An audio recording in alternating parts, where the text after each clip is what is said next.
Okay, everybody, what's up? What's going on? What's going on? Hope you guys are all good. Thank you guys for being here. So just waiting for people to come in.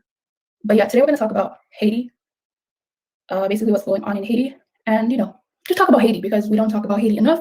And then we're going to talk about, is Africa really all that poor as people think it is? Because I think there's this misconception that Africa is extremely poor. As I mentioned before, like, Africa is not poor. Africa is rich. Africa has a lot of money. Yes, things are being mismanaged. People are doing some crazy things that cannot be denied. But is Africa poor? Definitely not. And that also goes with this conception of what you think money is, what you think richness is, right? If you live in a capitalist society, such as this one, wealth to you is you having money in your bank account. But in other places and in other parts of the world, wealth is not necessarily about how much money you have in a bank. Wealth is about like how much land you own. Because a lot of people here, you can say maybe they have money in their bank account or whatever, but they don't own the land that they're on. Over here it's a pretty much credit society. Like you could you could have a lot of things over here, but do you actually own those things? Like a lot of people, the cell phones that they haven't paid it off. The car that they haven't paid it off. The house that they haven't paid it off, but they're here acting like they have something. So that's the illusion of over here, that you think you own a lot and you really don't. Like you really don't. So when people talk about, well, Africans are poor, okay, well, a lot of Africans, for instance, yeah, they might not have $5,000 in their bank account, but they have $5,000 worth of livestock. Well, you have to feed those cows, those goats, the whatever, you have to feed those animals. That's money. You have to take care of those animals. That's money. Those animals breed. And you have to find ways of either getting rid of those animals. All of that is money. So when people talk about, okay, why don't I have $5,000? Well, I could have $3,000 worth of cows. Back home in Africa, I may not have my own house, but my great-grandfather built a house. And that house houses many people. It's a whole compound. It's on a big, huge plot of land, and it's a whole bunch of houses that are connected together. So even if someone from my family doesn't build a house, they still have a home. They still have a part of that house, which is something. So it's that whole idea that, the West makes it seem like they're the only ones that have money and everyone else doesn't have money. And that's actually not true at all. That's not true at all. But you'll have people sitting here saying that they're poor, but their grandfather owns like hectares of land. Okay, all that land needs to do is be developed, but it's there, it exists. And as we know how Africa's advancing, it's not just Africa, the whole world is advancing. If you have, like, let's say you have 200 acres of land and you don't do anything, that's still an investment, because you can sell that land. As years and years and years and years go by, that land is actually going to become more and more and more and more valuable. So when people talk about, oh, well, Africans don't have money, I don't know what you're talking about. What are you talking about? I don't know what you're talking about, because they're not out here, running in thousands of dollars in credit card debt, thousands of dollars in college debt. They're not running out here like that. So when people talk about, oh, Africa, our Africans are this, Africans are that, I don't know what you're talking about, because they're actually richer than a lot of these Europeans. Seriously. Their quality of life is way better. Now, yeah, going back to the Haitian thing, just before we come back to this whole African thing, what's going on in Haiti right now is apparently the Haitians are really upset with their president. There was an attempt to actually do a military takeover, which is called a coup d'etat. They wanted to take over the presidency because they want to kick him out of office, basically. So his argument was that he was in office for 4 years now, and in 2022 is when he's supposed to stop his presidency. But the Haitians said, no, he was elected in 2015. So at this point, he's not supposed to be president anymore. Basically, it's kind of a misunderstanding. But the interesting part was that I think there was about 20 to 30 people who actually tried, they failed, but they tried to take the president's life. Like, they tried to assassinate him. So these Haitians, they're not having it. They're really upset with their president. And I'll say this, because I've done a lot of research on Haiti. I kind of wish I knew more Haitians so that we could actually talk about this, because I'm just doing this off of hearsay. But apparently the real issue in Haiti is not even the president. It's the country's not doing good at all. If we're just being honest and if we're being straight up and real, Haiti is not doing that good. And Haiti is not doing that good, especially for a country that got independence over 200 years ago. Haiti, the level that Haiti is supposed to be at right now, it's literally supposed to be at the same level as Spain, as France. So the fact that Haiti is facing all of these problems, it's really unfortunate. And I could kind of understand, why the Haitians want to remove that president, because that president isn't really helping the situation all that much. But I honestly think the situation of Haiti is beyond the president.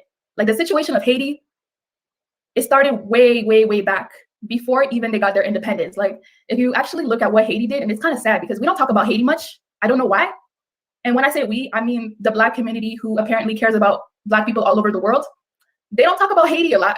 It's like they only talk about the continent. Sometimes they talk about the Caribbean, but they completely ignore Haiti. And it's like Haiti was the first one that took this whole Pan-African thing in action. So how come the country that kind of started this whole Pan-African thing, nobody pays respect to that country? Like, that's not cool. That's not cool. Our brothers and sisters in Haiti, shout outs to everybody in the chat. I will, I'll look at the comments in a second. But say what you want about Haitians, say what you want about Caribbeans. I know some of my continental friends don't really like Caribbeans. That's cool. But can you deny what Haiti did? Can you stay here and really deny what Haiti did?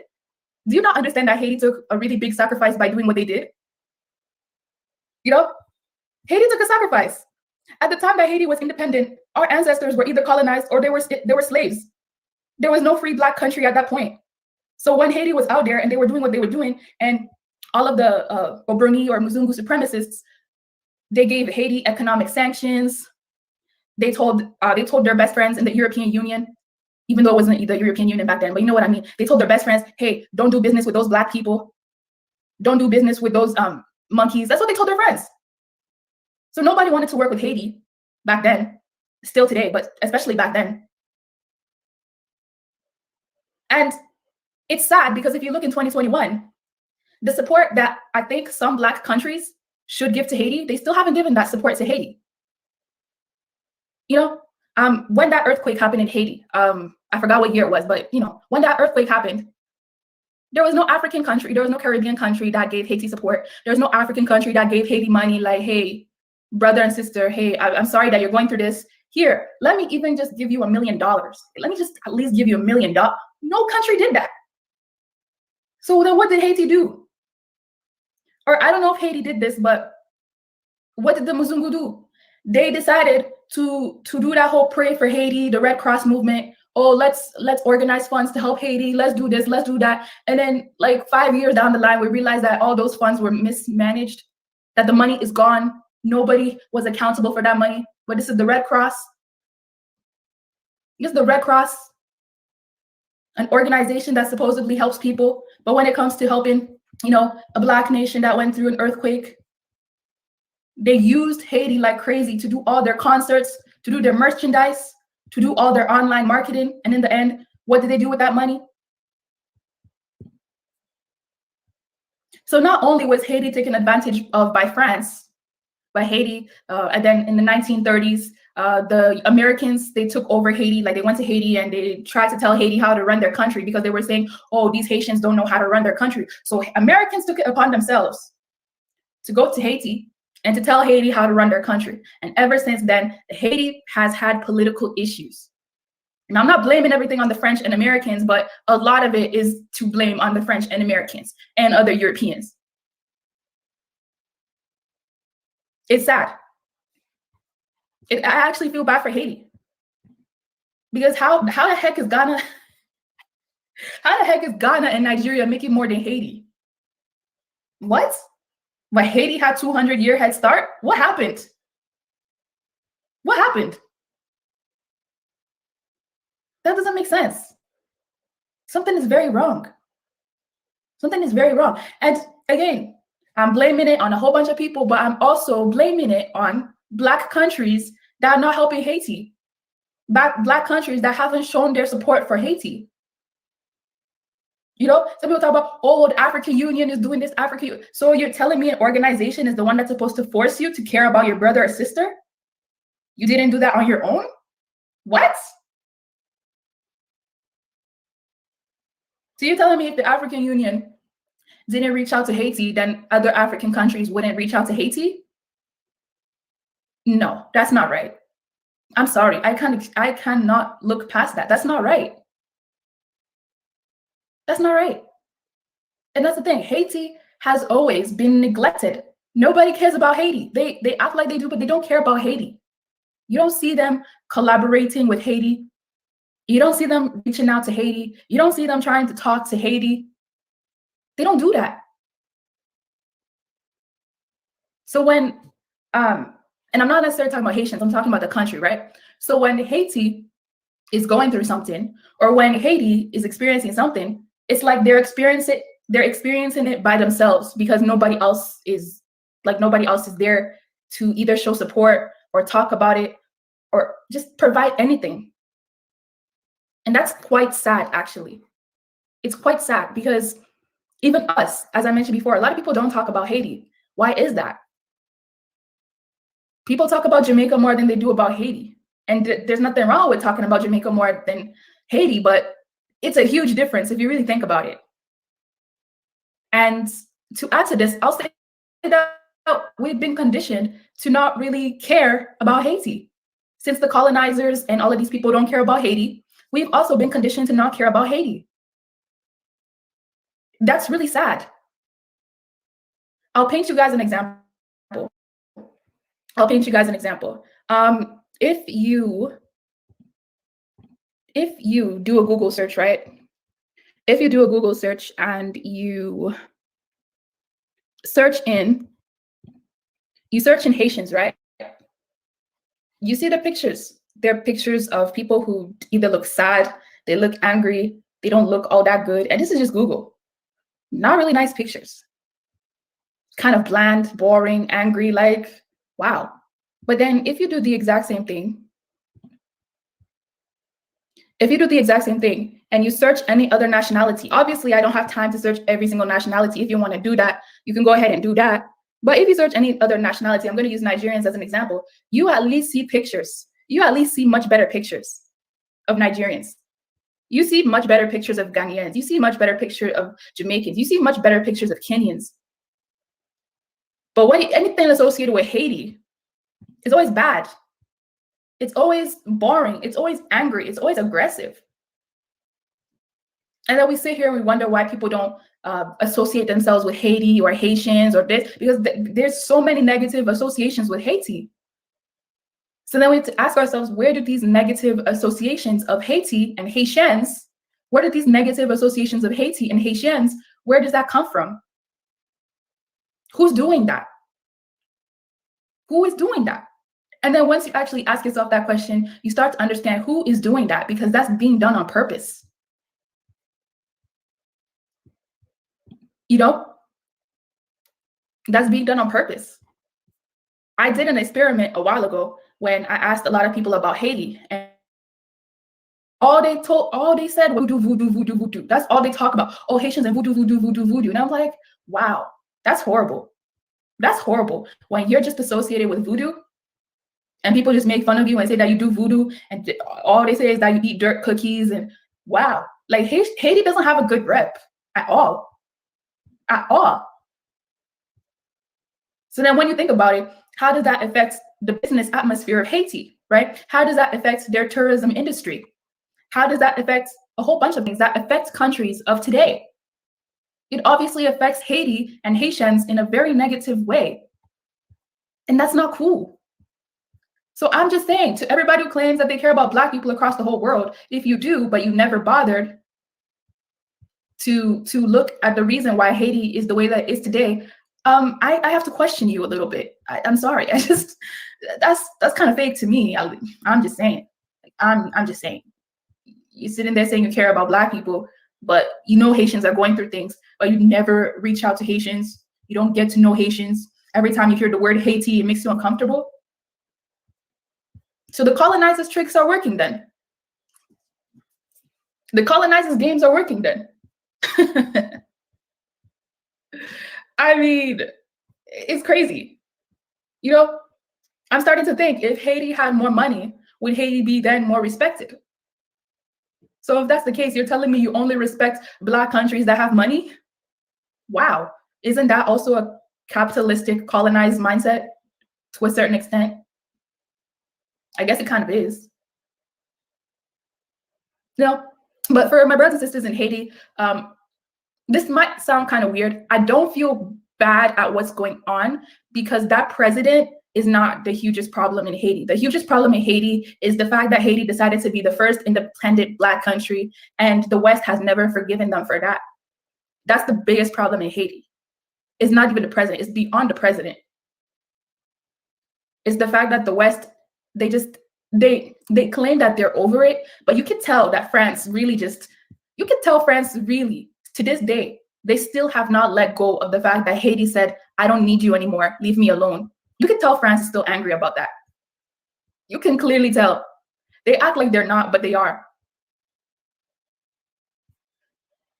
And the US tries to be, and the US follows along by, oh, Haitians, don't worry, Haitians, you know, we care about you, human rights, blah, blah, blah. Meanwhile, at the same time, you were enslaving their cousins. At the same time, you were enslaving these people's cousins.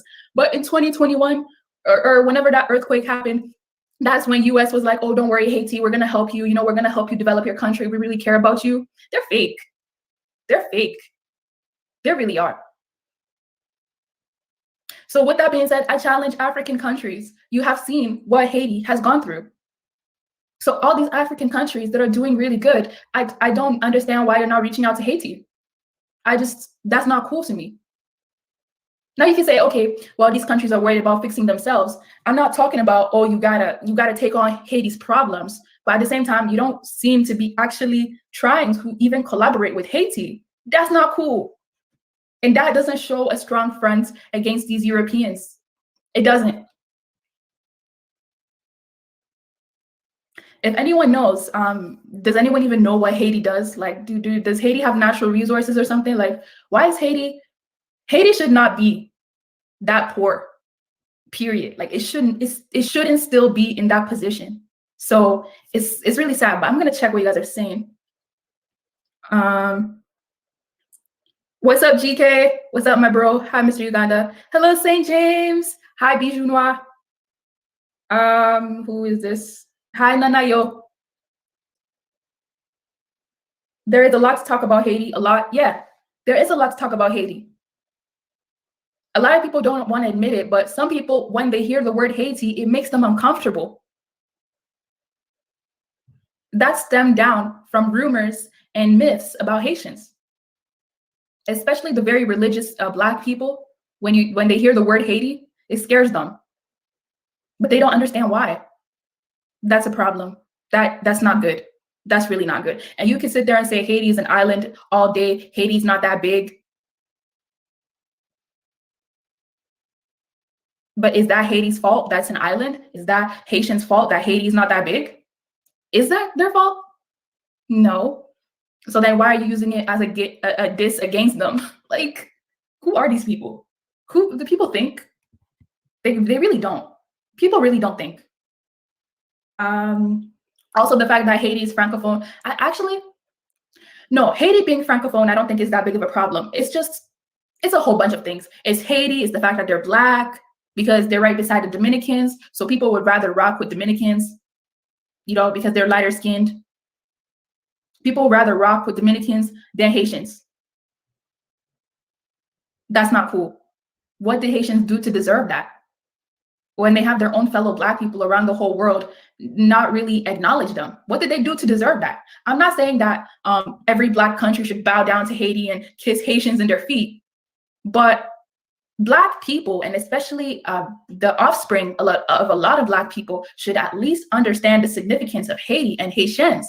We need to understand the significance of that.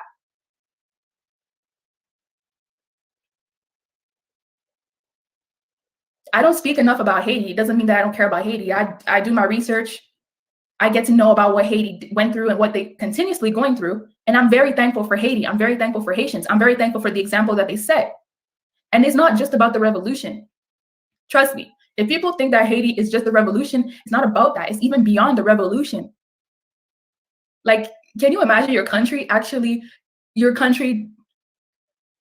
the colonizers basically taking out their anger on your country. So they basically for years say, you're not allowed to trade with us. We don't care about you. You owe us money, okay? Our slave masters are broke, so you owe us money. And who was there to help Haiti? Was South Africa there to help Haiti? Nope. They're going through their own problems. So that's what I'm saying, like in 2021, when some of these countries are supposedly getting better, which they are, I'm not going to contradict themselves. They are getting better. Where's this whole brotherhood? Where did it go? Where did the brother go? Where did the brotherhood go? Where is it? Where's all these people that say that they care about Black people? Where are they? When Haiti, you know, Haiti needs something. I think the even recipe for Haiti to get better would be an acknowledgement and more acceptance, especially from other Black nations. I think that would do something to actually help Haiti a lot, and Haiti's self-confidence, because I think the issue right now with a lot of Haitians and Haiti, the nation itself, is that its self-confidence is a little bit low. So how do we bring Haiti's self-confidence back up again? Because that's really important. What was the cause of the cholera outbreak? What are you guys talking about? And did anyone cover how messed up the Red Cross were to Haiti? The donations that went towards their relief were rerouted away from them and towards stupid stuff. Yeah, the Red Cross donations, it all went to their workforce. It all went to paying those musicians for the things that they did. It all went to paying actors. All of that was a big scam, basically. But if an African country were to do that, they would be exiled, right? But because it's a Red Cross organization, they never get to be held accountable. Mind you, if it was France that had that earthquake, if it was US that had that earthquake, if it was, I don't know, any other white country that had that earthquake, all of a sudden, that money that was raised from the Red Cross, it would be accounted for. All of a sudden, that money wouldn't be messed with. But because it's Haiti, they don't care. You see how they slap people in their faces? They do the same thing for basically almost every other Black country, but we kind of forget that the fact that they do it to Haiti too. And they never apologize, and that's really sad. It breaks my heart, really. Africa is doing good economically. We just need to portray the huge advances. Yep, the African Union hasn't gotten anything done. That is why I'm confused when Pan-Africans. I don't really believe in the African Union, the organization. I believe in African unity. But do I believe that the African Union is doing what it's supposed to do? Not at all. I don't know. That's a completely different topic. But the African Union is very suspect, so to speak, because they pick and choose when they want to support. They pick and choose who they want to support. They pick and choose which issues they want to focus on. And that's not cool. I mean, if you're saying you care about all of Africa, you're the African Union, you're supposed to care about everybody equally, not just people who have money. Okay, these African unions only care about people who have money. They only care about the countries that quote unquote have money. The countries that don't have money, you're never going to hear African Union talk about their issues. So what is that all about? Why does everything? I get it. Like, we live in a competitive world. We live in a world where economics is very important. I'm not saying that money is not important. I'm not. But at the same time, why is it that respect, especially in these type of things, always has to go to countries or people that have money? No, the countries that aren't doing so well, they don't matter. It's only the ones that call the shots that matter. And that's not cool. That's not right. Because if we were talking about just resource richness, period, it would be Congo. Everybody likes a Congo, but that's the country that actually, they should be calling more shots than they are. But you see some of these countries that have nothing, that because they found a way of getting money, that they're like dominating every other country. And that's what I see with the organization of the African Union. So again, it's cool, but I don't like the bullying. Like, that's not cool. You know, so my country is small, or maybe it's not doing that well economically, so the voices of my people automatically don't matter. But we're talking about union? That needs to be changed. And whoever's going to change that, they need to hurry up and do that. I'm happy for that, but it's not enough. The free trade area will take, yeah, the free trade area, I don't want to knock anybody or toot anyone's horns, but the free trade area is good, but that's like, okay, as somebody, right, who I don't like mediocrity, if you've noticed. I don't like just, oh, okay, we're doing good, so let's relax. No, we have to keep going. We have to keep going. The free trade is a good start, but we have a lot of work to do. It's not just free trade. So every country needs to pick it up now, right? Because we're saying, okay, we have free trade, so work on your country, build your roads. Because how am I gonna transport my items to your country if my roads suck? How can I do that? How can I send you my items when my country has so much light off? When the electricity in my country is not stable? How am I supposed to trade with you when the mechanisms for me to trade with you need work?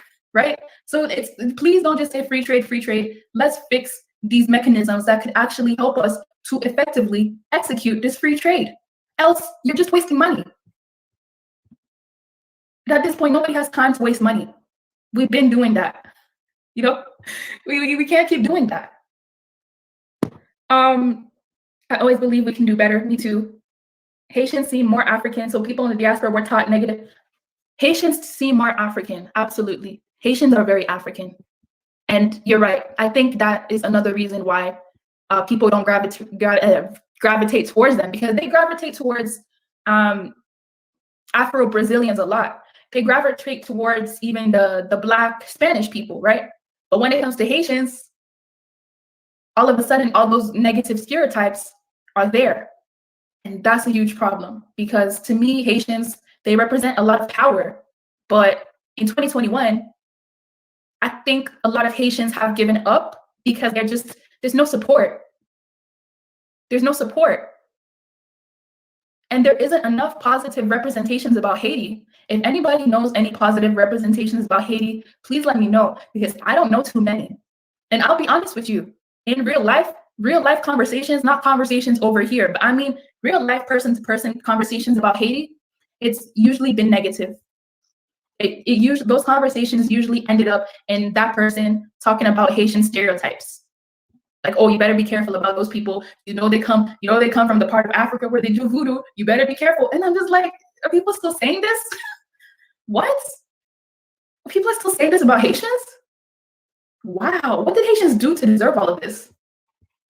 I understand why the colonizers feel the way they feel about Haiti, but why do other Black people feel that way about Haiti? That's not cool. We have to break that chain. We must break that chain. We have to do that, because even we're talking about, okay, and I mentioned this earlier, but I think what I want to say to add to that now is, you know how I was saying, like, we need to help Haiti, Haiti needs this, Haiti needs better representation, Haiti needs this and that. Well, if we're going to go to our presidents, right, or we're going to go to our leaders and tell them, hey, we need to be there for Haiti, it has to start from the society, because the society has to care about Haitians before you can even get the government to care about Haitians. So it's a bit of work. I'm not going to sit here and lie. Like, there's many sides to look at this type of situation. Hollywood is the reason for the negative views of voodoo. Exactly. Because, even some of these brainwashed people out here, they keep talking about voodoo, but you being a Christian doesn't stop you from sleeping with somebody's man. You being a Muslim doesn't stop you from stealing at the grocery store. So even all of these religious people that call themselves extremely religious, they do horrible things with their religion. But now all of a sudden, voodoo is 100% bad. I'm like, there's good and bad in everything. So obviously there's good voodoo too. But people only talk about the bad voodoo for whatever reason. They only focus on the bad voodoo for whatever reason. But the bad Christianity, the bad Islam, the bad Buddhism, the bad Sikhism, all these other religions that also do bad things, and people of that religion usually cover it up. Nobody can talk about that. But when it comes to voodoo, that's the only religion that people like to pick on. And it's not even a religion, but you guys know what I mean. Where I live now, Haitians are proud and got money caked up, but I do remember living on the St. Mark and people looking down on them. Never understood that. Oh, so Haitians now are doing good? That's good. I'll be honest with you, I don't know a lot of Haitians.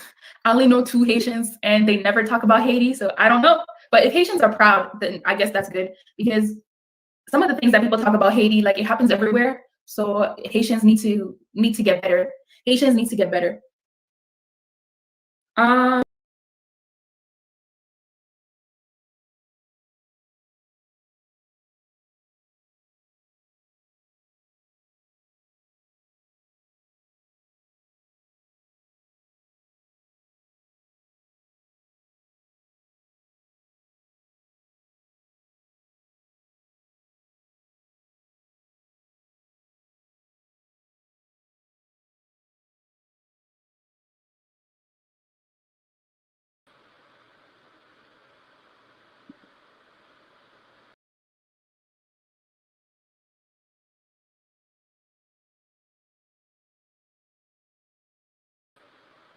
Okay, hi everybody. Hope you guys are all doing well. Yeah, so I was just playing a replay of basically what I was talking about a couple of months ago about Haiti. But yeah, I wanted to just tie that into the title of I wanted to tie that into the title of Haitians, you have no friends, and you have no friends anywhere, anywhere. To be honest, I know in this Pan African space, especially a lot of people talk about African countries got to come together and we all got to come. And I agree, but Haitians, if you haven't noticed, nobody cares about you. Like even on the continent, they don't really care about Haiti. It's very unfortunate. Um, I wish the situation changed, but I, I, I don't know what it is. Like nobody cares about Haiti. Like no one wants to do anything with Haiti. I don't know what it is because even if I look at the continent, right, and the relations of Caribbeans and a lot of us, we have a pretty good relationship with Jamaicans. We have a pretty good relationship with the Rasta, like the Rastafarian community. In fact, the Rasta has been going to the continent, Ethiopia, and Ghana for a very long time. But when it comes to Haitians, I don't really remember the last time anybody I'll say in the case of Ghana, I don't remember really Ghana ever acknowledging Haitians or anything to do with that. Yeah, if we were talking about Nigerians, Nigerians have a good relationship with Jamaicans as well, and they have a pretty good relationship with Cubans because Cubans went to Nigeria a while ago. I forgot what year it was, but it was anyway. All I'm basically saying is that relationship with the continent and Haiti, it's not really there. Like I don't really see it like that at all, to be honest. And I've always found that interesting. Now, some people will say, okay, well, why should the continent, reach out to Haiti? Because Haiti is in the Western Hemisphere. Haiti should be reaching out to, um, the other Caribbean countries. But when I even study the Caribbean countries, I see that Trinidad, Barbados, Bahamas, Jamaica, can't forget about Jamaica, come on. They're pretty okay, but they themselves also don't really reach out to Haiti like that either. So, really, when we really think about the title, Haitians have no friends, Haitians really, you have no friends. You really have no friends because I don't see, if we're talking about political alliances, right? At least on the continent, I can definitely say that there's some countries on the continent that has political alliances. But when we're talking about continental and Haitian alliances, I don't think there is one. I highly doubt that one exists or one that's really important, I should say, exists. And it's really, really sad. Now, to tie into the most recent event that we were talking about, the event of the 10,000 Haitians going to the bridge in Texas and, them actually getting deported now. I sympathize and I feel bad, but am I shocked? Absolutely not. This has been happening even way before um, this time. I think social media made a lot of fake outrage, but I'm definitely not surprised. I mean, a country that literally went to Haiti during a world war and basically occupied Haiti and went to their constitution and it basically told them that they have to change their constitution. Their constitution was so radical.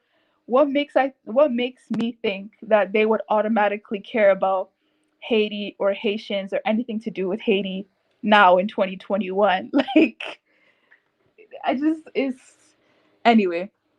I'm gonna see what some of you guys are saying in here. Welcome everybody for being here. Yeah, what are your thoughts about this? And really, I'll say this, right? Dr. Ericana, I don't know much about her. I have to research her before I really say anything really about her. But what I will say is, I do find it funny how Dr. Ericana is here talking about, we gotta reach out to Haiti, we gotta reach out to Haiti, but it's like, you don't even care about Congo.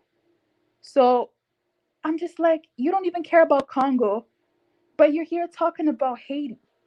And I'm not saying that you have to care about Congo before you care about Haiti, but I'm saying if you don't care about the other African countries in your continent that are at the same level of Haiti or even worse, what makes I think that you're automatically gonna care about Haiti? You know what I mean? It's like, oh, anyway. Africans have no friends in the West either. A bunch of Africans tried to bum rush our borders a year or so ago. They got the same treatment. I will say, in the case of Africa, Africans at least are doing unions on the continent together. So Africans do have friends within the continent. It could be much better, but I'm saying in the case of Haiti, Haiti has no friends whatsoever, whether it be on the continent, outside of the continent, in the Caribbean, outside of the Caribbean. Like, Haiti has no significant political alliance with anybody, and that is just, it is so sad. Like, I can't. Haitians, you guys are very strong. That's all I can say, because there's literally, like, nobody cares about Haiti at all.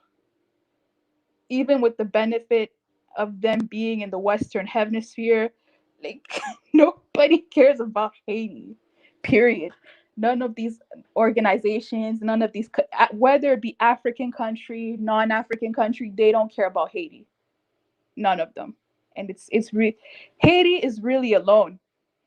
Haiti, you have no friends. Now, will I say Haiti, you will never have any friends? I can't prophesize that. But Haiti, you have no friends. Now, who is that to blame on, though? Because I'll say it like this. Some people will come and they'll say, okay, well, Venezuela has helped Haiti. Who's the other one? There was another country. I forgot who it was. Anyways, Venezuela and some of these other countries have given Haiti some aid. Whatever. I still don't think that's a significant alliance, because if that was the case, why did the Haitians not go to Venezuela, or why did they not go to these other countries that actually gave them aid and donations, but they chose to go all the way to the US? You know what I mean? And to really solidify that the continent doesn't care about Haiti, I stalk a lot of these African presidents' Instagrams and Twitter accounts, right? Because I like to really know what they're doing or what they pretend to be doing. So I go on a lot of these African presidents' account, and I remember when what's his name? Prince Philip. Yeah, when Prince Philip passed away, Nana Akufo-Addo, Buhari, Bia, all of these presidents had these like condolences. They wrote like all these fancy Instagram posts.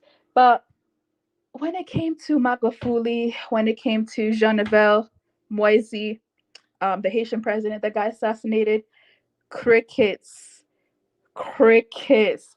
No condolences, no, oh, the soldier of Haiti has fought, nothing. It's like, wow, you can't even fake this non-relationship that's non-existent. Like, you really can't even fake it. It was, I found it to be very interesting. Extremely interesting.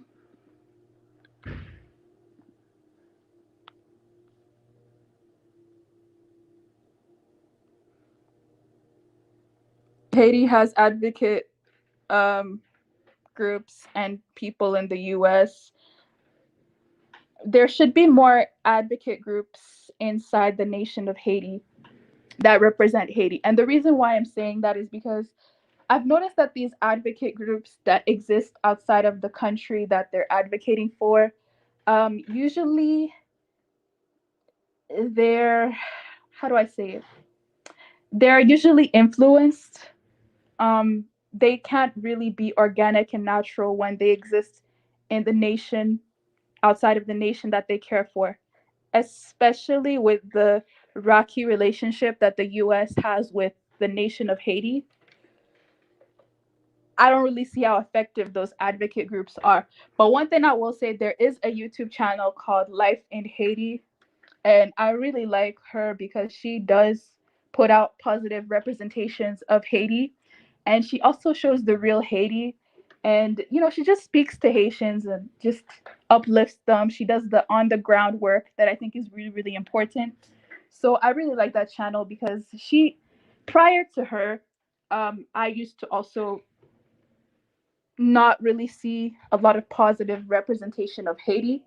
But because of that channel, I really started to really open my mind and really think about the human side of Haitians and the everyday struggles that a lot of Haitians have to go through. And I think, really the positive representation, the change that Haitians want to see, unfortunately, it has to come from Haitians. And I think the reason why it's not, again, is because just speaking to some Haitians, and I know this is kind of embarrassing to say, I think some of them have just given up, like their self-esteem has been so low, in regards to the associations of Haiti and being Haitian and present day just things to do with Haiti, that their self-esteem is so low that they don't realize that a new Haiti only comes from Haitians feeling different about Haiti. Everyone else outside of Haiti, myself included, we will sit there, we'll say that we'll love Haiti, but the Haitians that will die for Haiti, that's where it's at. Everything else, I don't think is that important, to be honest. I really think the positive representation, the Haiti going to the next level has to come from Haitians. It just has to come from the blood of the descendants of that land. I know that sounds so cliche, but I really do think it has to come from there. I really just think that it really has to come from. It cannot come from anywhere else. It cannot come from France. It cannot come from Britain. It cannot come from Nigeria. It has to come from Haiti and Haitians. And given the various events that have happened in Haiti, because apparently there's been about 10 or so natural disasters that have been happening in Haiti in a very short amount of time, it makes sense. It makes sense why that maybe wouldn't be a priority for a lot of Haitians. But until that happens, I really don't think that anyone is really going to really care as much as they should, because they're just not Haitian. I personally think that. I'm not saying that people shouldn't help Haitians, but I'm saying the people helping Haitians is not going to overshadow what Haitians have to do for Haiti. And whatever that missing puzzle is, that missing puzzle to me can only come from Haiti, because that's the way I feel about every single country. Do you get what I'm saying? The people who can solve Ghana's problems are only Ghanaians, are only the descendants of Ghanaians. That's the exact same way I feel about Haiti. So because Haiti has, and to be honest, Haiti to me is like a patient in the hospital that has gone through so much problems that right now the scars are healed, but the mental trauma is still there. And I feel like unless we really tackle the mental trauma, if we just put a band-aid on Haiti, it's not going to work. So it's going to take time, but I do see it happening. I do see Haiti coming out glorious, but I don't even this a lot. It's a lot to unpack, and I really just don't think it's as simple as Oh gosh. After Caribbean industrial talks, you don't understand those countries don't care about Haiti. They ally with the US against Haiti. Who doesn't care about Haiti? And to be honest, I agree with you. You know what? And this sounds so bad, but how significant is really an alliance? How significant is an alliance really? Because these are the same countries that say that they care about you, they'll do this for you, they'll do that for you. But then if another country who has more influence, or who's doing something behind the scenes for that country tells that country that they have to stop, they'll stop. So I'm not sure about that. These countries will sit here and be like, "Oh, let's do these organizations to help Haiti," but they're not really doing anything.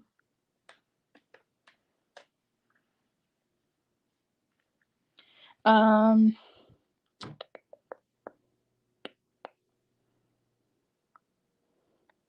oh, you think Haiti is a Caribbean issue? The region failed them miserably and showed their disrespect for Haiti during the recent summit. Yeah, okay. See, this is where you and some people will disagree with you. Okay, some people will say that Haiti is Africa's issue because Haitians are direct descendants of Africa. Haitians honestly look African, and even the country of Haiti looks like a very African country. But some people will say that Haiti is Africa's issue, like is the continent issue, and why hasn't the continent reached out to Haiti and blah blah blah blah blah. But it's interesting that you as a Caribbean are saying that Haiti is a Caribbean issue. I haven't had the chance to do a lot of research because when I do the research about the Caribbean region, I don't see anything about Haiti. Like I see, and to be honest, I think um, the Caribbean organizations are a lot like the African organizations where it's the countries that are making money that call the shots. So if that's the case, then I'm not really surprised why these Caribbean countries don't care about Haiti. Because it's just like every organization that the countries that make money are the ones that are important, and the ones that don't make a lot of money, they don't really have a voice. So it would make sense that even in the Caribbean region, Haiti is being overlooked by more, let's say, Caribbean countries. It would make a lot of sense. It would make a lot of sense.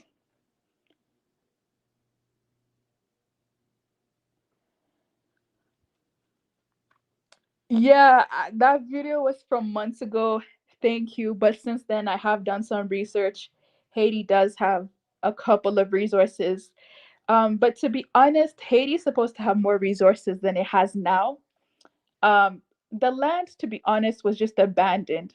It's like they used that land for whatever they needed, and then in the 1900s, well, they left around the 1800s, but I'm saying when they went back in the 1900s, they had an opportunity to kind of like fix the land, but they didn't.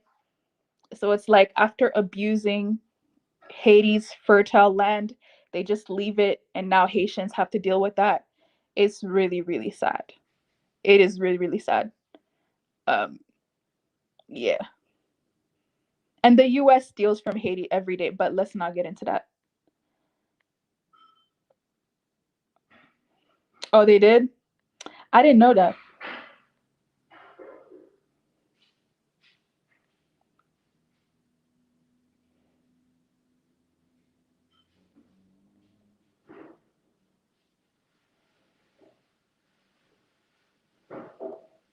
CARICOM has done zero to integrate them into our region. Haiti is the responsibility of Haitians, their diaspora, and the Caribbean.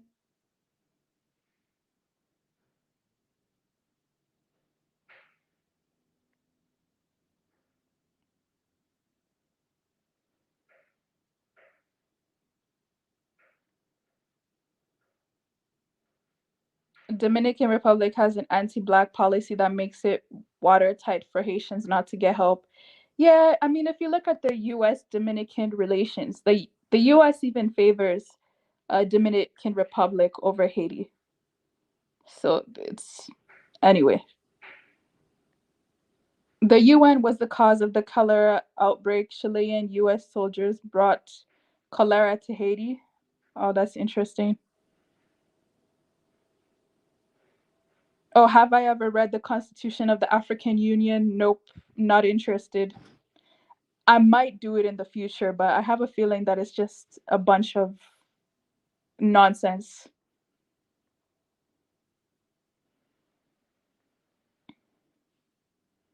Why don't African countries open their doors to Haiti for a return in the same way they invited Black Americans? Because African countries they don't really have a relationship with Haiti. Like African countries, not all, because I can't speak for the whole continent, but Africans don't really know Haitians like they know other Caribbeans. I'll just be honest with you. Like if you look at the Rasta movement, the Rastafari movement, that's why Africans know Jamaicans, you know. In terms of Black Americans, uh I'm not really sure where Black Americans tie into it, but what I will say is that the first repats were Jamaicans. So the first repats were Jamaicans. That's why when people talk about they want to leave Babylon, where does that come from? The Rastafarian movement. They're talking about Zion. Where does that come from? The Rastafarian movement. So Marcus Garvey, blah, blah, blah, the Rastafarian, Haile Selassie, all of that mixed into one. So on the continent, we've had relationships with Jamaicans and other types of Black people, but specifically Haitians, I don't recall really a big type of Haitian community going back to the continent. I'm not saying Haitians didn't go back to the continent, but not the same way as other people did. There hasn't really been a big cultural exchange um, like there has been in other countries. And I'm including Francophone Africa into that. There hasn't been a big cultural exchange between Haiti and the continent. If you're looking at Air Peace, if you're looking at these other initiatives that cater to more of the Anglophone speaking Caribbeans and the English speaking diaspora, you see that. But then if you look into even just the French speaking diaspora or even just Haiti specifically, I don't really see a lot of significant examples of cultural exchanges. Let's come together and build this. Let's come together and fix. Let's come together and communicate. No, I don't really see that, to be honest. Doesn't Africans know that Haitians are there from there as well? I don't know the answer to that because I can't answer for all Africans. What I will say is, in the case of my parents do know that Haitians came from Africa. I don't know how they knew that, but they knew that even before this whole Black Power movement. So they were aware of that. But do a lot of Africans know about that? I have no idea.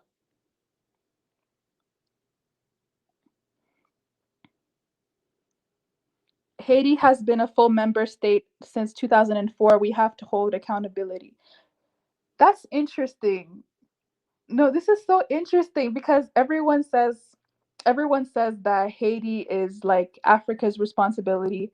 Other people say Haiti is Haiti's responsibility, and then other people say Haiti is the Caribbean's responsibility. So I find that to be very, very interesting. I'm gonna think a little bit deeper about that, but let me ask you a question. Do you think if we're going by the logic that Haiti is Africa's responsibility, would Haiti then be their responsibility of predominantly West and Central Africa or just Africa as a whole? I'll just ask you that question.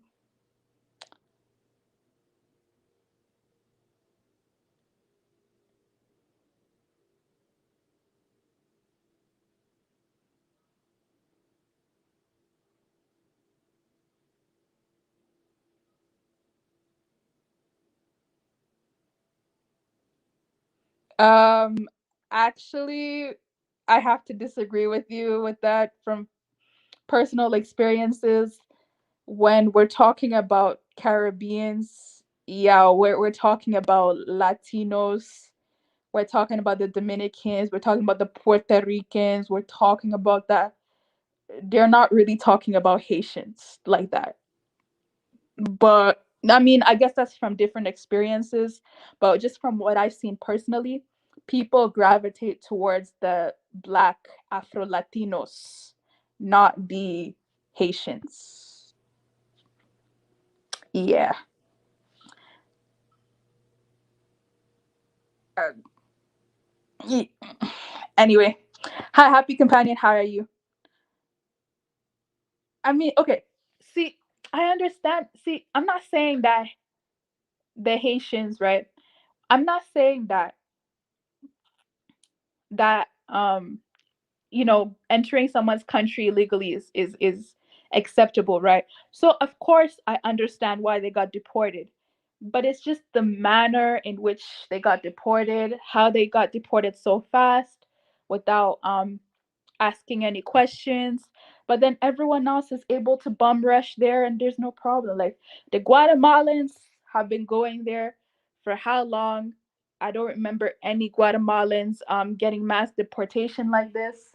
The Afghanis are able to go there without um, getting vaccination, without doing background checks. They're just able to walk into the U.S., get Airbnbs, and all of this. But when it comes to Haitians, nope. And this is not the first time that Haitians got deported um, in mass numbers. This is probably the third time that this has happened, but this is probably the most amount of Haitians that got deported in a single entry. But this has been always it's always been happening. So I just find it really, really interesting. That everyone else is illegal. There's no issues. Oh, you can't do anything about it. But then when it comes to Haiti, nah, get them out of here, get them out of here. And they came with the quickness. They came with the quickness. They found the buses, they found the planes to deport these people, no problem. But everyone else, they get time to get processed and to get questioned and to go in front of court or go in front of the police and talk about their story. So I just find that really, really interesting. You know, I just find that to be interesting. I'm not a border police, so either way, I don't care. But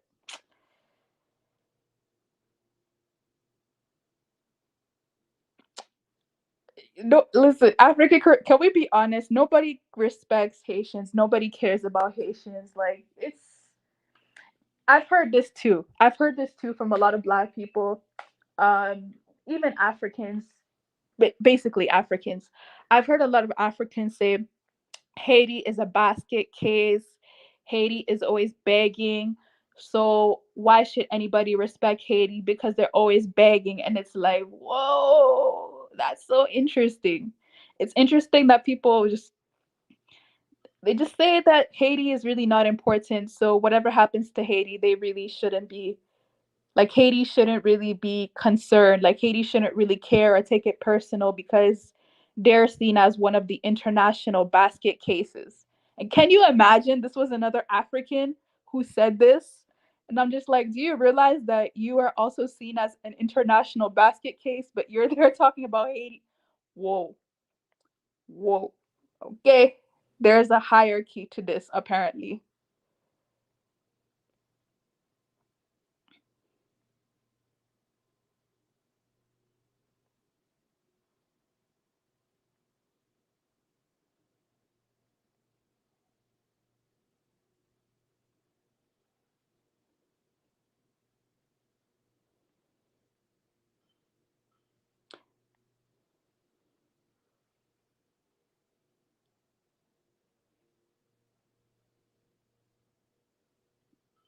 I mean, not every African country is doing worse than Haiti. What I was basically saying is Africans shouldn't be seeing Haiti as a basket case, but I could see why some Africans would see Haiti as a basket case if their country is doing better than Haiti. Like, I understand that. I'm not justifying it, but I understand why they would say that. But I was just shocked that this certain African. It was a Southern African, by the way. I was shocked that this Southern African was speaking so bad about Haiti, and I was just kind of like, do you know what happened, or do you care, or do you just no? Okay, no problem. Haiti is located in a very good neighborhood in compared to Africa. You think so?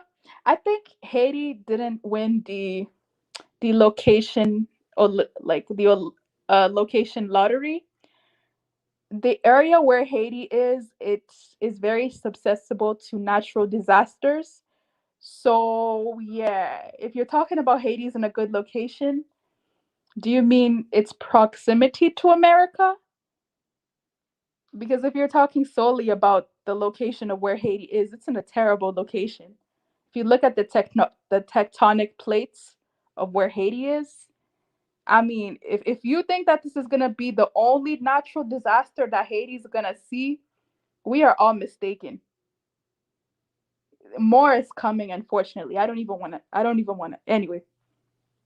I'm not saying Haiti is Africa's issue. Ralph Gonzalez advocated for Cuba, but Haiti was not mentioned once.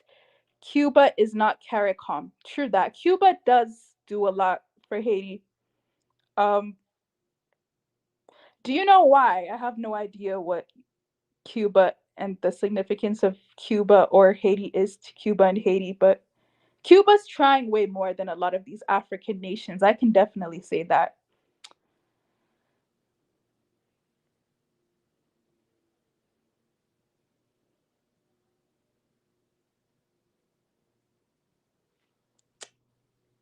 Thank you, Audrey Kemi. Exactly. US doesn't care about the black people that are already in their country, so obviously they're not gonna care about any more black people that are coming in. They did.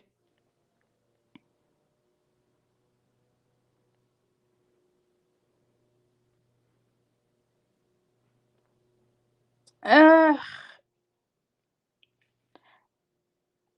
I mean, the reason why English speaking countries are more dominant than French speaking countries is because we live in a society where the most dominant powers have been European powers, with the exception of the US that speak English. If it was the opposite, then obviously the Francophone speaking countries would have the upper hand. That's the only reason why. So when some Africans brag about, okay, well, Anglophone Africa is doing so much better, it's like, that wasn't your doing. So I don't know why you're bragging about that. You didn't choose to become an Anglophone African country for the most part. So I don't know why you're bragging about that as if you did that accomplishment. It's when I tell you the mental illness, it's at an all-time high. It's at an all-time high. Again, they are not integrated. Creole should be a second language in the Caribbean. Agreed. Most French speaking countries are Muslim dominant, and Haiti is Christian majority. Religious differences play a role. True that. Haitians went back to Africa to help them during their independence. Yeah, no, Haiti, and to be, Haiti has done a lot. When Haiti had the ability to do something, they did. They helped a lot of countries in, what is it, Latin America, kind of get influence for independence. They also did reach out to the diaspora I'll say a couple of 100 years ago. They reached out to the diaspora, and they literally offered them free land, free stay in the island of Haiti. But a lot of the diaspora rejected Haiti's invitation to come back home for obvious reasons, right? So when they had the ability to help, they definitely did try to help. Um, yeah.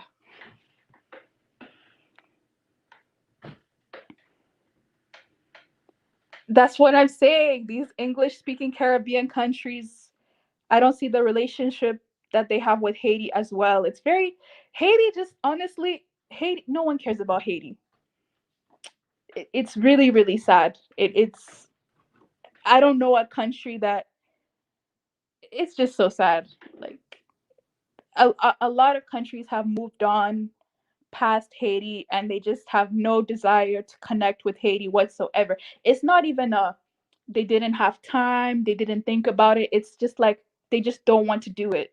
Like they don't care at all. It's really interesting. It's very, very interesting.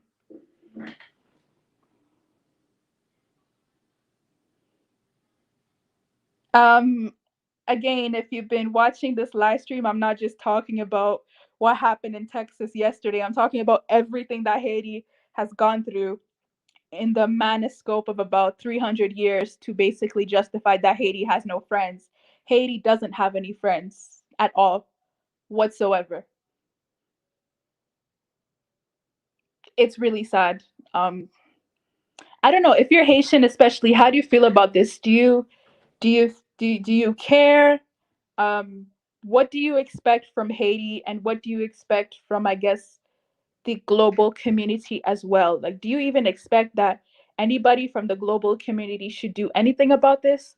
Or are you now just looking more towards Haiti and towards Haitians to basically just do whatever needs to be done for Haiti? Because clearly nobody else is concerned about Haiti, right? Clearly nobody else cares. So, as a Haitian, now looking back, what do you think the next step is in order to move forward? I'm curious to hear what some Haitians have to say about that. West Africa needs to invest in Haiti the same way they are doing trade and commerce with Jamaica, Barbados, and Trinidad. Agreed. Haiti is the responsibility of the America. Ooh, since it's in the geographic zone, send a plane full of Haitians to Ghana. Kwesi can welcome.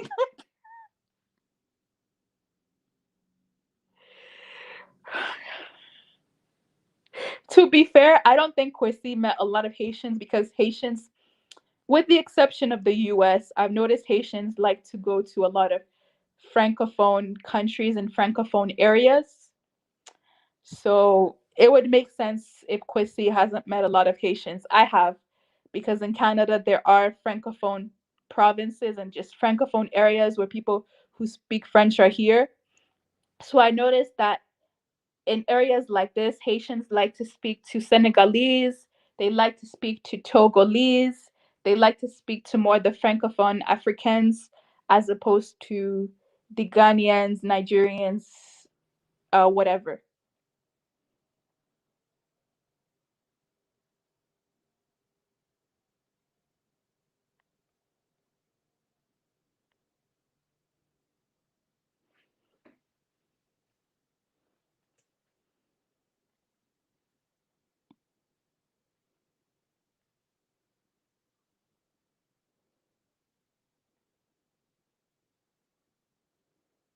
It's not a thing of begging. Let's look at what CARICOM is meant to be. The organization is garbage, but the goals are not bad. The governments have paved their, we must take responsibility. African Caribbean diaspora talks. Did you want to come in here and talk about that a little bit more? Because I'm not too familiar with CARICOM, and you keep talking about how Haiti is CARICOM's responsibility and how CARICOM has neglected Haiti, and I find that to be a very interesting angle. Because if you really ask me, who is Haiti's responsibility? Um, I don't know. I don't know, but I do think as Black nations, we should do more to help Haiti because we've neglected Haiti for far too long. I know that sounds very political, but really, I do think that there can be more to welcome Haitians.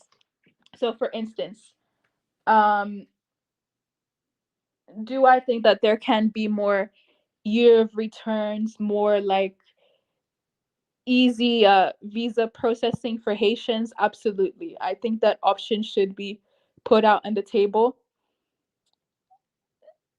because we've done it before for other countries, so why not do it for Haiti? That's just the justification I have for that.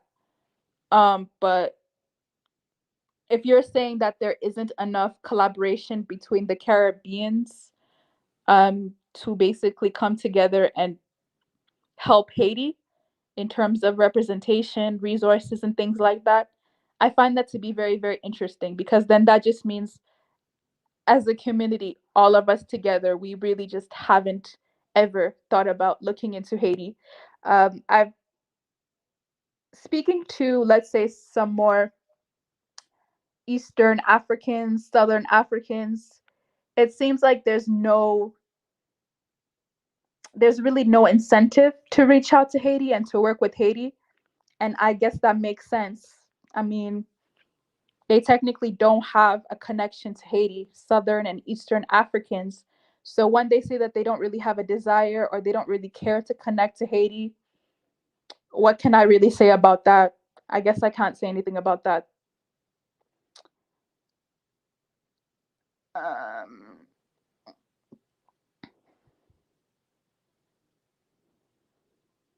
oh, Haitians are from all over Africa, west to east, northwest, southern to Madagascar. I mean, if I really ask the East Africans about that, East Africans don't. I can't speak for all of East Africans, but the ones I've spoken to, just they don't care about. They have no desire to connect with Haiti. Like they literally see Haiti as their own entity, as their own country, as their own nation, as their own everything. Like the connection is not there. And even speaking from a West African perspective, the connection is not there in terms of just political blah blah blah. I don't see anything that's being done to connect with Haitians at all. So yeah, I really think that if people are really saying that they want to do this, where's the proof that they want to do this or that they have been doing this? I don't see any proof. Oh, which nationality is saying that Haiti is a basket case? It was someone from Southern Africa, not South Africa. I mean the Southern African region. They were saying that Haiti is a basket case, and that was just like, wow, that's interesting. Because if the reverse was said to that person, they would get upset, because that person comes from a country where people have said that there's a certain class ruling that country. So when people say that about that person's country, they get upset, but they have no problem saying that Haiti is a basket case. It's like, that's interesting.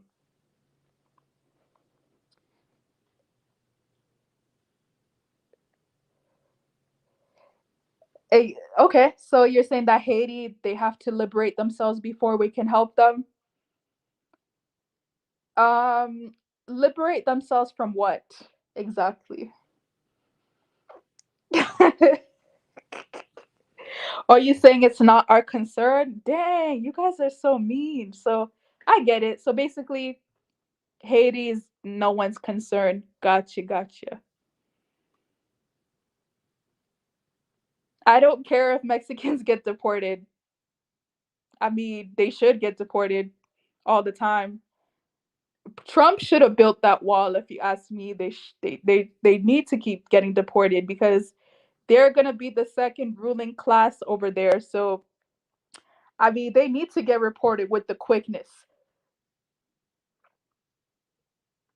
And yes, I'm gonna sound very biased, but 10,000 Haitians coming to America is nothing compared to what the Mexicans are going to do to America in 50 years. So yeah, I'm definitely gonna sound very biased when it comes to that.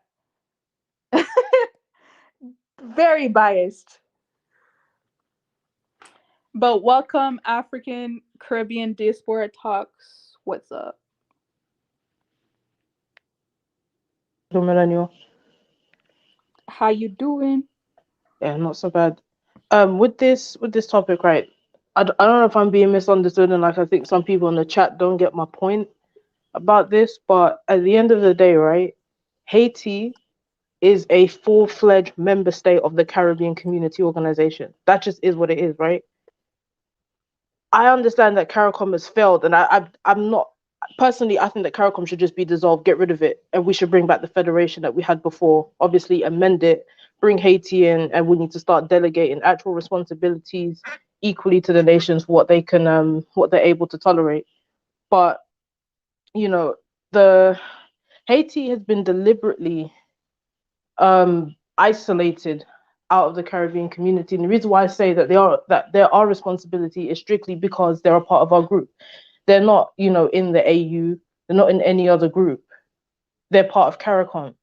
And CARICOM's goals is to achieve, I think it's regional integration economically and socially, right? So, I mean, that's pretty much it. It's like pretty straightforward. Anyone could go onto CARICOM's website and look at it for yourself. Check the goals, check the aims of CARICOM, and you'll see for yourself what they're supposed to be doing. The fact is, they've been a member state for 17 years.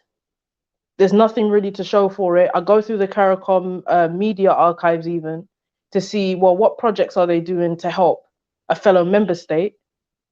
And all you see is earthquakes, natural disasters, assassinations, and then you're seeing stuff like pre-2000 when it comes to media. So that says to me that they're not really doing anything. You don't hear them speak about Haiti unless it's something negative.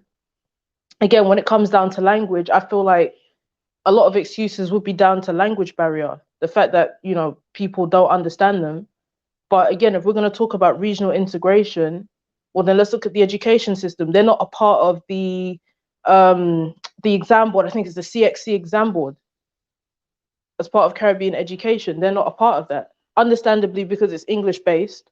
But if we're going to talk about 17 years of being a member state and there's been no move to integrate them into the education system, then it's an absolute failure. It's still our responsibility, though. So I'm not really sure what people aren't understanding about, that Haiti is a Caribbean problem. Like the country in itself and the issues that people face on the ground, as I said before, is down to Haitians in the diaspora who have the means and may have the skills to be able to bring back and help, and then the wider region. So, I mean, that's pretty much my stance on it.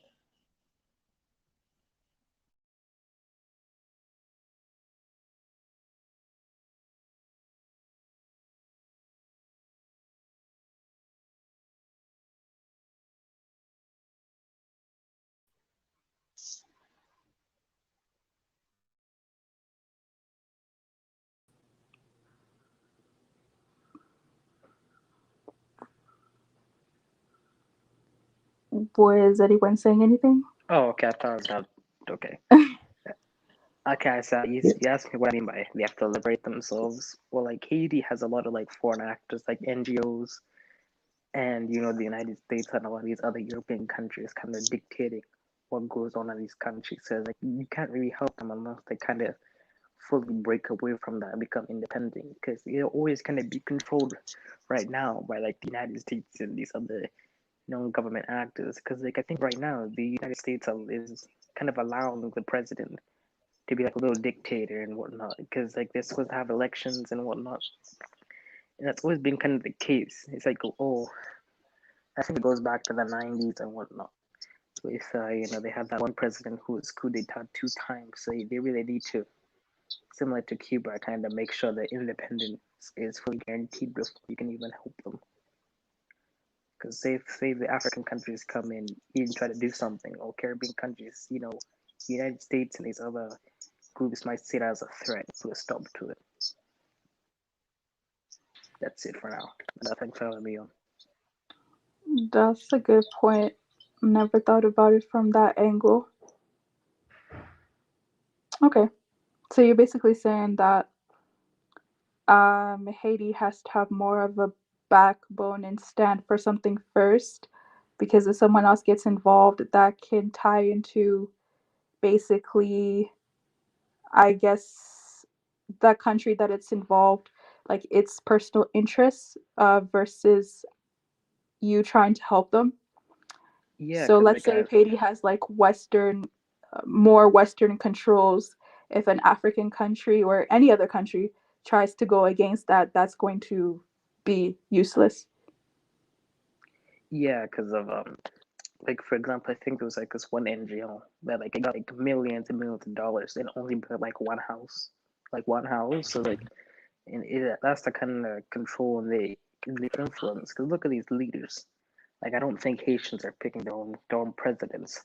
To be honest, I feel like it's kind of dictated in some kind of U.S. embassy or something like that, French embassy, who's running the election and who's going to win the election.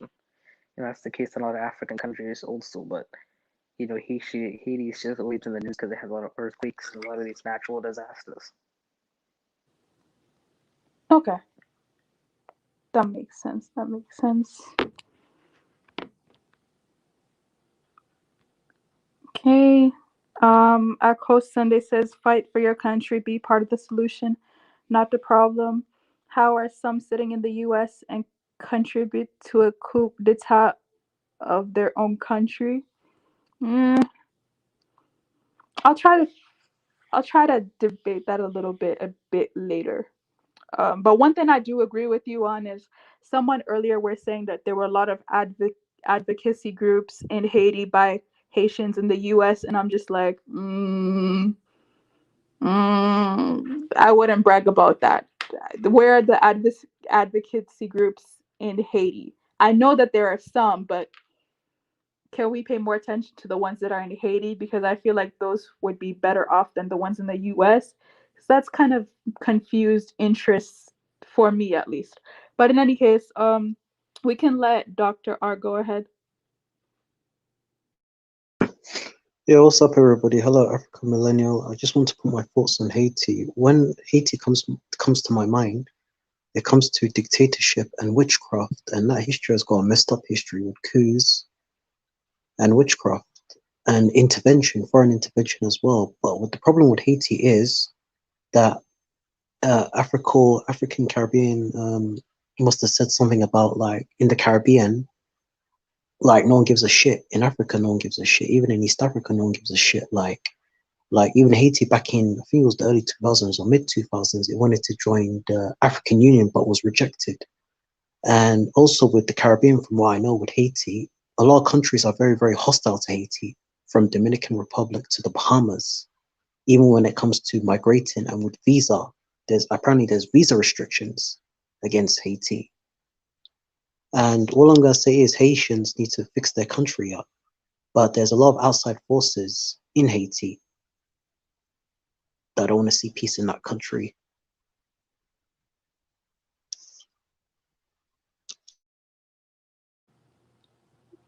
True. True. I mean, that's why when I see some of these organizations, right, that some people will be bragging about, talking about they want to collaborate and help Haiti. And I'm just like, how can we help Haiti if we don't know the internal issues of Haiti, especially as outsiders of Haiti? How is you doing an organization in France, Germany, Canada? How is that going to help what's going on in Haiti at all? We're talking about just collecting money to help Haiti, but what are we using that money for? What are we doing? It's very very confusing to me, but anyway. That's the problem. Is the money it goes into paying people's salaries and whatnot, like Yeah. not actually going to build anything. Like that's why I'm thinking, you know, like they just build these like fucking like nothing. You see like all these like NGO workers, usually like Western, going to like the resorts and whatnot, like like after the earthquakes and whatnot, getting $50,000, $100,000 out of maybe like a $10 million budget. That's why you only see like 5 houses being built. Oh, they do that already with all the other money they supposedly raise for Africa. Yeah, These but the UN thing is, workers go to the best hotels, the best resorts. After stealing the money and the resources from these countries, they also get the best hotels and the best resorts on all of our donations. that's why I think African countries need to, and just not even African countries, just countries in general need to divest from the whole NGO kind of thing. and start telling them if they want money, just give it to us directly. Because there's no point in doing this middleman kind of organizations. Right. True. True. Um. What's your thoughts? What's your thoughts on the UN scandal that happened like 10 years ago when the earthquake struck Haiti, where they sent UN peacekeepers and they did like a load of madness to the people, and they even poisoned the wells, the waters, the rivers.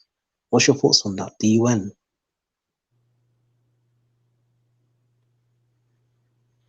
I think Oh, they just said to benefit Western countries. what? I didn't hear that. I think the UN's just there to benefit Western countries. Like, I think in Canada, if you commit a crime and you're doing a UN kind of thing, they won't prosecute you. Like, I think it was a Canadian soldier who was doing something in Haiti, like some like sexual things to kids, and he didn't get prosecuted. Well, what I But heard is that these campaigns that they do, they actually use these campaigns as okay, so they'll have an event or something that happens in a different country, and then they'll advertise the campaign as their own personal payday. That's what I heard. And once I realized that, I was like, ah, so you can make merch saying pray for Haiti, pray for whoever, pray for this country. You can do concerts called Let's Raise Money for Haiti, but then in the end, that's your personal payday. When I found out about that, I was like, wow, this is very sinister. But what can you expect when none but of you these have to people are remember. Haitians? But you have to remember, charity is a business. If you can Yeah. think of any charity, you can think of any charity in America or UK or France or anywhere, NGO, it's all a business. I even had people told me in Africa, people go, even the diaspora, they go to Africa to be NGOs and they make 100K and they go back. Even the diaspora is a part of the problem with the NGOs and the charities because it's one big business. That's interesting. Um, yeah, for Whether Scope TV, you can you go can say ahead. that again. Um, hold on.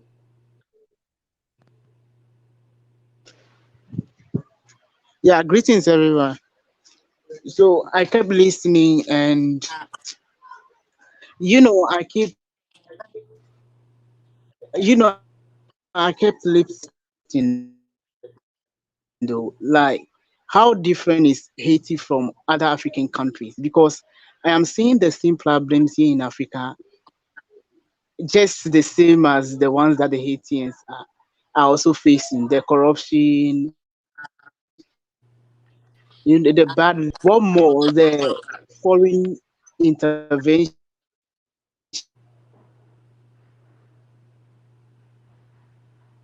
and let me just say, yeah, the foreign is Haiti from Africa. Because when we wanted to really solve something, when you want to grow up together, you look for people who are just like you and you work, people who have similar problems just like you, and then who are also fighting, who are also working behind the doors, to close doors, to kind of get rid of the same problems.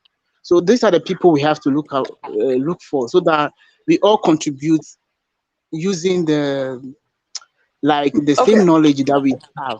So Afro how different is Haiti from other African countries who are also facing the same problems? Afroscope. This is the pushback that you're gonna hear from a lot of Africans, especially in the chat section. They're gonna say, "Well, if we're all facing the same issues, how are we then in the position to help somebody else? Because we haven't solved it. So how are we then supposed to be the Superman that's supposed to help someone else when we haven't figured it out either?" Well, I don't think it's true that it's the same problems, by the way, because like no, most countries in Africa and have been and that's true. occupied It's by not the every United African States. country. Like not Okay. every country has been occupied for 30 years, like Haiti has by the United States. Like it's like there's not things that people don't know about Haitian history. Like the United States went in there in the 1910s, stole a whole bunch of money, and in place dictators, which kind of led to the whole Papa Doc thing. So like it's not like the history of the Americas in Africa is like different. Like the intensity of American intervention is just not the same. I'm sitting back here and I'm wondering, like, I feel like Haiti, which is closer to the US, and let me just say that Britain and all of that, they have this issue of leadership where leaders loot a lot of money around to the US and other countries because they are in close proximity with these countries, and they feel like they can run away to because they don't want to solve the problems around them. It's So not all the they want to same. do is to run to these countries and neglect their own people. So, I knew very well that if Britain or France, or let me just say these Western countries that brand themselves as being developed, if they are in, if they are closer to Africa, it will be worse because a lot of people will just steal and then run out of the country. They claim there's this money laundry, international money laundry act or whatever that is. How are they are they getting these corrupt people? How many corrupt people from this country have they picked on? Like, we are not seeing the data because it seems that it benefits them. When they loot, they go and give it to them, and they use these monies to fund their gamble, to keep their Afroscope. companies running and dominating. Hello. Afroscope. The world is an evil place. It's Mm. only corruption when someone else does it. But when everyone else in Canada, France, UK, Germany do it, it's not corruption. It's called lobbying. Yeah, and the thing is, Haiti was the Americans went in with the military in Is there 2004. They is went in there 2004, any way? and oh, Okay, Rob can go ahead and then Afroscope can go ahead. Thank you. the Americans went in with the military in 2004 and took out like a popular kind of like an actual Haitian leader who cared about the people. I think his name was Estrada, and like removed him militarily and took him to the United States or something. So like that country, like people say, oh, it's coming to Africa. Nowhere in Africa is the United States sending the military and like deposing the government. Like the intensity which Haiti's under from like Western countries is like intense because the Americans don't want another Cuba, like something like country like Cuba. So they're going to keep Haiti in that position, and that's the same way they're going to do with other countries in that region. Like what happened in Grenada with what's his name? I can't remember what his name was, but they did the military invasion of Grenada too, because that guy was doing something similar to Cuba. So like it's not the same as Africa, because to be honest, people say oh they care about Africa. No one cares about Africa. If you're in the Caribbean and you try to do something like Cuba, they will come for you. That's interesting. So, okay. So you're saying in this case, the proximity that Haiti has to the America specifically is actually dangerous. People will say, "Oh, it's beneficial," but I don't know if it's still dangerous today, but definitely back in the day, it was a concern for the Western powers, especially America, right? Yeah, look what happened to the Cubans. The Americans say, "Oh, that's too close to us, so we're gonna have to, Yeah. take drastic measures." But Interesting. Rob, what threat would Haiti be to America? I think it's ideology because, like, oh, this country is going against us, and they're so close. Like, maybe other countries in the region can try to break off from American hegemony.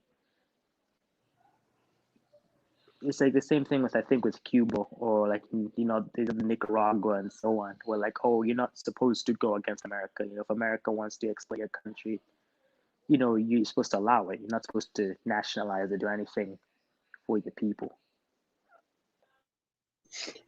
Yeah, true, true.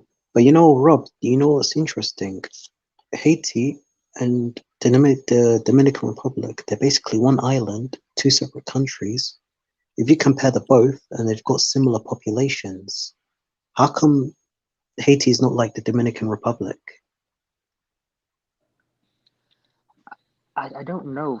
I'm not sure. I think because they're the ones who declared independence, maybe, and they're the ones who have to pay the reparations and have that kind of intensity. Because I think it's the Dominican Republic was more of an American ally. They had, I think, a dictator called Trujillo and so on. So they always kind of played with the Americans. While in Haiti, it was, I think it's also because they're black, maybe they're Spanish, something like that. No, Dominican Republic is it's a multiracial country. Yeah, I feel like they have a history of rebelling and doing things like that, and plus I think with I can't remember how his name Estrada, in the 90s he was kind of pushing a message of like development, independence, and then that's why they got rid of him the first time. And in 2004, they get rid of him again. You don't really see that in the Dominican Republic. Mm. Also, did you know back in the 70s? This is interesting. Did you know back in the 70s, Haiti used to be a major blood exporter to America, and the dictator of Haiti used to kill people, and they used to make people go missing because they used to export that blood to America, so pharmaceutical companies can produce factor 5. But a lot of these the blood they exported was actually contaminated. And the dictator was like Papa Duck. He did all the kind of like voodoo and whatnot. It's crazy. I had no idea about that. That's wild. That does make sense though. But we're gonna let after scope. Did you have anything to say to add to that? You know what? I'm getting in I'm getting data at a very fast and large amount of data on this panel that it's just very difficult for me to just pick a single point or and make a laudable formulate a laudable reason or I don't know solution to all of these things that I'm getting. But do you know what? Because I don't know how to be when like if the people who are supposed to be the elite, or let me just say, yes, the elite and also the intelligent class of the country are having it so difficult to solve their problem, then or to organize their people and build trust, and then so that they can fix their own problems before any other things. How can we outsiders also trust these same leaders? Like, how can we trust them? Because it's difficult, the whole idea of leadership and governance. You know it.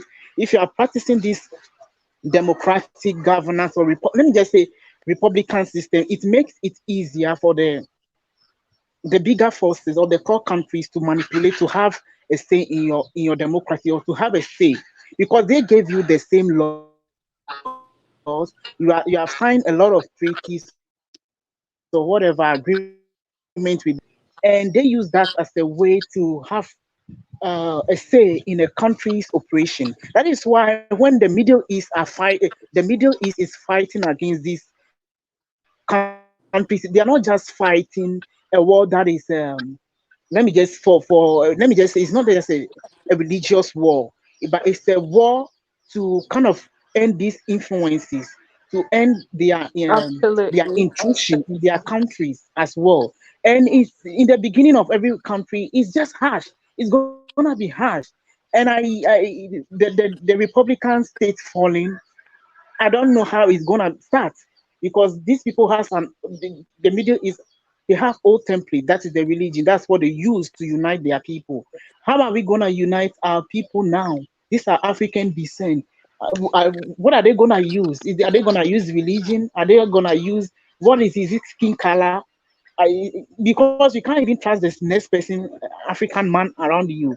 They are thinking about, they have this why me syndrome. If you want them to help solve a problem, you've seen it countless times on this platform when men get together over here and we raise a problem that's in our community and we want to be the ones to kind of address it. And then people be like, why me? When it comes to the act or let me just say the work side of things, then people will just say, why me? Why should I be the one to help? A lot of people haven't done it. Why should I? Why does it have to be me? So we see this thing happen over and over again, and it's like it's a psychological game, or it's a cycle that is also playing off over and over again. And I don't think, yeah, I think the youth in that country were like, what are they doing? What are they feeding them with? Did they know the problem? Did they know that what is happening? Yes. You don't know? Okay, well, the youth, I'll say specifically the youth in Haiti are so demotivated. Like that country is very unstable. So like Port-au-Prince, the you regular, want to go to yeah. Port-au-Prince, you're gonna get kidnapped. Okay, so the regular youth in that country, what do they, what do like, what's the source of their income? Like, what do they get their earnings from? What kind of work did they do? Did they have lands and property that they farm on? Are they selling drugs? What are they doing? Like, what is their livelihood? I know there might be a lot of people working and making money from the government. That's what is happening on the continent. Everybody want to work for the government because we see the government as means being the most trusted employer in the country, right? In most African countries, the government is the most trusted employer. Just because the government cannot build trust in these other private organizations, or let me just say private, uh, private institutions, they don't want to divert funds there. You know, the US has a crazy scheme they have been using. Our people don't want to use it. Do you remember that the US, all the economic failures that they have in the past, they are failing the cash system, or the, let me just say, the economic system in their country. Like it's happened about 2 times, if I will not lie, and they literally has to steal funds from the steal funds, tax funds, and give it to secretly give it to companies, just to for the companies to run Okay, and but keep the thing let me ask going. you a question. Let me ask you a question. What is Africa and the rest of the Caribbean's responsibility to help Haiti? What do you think then they should do specifically to help Haiti? I feel like this question is a question that needs to be like, if I'm in the position, if I'm in the I'm a president, or I'm a leader of the of Africa. Let me just say Ghana, and I'm also part of the African Union. When I confront Haiti or Haiti, I'll be like, "What can we do for you? What do you need?" That's what I'll ask. So this question, I feel like if I'm in that position, I'll ask the Haitian prime ministers, or let me just say leaders, what do they need from Africa? That's one of the main things that I will definitely ask. But I don't know what because I just have so much to think about right now. I'm feeling that the one thing I feel right now as a person in Africa right now, I feel like there is a that trust has broken in that country. There is no trust in the system or in their republican system in that country, and that trust needed to be built. And who need to build that trust Okay. is the state.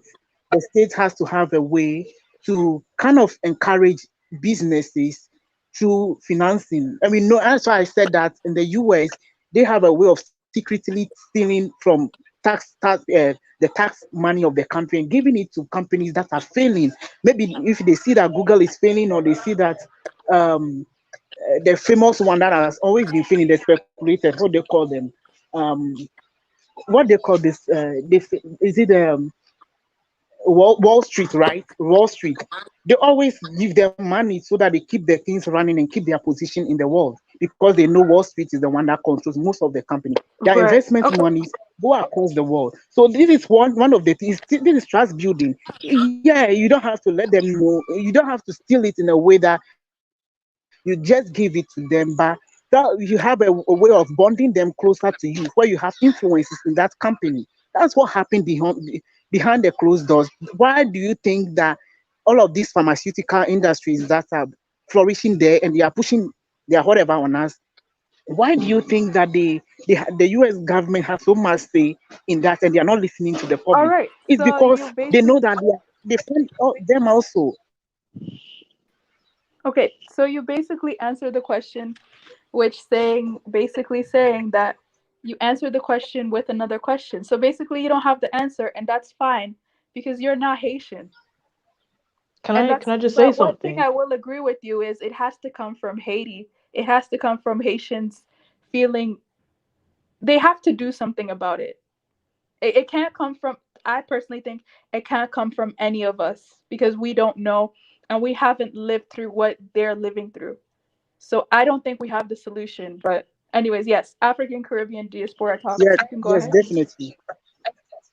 I think as well what we have to consider is that I'm not Haitian obviously, but I'm gonna take a guess that probably a lot of people's income does come from foreign remittance of people that have family that live abroad and send money back to help their families. And I think Haiti has an issue of unemployment as well as underemployment. There just probably are not enough jobs to go around. I know they have a textile industry, agriculture, but as well, Haiti has an issue where the land has been so damaged as well. And like people still use charcoal and whatnot. So I think charcoal is made from burning trees and things like this, which obviously will damage the land over time. So I think these are things that need to be So considered happening, what as well. the It's not a charcoal thing. thing, the charcoal is also happening somewhere in Africa. That's why I said that I'm not just trying to cut you short, but these things are African things. That's where I see black people. When you look at, like, recently, I had to look at a video of Haiti, and it was a documentary that was broadcasted by white media, and in fact, everybody looks like a regular people you see in any of our countries over here in Africa. Okay, so this is African people. These are African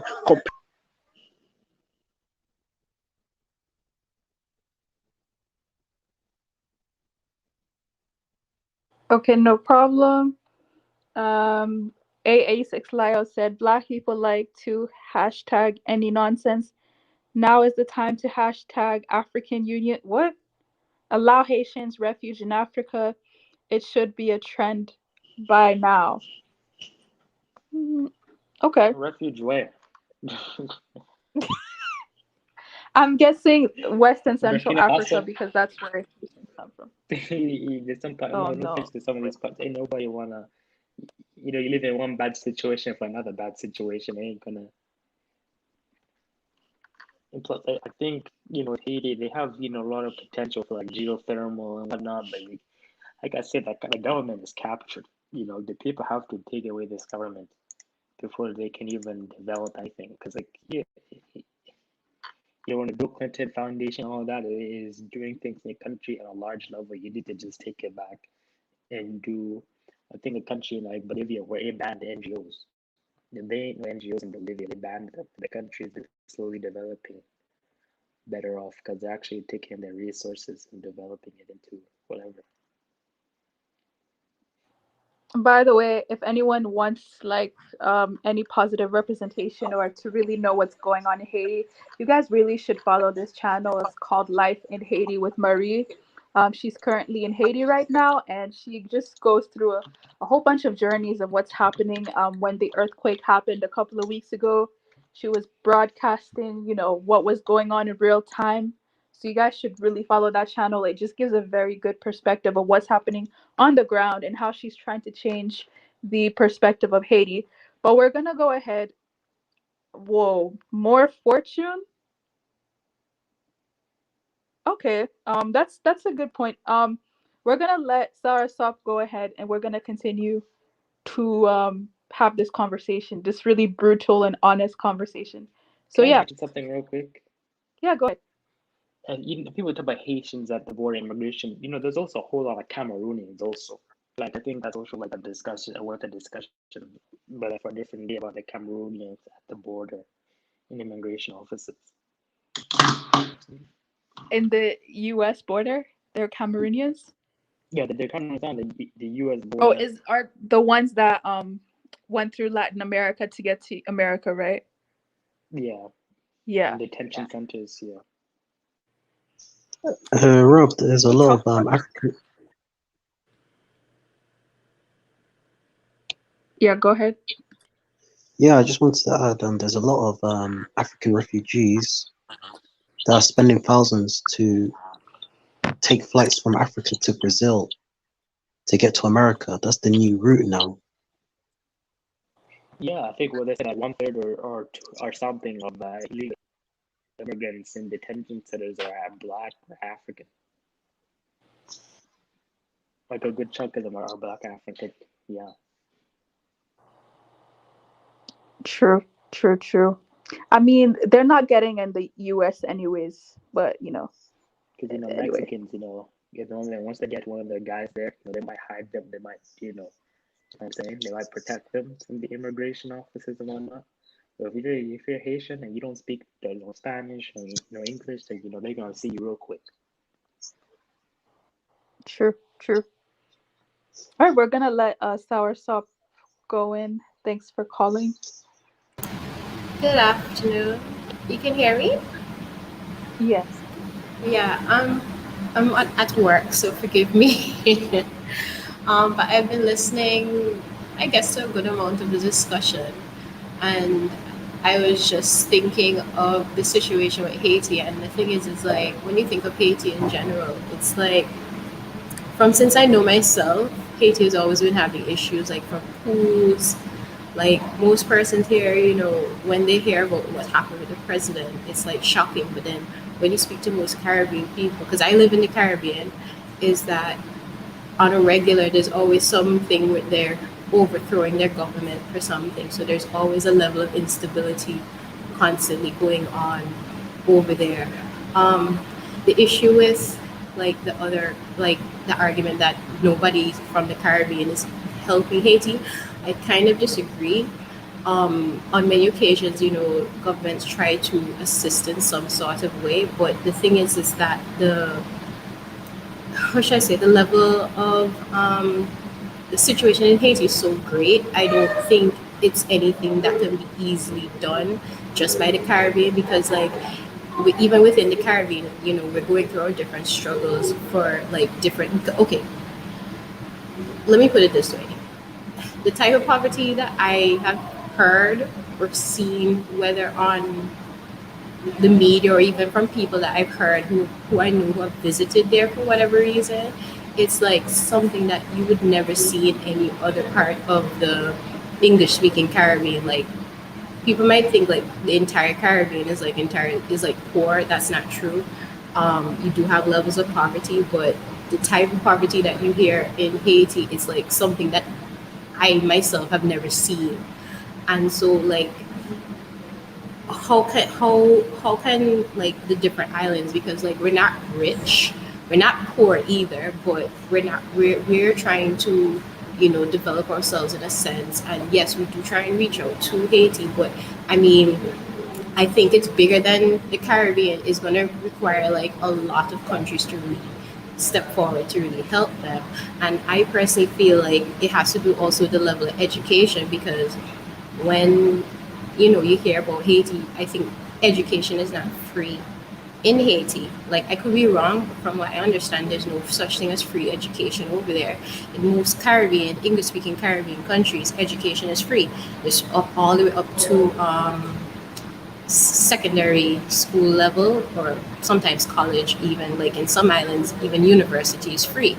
So I mean, you have that left. So you have high literacy rates within the English-speaking Caribbean, but then when you go to Haiti, I mean, I think the majority of people don't go to school, or they probably just maybe have a primary education, basic.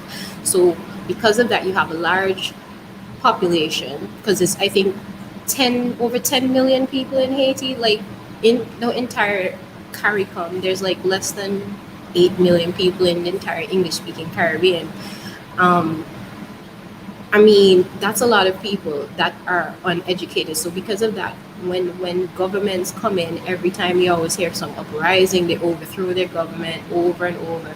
Now people might say, well, probably the US or somebody plants somebody there to stir up something, but I mean, something needs to be done, and I think it has to come from within, because no matter what persons do from outside, I think the driving force has to start with the people themselves. The people have to say, look, enough is enough. We need to really try and reform ourselves, and act, and I think other countries will be able to assist from there. But just to go in and just start to change up things, because like I said, people have tried, and nothing to me seems to have ever worked. And like somebody was like bringing up the whole thing with Dominican Republic. That thing has always puzzled me. Like, how is it that the Dominican Republic is like prosperous and then Haiti's the way it is? But like again, somebody will say, well, the U.S. and the countries did whatever, but Haiti is going to require a lot of help from all over, and not just the Caribbean, Africa, probably Central America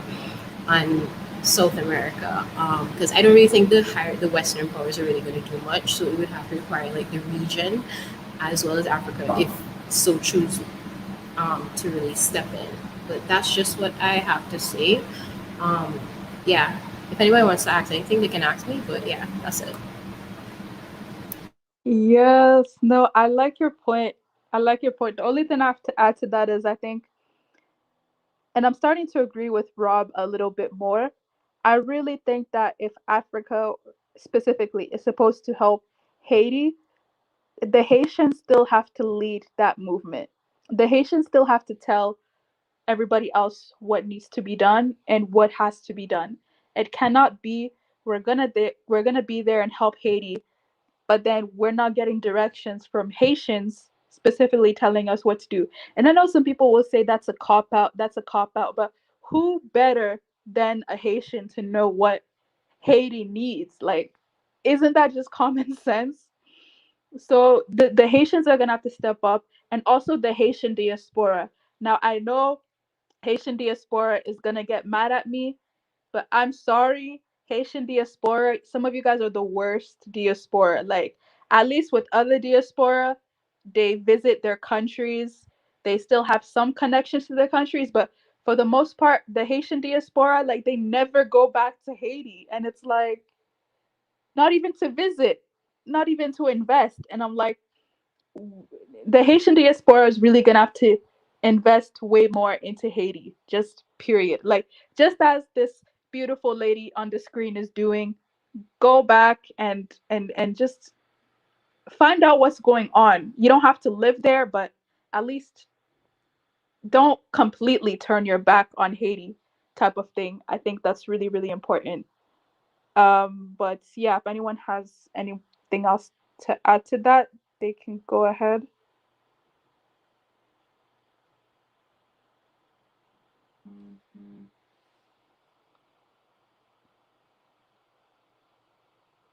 Okay, no problem. I'm just gonna read it. Oh yeah, okay, go ahead. I have questions about like CARICOM. Is it supposed to be some kind of, political unifying agent? Because I've never really heard of it like that much. Like I hear CARICOM does this and that, but how much? Like the Caribbean countries aren't that big anyways. Like how much can they really do? Like Jamaica only has like 4 million people in the country. Like I don't like how much can they do? In terms of CARICOM, it stands for Caribbean Community, so it's like more than just islands. So you do have South American countries within CARICOM. So Guyana is actually bigger than the whole of England. That is part of CARICOM. You also have another country called Suriname that is Dutch. It's a Dutch-speaking country, but they also speak English. And you also have Belize, which is in Central America. They're also a big landmass, and they're English speaking. They're the only English speaking country in Central America. They're also part of CARICOM. You also have they call it Bahamas. You have a bunch of islands, but it's 15 countries in total. So 2 from South America and 1 from Central America. All those make up CARICOM. And so initially they wanted, well, somebody Caribbean diaspora talk, she had mentioned the federation. So prior to CARICOM, you had a thing called federation, which was supposed to be something like a political union of the different countries.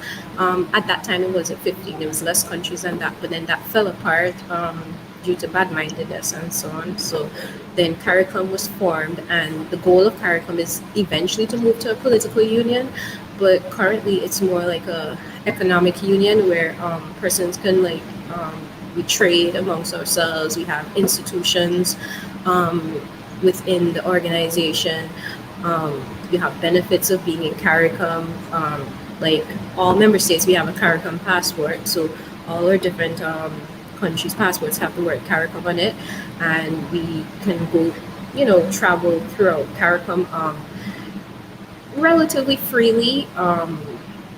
It has its benefits, but it has a lot of issues as well, because you do have it's 15 different governments, and each one thinks that they know what they're doing. So it's that's the best way I can describe it. Susab, I've got a question. Go ahead. How do you feel about St. Kitts, St. Lucia, and Grenada and Antigua selling their passports to non-Caribbean countries, not citizens who don't come from Caribbean countries, because these countries in the Caribbean are selling their citizenship. Anyone can buy it, and you could even become a president in these Caribbean countries. How do you feel about that? It's not as simple as how should I put it? I don't think anybody can be a prime minister within. From my understanding, you have to be a born native to be a prime minister of certain countries. I could be wrong, but that's what I understand. Like, if even if these persons become citizens, they cannot necessarily become the prime minister or president, because they have to be born or have blood from what should I say, somebody from their family. They have to have some kind of connection, from my understanding. You cannot have allegiance to another nation if you are to be the head.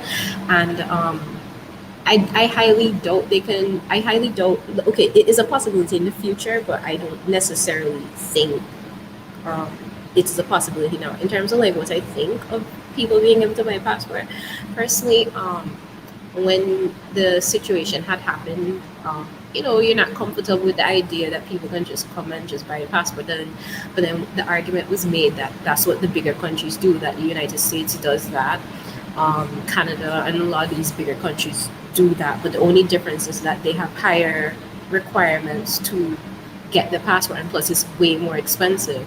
The citizenship by investment program that they have in the Caribbean, it's twofold. You could either get a passport if you invest in the country, or you can actually just buy the passport outright, but it's at a cost. And I guess it's just a way of getting foreign direct investment. And also, mind you, it can be revoked, because you have cases right here, because I live in Antigua.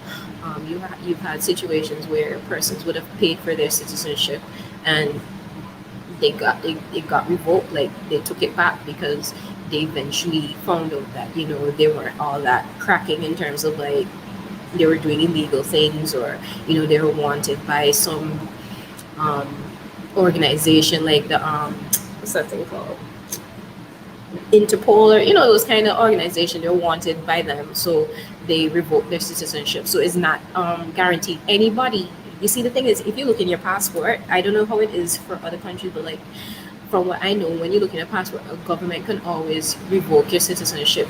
Just because you become a citizen of a country, unless you're born there, a government can revoke your citizenship at any time and make you persona non grata, so you just can't come back. Because that has happened here, where the government has made people persona non grata and they can't come back. It doesn't matter. So that's what I have to say on that.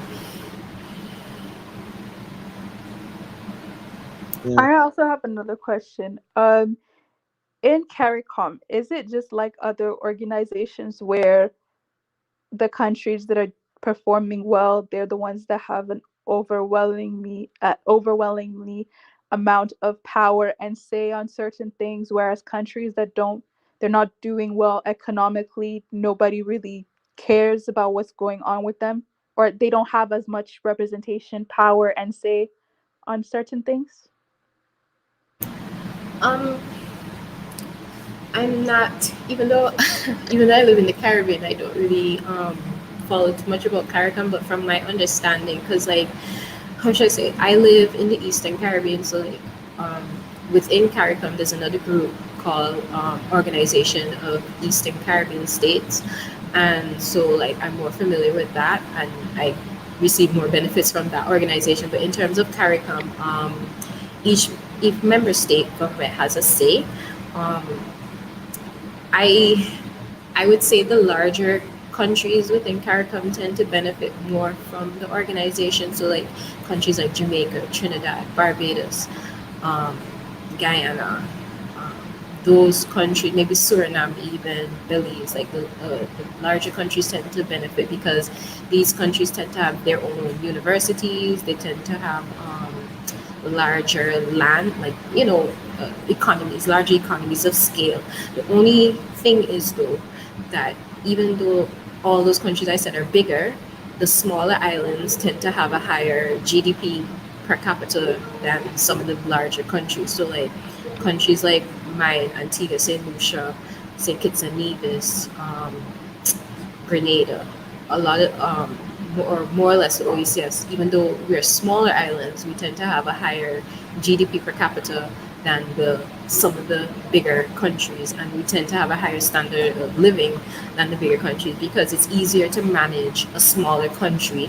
It's easier to develop a small country than to manage millions of people.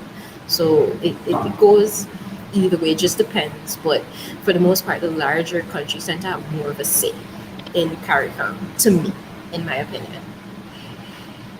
Okay, that makes sense. That makes sense. That I makes just sense. want to mention those something with Haiti and Venezuela about oil. Like Venezuela going to sell oil to Haiti for I think a cheaper rate, and then the Haitian government by pressure of the U.S. basically went against it, even though it would probably be a better deal for them. I mean, so I feel like there just needs to be more independence and not being either bullied or kind of made to do something that's against their benefit.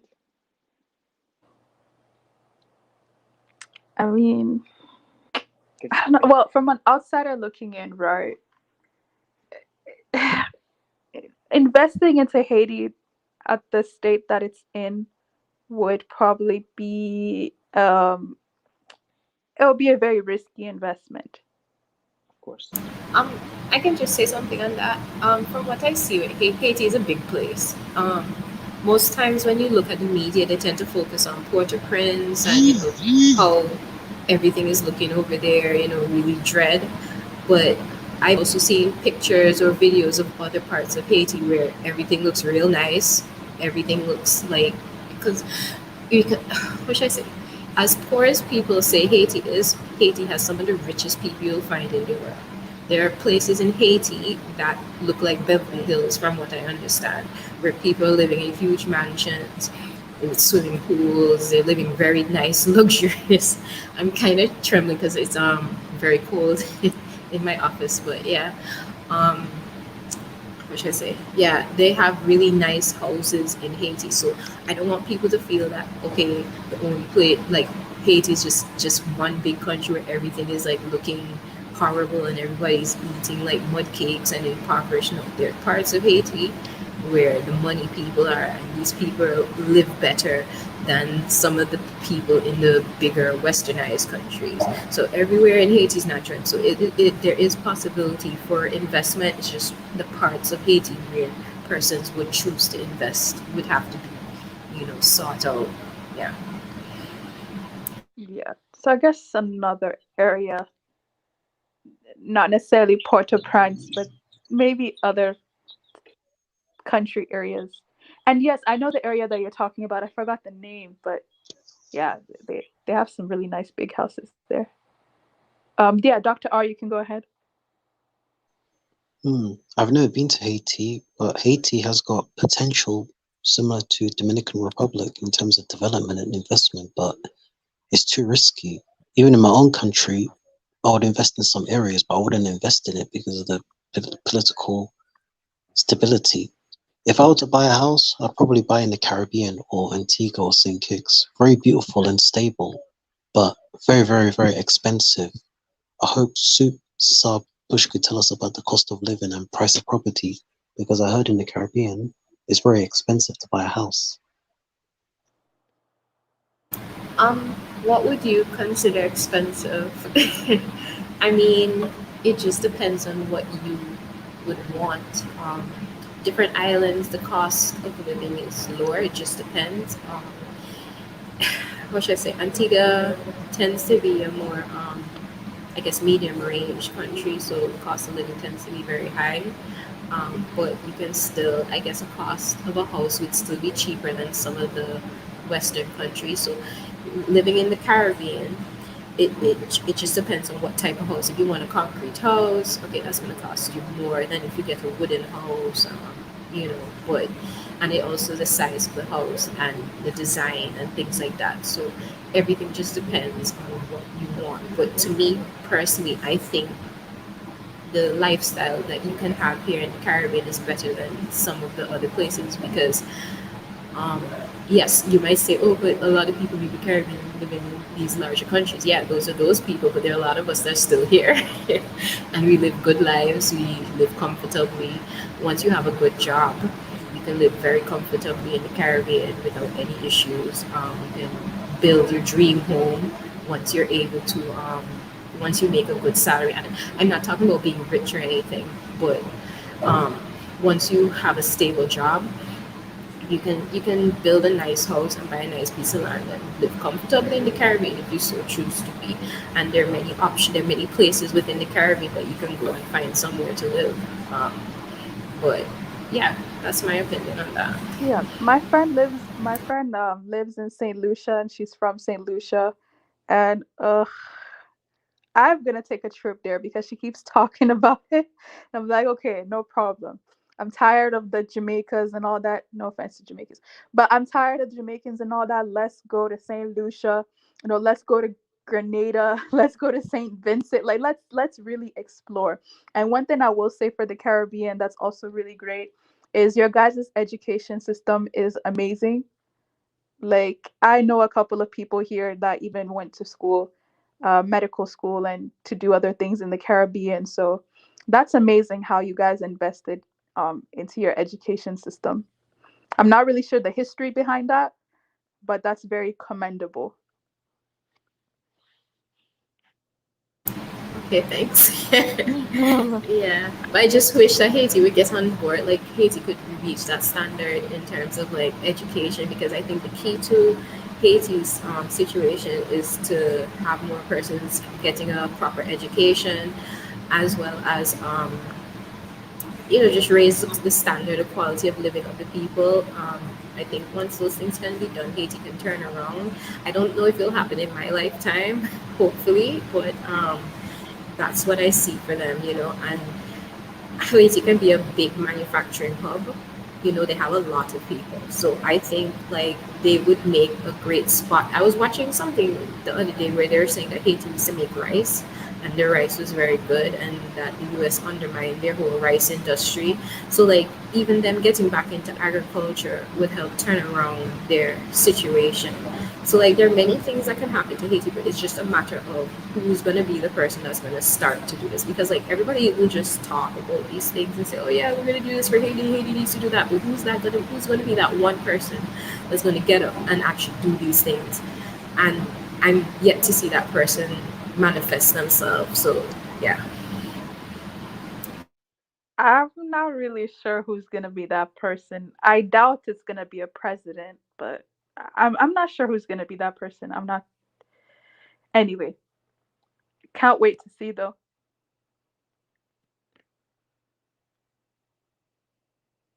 More black people should move to the Caribbean. Oh my gosh. Yeah, you know what? That's a good. It's interesting because if you're looking at YouTube, black Caribbean, no, some of them. Well, it's actually the Caribbeans in the West that are moving to Africa. But I agree with you. More black people should move to the Caribbean because Caribbean's pretty safe, pretty stable.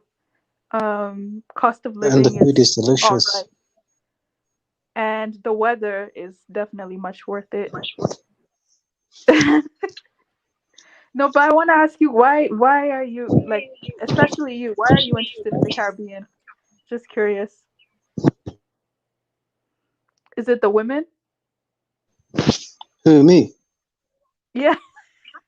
No, the Caribbean is just stable. It's English speaking. The food, well, the food, I've tried the food. The food is delicious. The culture, and it's a simple life.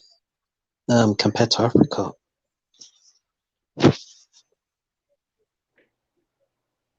True, true, true. And one last thing, because I'm going to get ready to go because I'm at work. There are a lot of African people living in the Caribbean. And when I say African, I mean like recent um, persons from Africa, and they have businesses here.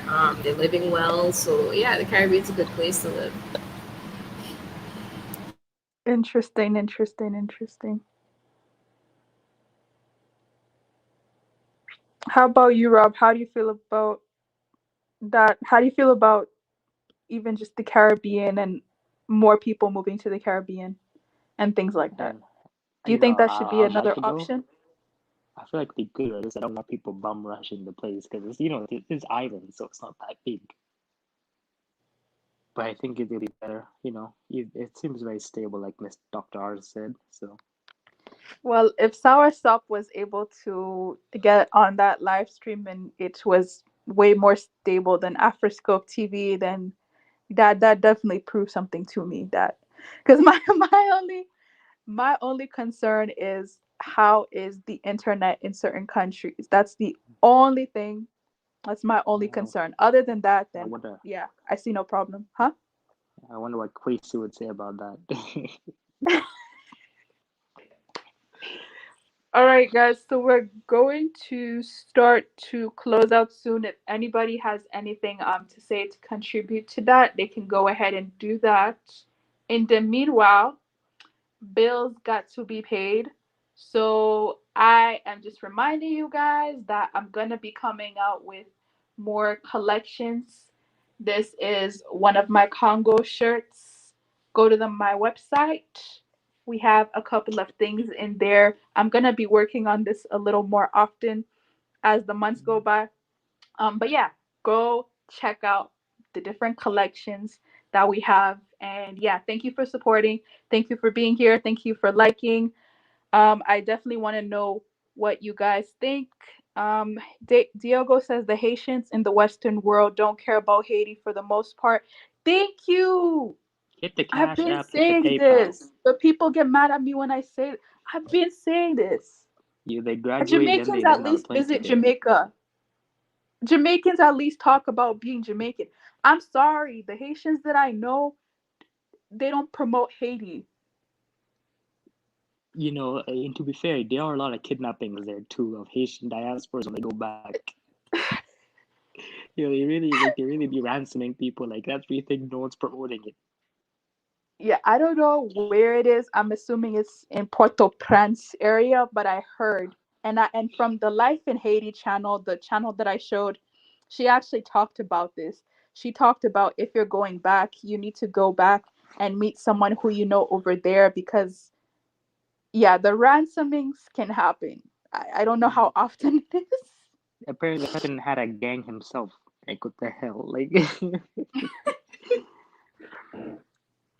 I guess that's why the Haitian diaspora aren't that excited about talking about Haiti because when they go back, they have to be extra careful if they're going to certain areas because they're gonna be targeted because they have money. So I guess that's why they're not really excited. Some of them are not excited about promoting and talking about Haiti.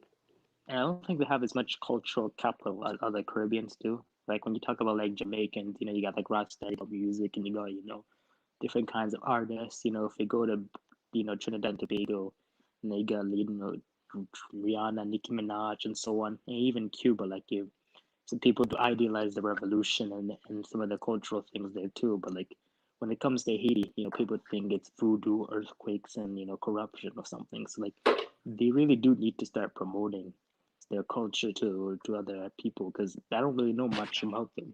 Like not even stereotypes. You raised a very, very good point.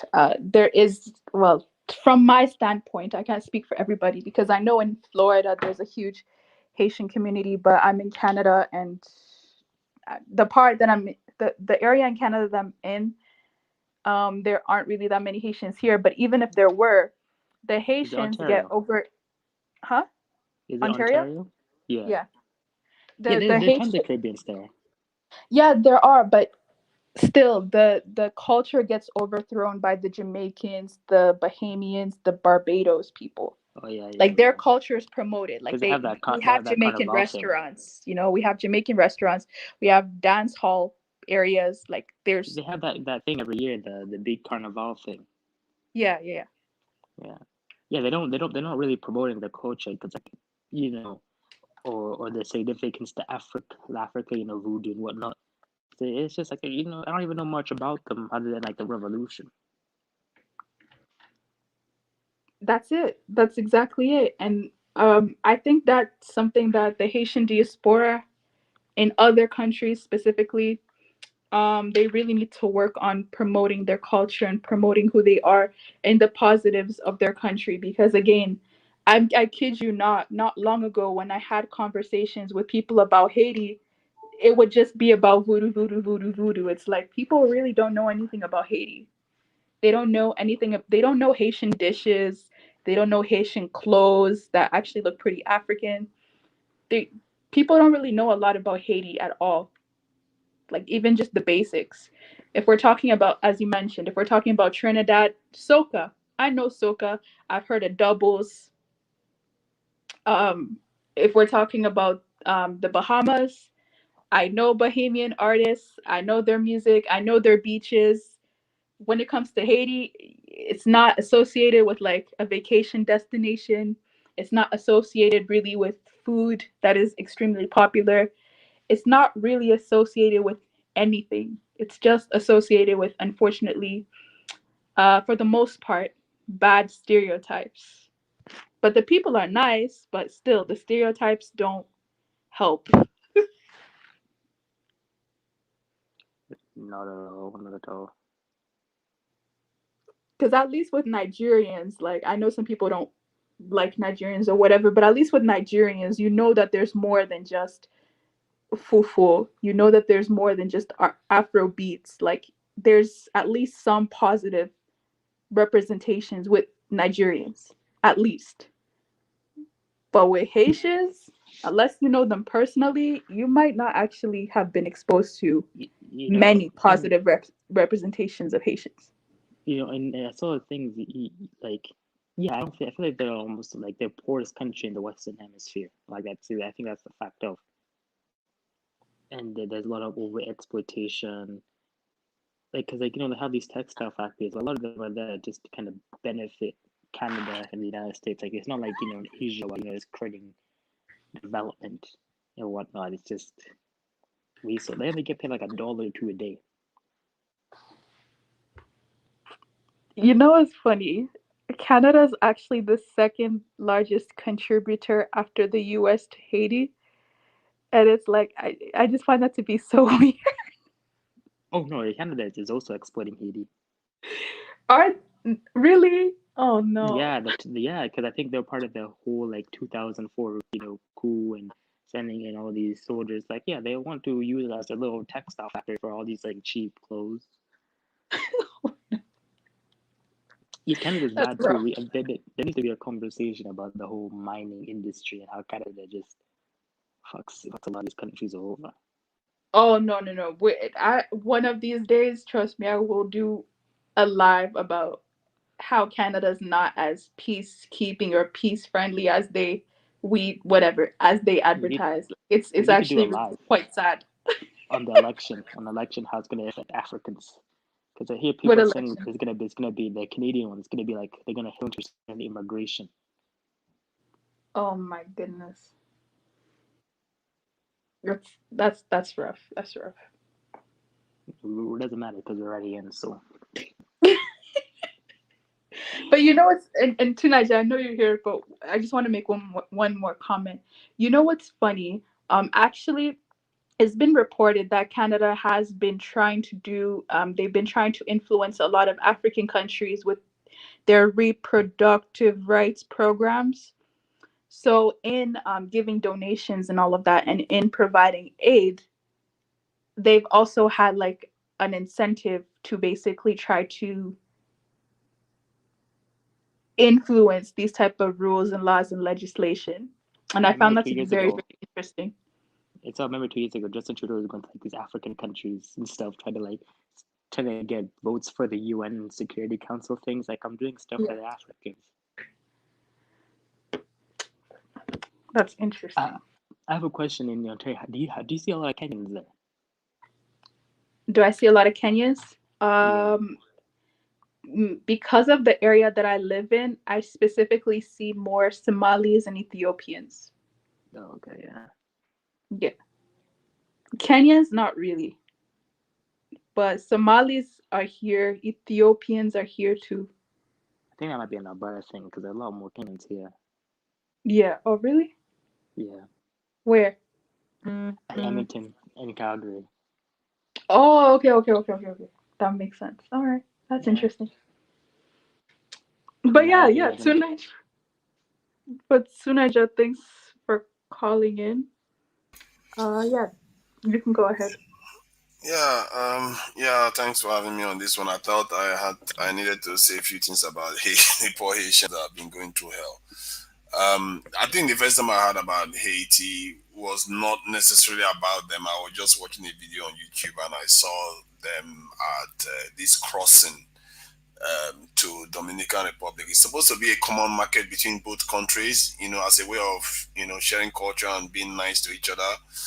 And to watch how people that look black are treating fellow black people like subhumans, I just could not believe that was present in a country right next door to the US, not that far from the US. And it was just horrible treatment they were giving to the Haitians. We were treating them like just dirt, really. And only to find out that these people are the people they are the first black republic in the world that actually defeated colonial powers and stuff like that.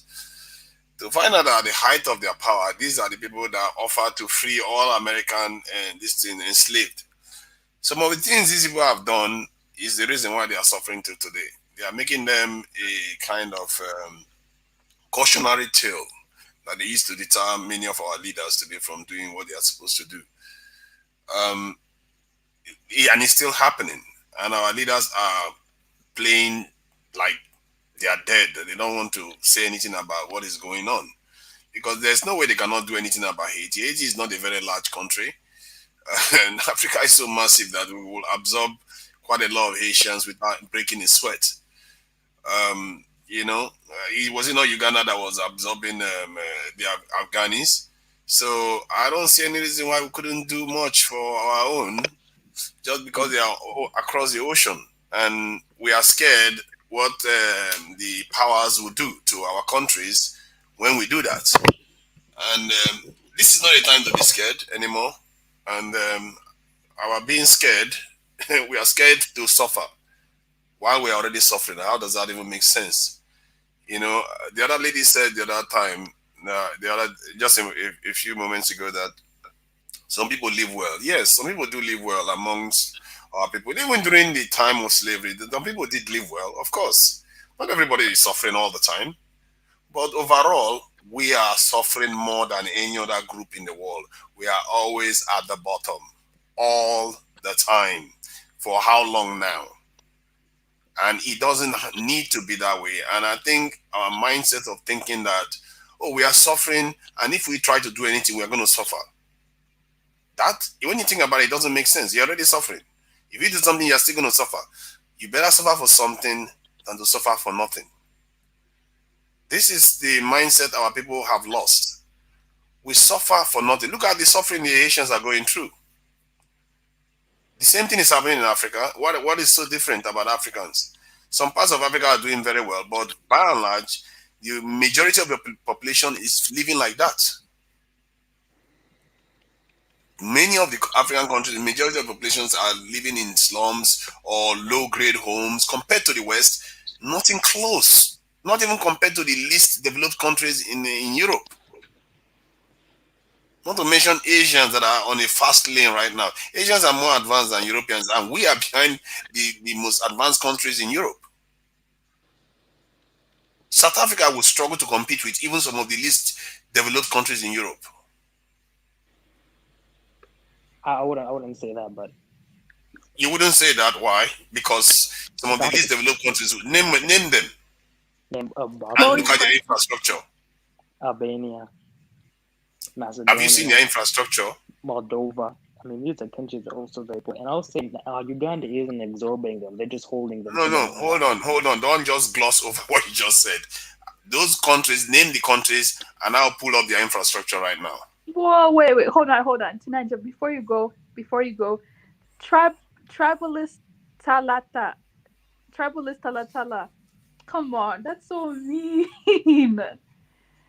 He says, why don't we take Haitians? Come on now. I just want to say, Uganda. Is that's not mean? It's a valid point. Why are Nigerians not taking Haitians on? No. I'm talking about the comment after that. Haitians are not our people. I'm like, listen, Haitians look like Africans. That's one thing I can't deny. Haitians literally look like Central and West Africans, especially West Africans. Some Haitians literally look Ghanaian and Nigerian, but you're saying anyway. Sorry, that just threw me off. You can continue. Yeah. And to Niger, Uganda isn't taking them refugees; they're just holding them for the United States. Oh, they're holding them for you. Okay, they're going to hold them for how long? For 2 months to 10 years. The Americans are paying for them. They're going to the United States already. The Americans are paying to hold them there.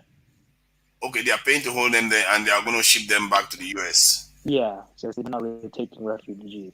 Okay, but you don't know that though. You are not certain that. See, US is large enough. See, let me finish my statement.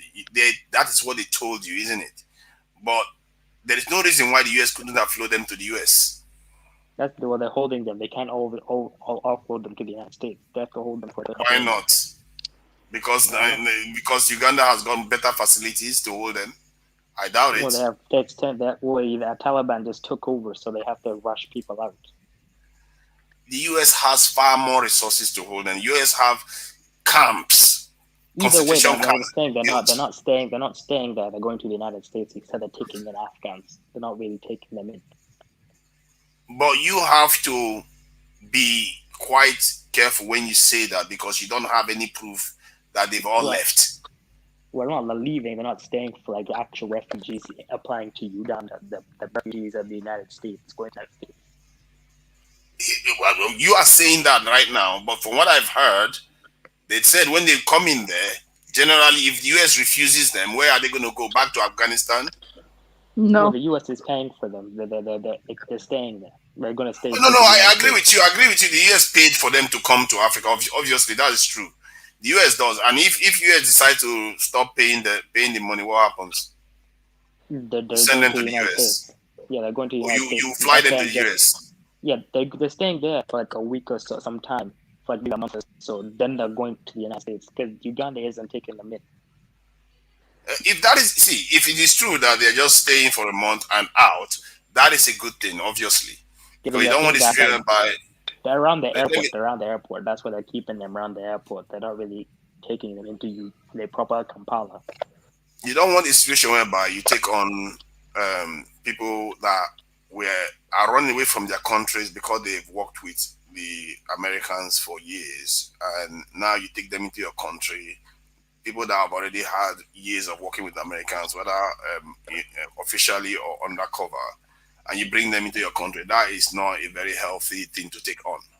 So that said, you said Haiti has very similar to African situations, maybe in some quality of life, but like the situation is just different. Well, how is it different? Well, like I think we talked earlier about how the United States occupied them for 30 years. In 2004, sent in its military to basically remove the president. There's no African country where that's happened in recent times because the proximity of the Haiti to the United States means there's more pressure. But you're just using one metric of invasion. It's important. It's very important. Have you looked at the countries? They speak. See, you are just completely missing the point. Invasion is very important, but no, it is not very important. Invasion can happen in different ways. There is a way that we are in Africa right now. Okay, you talked about military invasion, and Haiti wasn't invaded in the way you are thinking. It was for 30 But years. The Americans went in there and they controlled it for 30 years. they controlled it for 30 years, but it Yeah, wasn't through like the military kind of rule. like Iraq war that they were fighting a massive war with the Haitians. It wasn't like No, that. it was repressed. Yes, it was. It was repressed for 30 years. The Americans had the U.S. and the Marines there, and they had put in puppet dictators. See, I'm aware of that early 19th century, this in I think, or 20th century in this in occupation of Haiti. But this is Nigeria, Africa was colonized during that same time. Yes, For longer, actually. Haiti was also colonized. What do you think colonization was?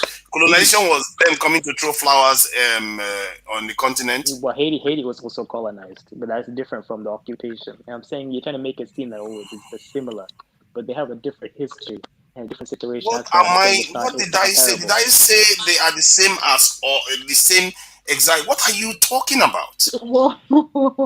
He's just making stuff up.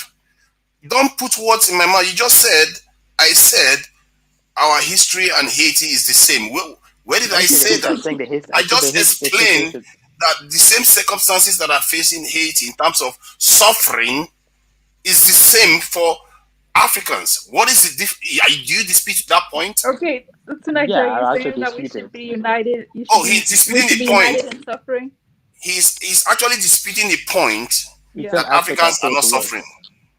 I'd say somewhere in Haiti it's worse. No country in Africa is facing like seismic earthquakes every other year. Oh my God. Yeah, because oh my God. Some of the things you are spewing out, I don't know how tell me a country in Africa that had two things together. Tell me a country in Africa in recent years that had a Haiti-sized earthquake. Goodness gracious. What is wrong with you? I mean, it's just different. It's different. It's very different. Like which country what is wrong with this guy? You don't understand what we are saying here. You know how you talk? You talk like this person that when they want to tell you a story of Snow White, you'll be saying, oh, what were the dwarfs wearing? Were they wearing slippers? Did they go weeing before they went? And you ask irrelevant questions when they are trying to make a different point. Okay. You ask me if I dispute the circumstances, and I dispute the circumstances. I think it's very much. You are raising points that are not relevant to the point I'm trying to make. Yes, you are just picking on minutia. You can't start talking about because we are not exactly Ghana and Nigeria is not exactly the same. Ghana and Benin Republic next door is, as a matter of fact, Lagos and Port Harcourt is not the same. So are you the same with your sibling? Things are different. That doesn't mean there is no commonality. You have to see it from the point of view I'm talking from. I'm saying, as a community of black people, how is that? Does that miss you? When I said as a community of black people that we are going through similar things, or you just want to disagree for the sake of it? Yeah, I'm saying yes. If I dispute the circumstances, I dispute the circumstances. The circumstances in Haiti are sometimes just worse off than parts of Africa. I'm not talking about circumstances. I'm saying that we are suffering. Our people, by and large, are the least. We have least access to wealth because of our history. You fight a war, you lose it, you pay a price for it, and we've been paying the price for it for about 400 years now. And we have all we need together. Okay, one second. All right, so we're gonna let Diogo. He didn't even let me finish my comment. He just kept picking on minutiae details. He didn't let me talk. Did this guy come in here to just stop us from talking? We're just picking on details.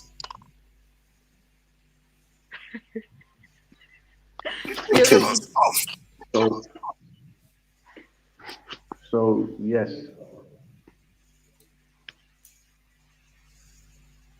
Go ahead. Welcome. I thought you wanted to say something.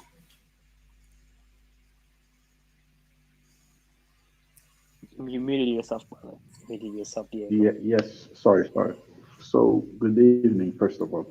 So I'm seeing a lot of emotional conversation here without a lot of proper knowledge when it comes to what's happening. So the first thing I will talk about the United States. So what's happening in the United States is the Afghans and the Mexicans that are getting in, it's more are considered political refugees. You see, these people will vote for the Democrats. The Democrats have a plan to make Texas a Republican state by 2030. This is why they accept these immigrants from Mexico and things because they know that they will vote the Democrats. That's the first thing. Second thing is Haitians are considered economic refugees. This is why the United States is having such problems getting Haitians in because they are considered economic refugees, not political refugees. That's the first. That's the second thing. Now, the third thing is when it comes to Africa, you need to understand that unfortunately, Africa is economically controlled by Western powers. You see, and Western powers have no interest in actually making Haiti a self-sufficient nation. So it's very hard for Africans to help Haitians when they're still exposed. Even the move of the Afghans in Uganda was more of a political move that the Western nations forced the Ugandans to bring in. You see, so we need to have this in context. The problem is we're acting emotional. I understand that Haitians are our people. They are our people, you see, but the way things are being done in the world today is not mostly on an emotional playing field, unfortunately. It's on a logical playing field. So, uh, unless you go and influence that international policy, you'll always cry. You'll talk about this next year after 2 years. We got to move in mass and influence that international policy that we're subservient to. That's the only way we can solve the issues we're facing. Um, I agree with the point about not using emotions because and some people have often ascribed the term Pan-Africanism to holding hands and love and all that. It's about shared interest, and I want to make it clear whenever I talk, I'm not talking from the point of view of details. I'm talking from the point of view of the community at large, from what I see, because that is the way I look at the world. I look at the world and see what is going on to our people. Yeah. Um, Let so me just ask you something. Do you believe that at the moment today, African people across the globe can depend on each other? they have the capacity to.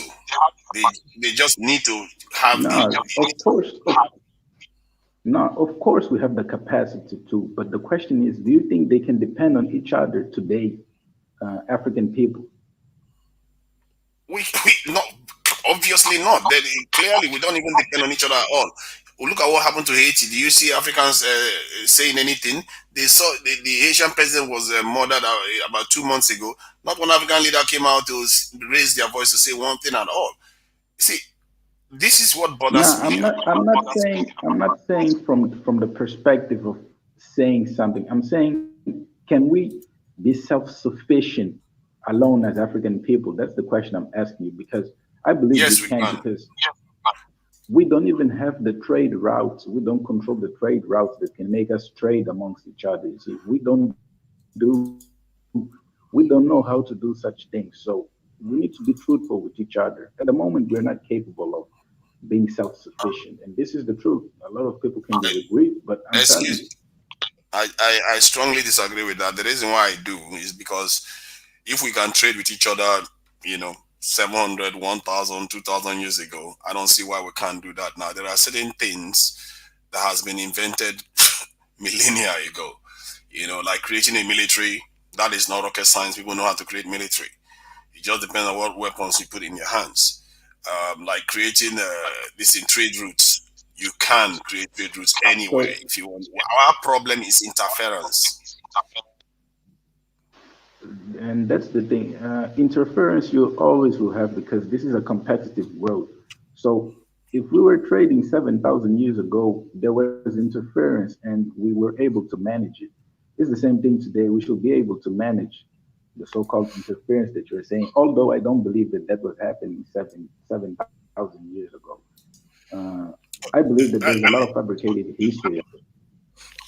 It depends on how we And look at it. We know the Egyptians were trading with the South and stuff like that. So, yes, I do take you your believe that point. we are Egyptians? There So is you're telling feedback. me that we were Egyptians. No, no, no. I meant the Egyptians were able to trade with sub-Saharan Africa even at their time. Yeah, of course. That you need to understand that that area of Egypt was heavily. That was a trade area. That area was actually a area that was booming in commerce. So I can understand that. But do you believe that we were the Egyptians? Why? No, I don't think we are. We are West Africans. We are not Egyptians. You can ask the Kushites and the Nilotic people in that region. I believe they were Africans, of course. That's for sure. And I also believe that there has been a lot of change in North Africa because Africa, the Sahara Desert used to be green once, and the West Africans you have today used to occupy Sahara Desert, and the changes that has happened in that region has meant that you have Sahara region, the West African region is now compressed to the space we now occupy in West Africa. And if you look at West Africa today, that accounts for why we have about 1,000 languages in a relatively small region. It's not because they are islands; it's because they come from somewhere else. And we probably all know of stories of people saying how they travel from somewhere else to somewhere else, and they all migrated. So these are the signs that there has been a lot of movements in Africa.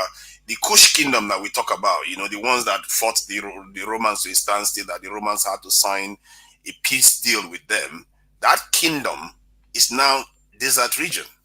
If you go there, it's covered by sand. There's nothing there anymore. It tells you the forces that Africans have been fighting down the ages. And you can see why it expands towards the south more. Because the south is further away from the ocean, while the north is closer to the Mediterranean Sea. So the north, the desert doesn't encroach towards the north, it expands toward the south even more. So that is what shaped our history. And if you look at it, during the time when that desert expanded, it's not that long from when you had the Bantu expansion too. So you can argue that there was a pressure in that region and they expanded south because they needed to move because of climatic changes. So, but whether we are Egyptians, no, because I don't think if we are Egyptians, we wouldn't be in West Africa today, would we? We would be in Egypt because Egypt had water. So the people that moved to Egypt from the Sahara had their own culture and they all went there and did their own thing. And, with all the years of invasion and all the rest, the population has turned over. But whether West Africans are Egyptians, no. But I think one thing people don't understand is that Africans do have a common gene. Even the Berbers have a common gene with every black people. That's something we don't often understand very well. I think we've gone away from the topic now. No, that's true. Yeah. But he asked me a specific question. Yeah, I think we need to get back to the Haitian thing. I think you are correct to pick on that one. That kind of minutia is kind of point I like where people pick because it's strictly not on topic. I think the question is, at this moment in time, can Africans do something for Haiti? And probably not at this moment. Bro, in time. They can if they want to. I don't think at this moment they can. I don't know why they can't. They have the land. What are they doing with the land? I think it's an economic problem. Okay, it's an economic problem with COVID-19 and debt and whatnot. And plus, you say the land. The land is probably owned by someone, and you have to develop it. Who's going to develop it? Who's going to do the water connections, the internet connections? You can't just go get some Haitians and plop their own sandy land. It costs a lot of money. I don't understand why people say money all the time. You will not understand that there is a difference between money and your ability to actually do something. I get the need for money, but money is just a charade. You can build with zero money if you have your own resources and you're able to build stuff. You don't have to have it. See, if you look at Rwanda, I saw that video of Wodemaya in Rwanda and how the country is doing so well. It wasn't because of technology. Most of it was just common sense. They kept the street clean. It wasn't because they were using electric cleaners. People were cleaning the streets. Yeah, but how many people are going to build houses when they don't have houses maybe themselves? I mean, because the thing in Haiti is that Haitians don't need to come to Africa. They want their country to be better. It's not that they need to come here. I agree with. I see. I'm not saying all Haitians should leave their country or anything, but Africa can do something. They can send resources, and they can try to at least show that they see their own brothers suffering. There is something to be said for that, because the way they feel that they are abandoned, if they feel they are abandoned, the tragedy is double. Because after you suffered all these problems, and you feel that even you have 1 billion people, one of the largest continents on earth, and with all the wealth, there is nothing coming to save you or help you or anything. Even just a statement of sympathy, there is nothing. See, Nigerians, let me tell you this. Nigerians, one of the things Nigerians, or many African countries probably have this experience too. When they are overseas and they see how foreigners treat them, they get angry that their country, their governments don't respond. Can you imagine how the Haitians feel? When they see a continent, their own sister continent, don't respond at all.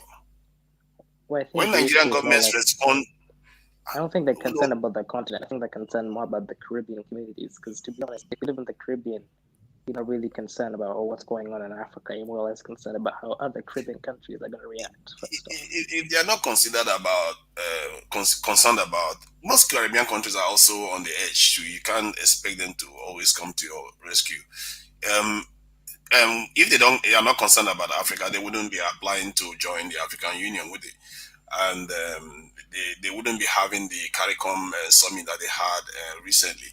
They know that the priority is first, what is the Caribbean community going to do for them rather than Africa? Because this is the kind of talking point you hear from people that don't want to do anything. Earlier we did mention, I don't know if you were here earlier, that they have to help themselves first to get the government in order. Oh my God! And get rid of the NGOs. Because, there's been billions of dollars put into Haiti and none of that's been given to the people. None of it's given to the people. There's been so many scandals of millions of dollars and they don't really do anything. You make it sound as if you make it sound as if they just I'm not finished. Okay. They need to fix the system, because how, say if an African company goes there and tries to do something, we don't know the gangs and all this other stuff. They need to kind of get it in order so it's at least manageable. I'm not saying get rid of all corruption, but it needs to be like a manageable thing that people can come in and invest. Because when you look at the Caribbean, no one's really talking about investing in Haiti. People want to invest in the Dominican Republic. And it's for a reason, right? If the people there want to fix the country, they need to take charge, and then, other people will join. Because, there's a saying that you can't help yourself. You can't get help if you don't help yourself first, right? So it's really like that. Because, we're Africans, we don't really know the situation on the ground like the Haitians do. We don't really know what they need. You see, what you said there, that Africans don't know the situation on the ground and the Haitians should take the lead, that is a fair point. But to say Africans should not help at all, that is where I differ. Because if you say at the same time you talked about, let me finish my point. You just asked me to wait for you to finish speaking. Let me finish. So if the Haitians were invaded, like you said, they went through all this stuff, hurricane and all the rest of it, and for an African to sit there and say, let them sort themselves out, let them figure it out, that is just, come on. Even European countries would do that to each other. Asian countries would. European countries hate each other more than we do. They hate each other more. They hate each other more than we hate ourselves. If they can do that for each other, and you sit here with that kind of unique tragedies that country has suffered, and you say, let them just help themselves. If you were talking about maybe St. Lucia or Barbados, maybe I might understand.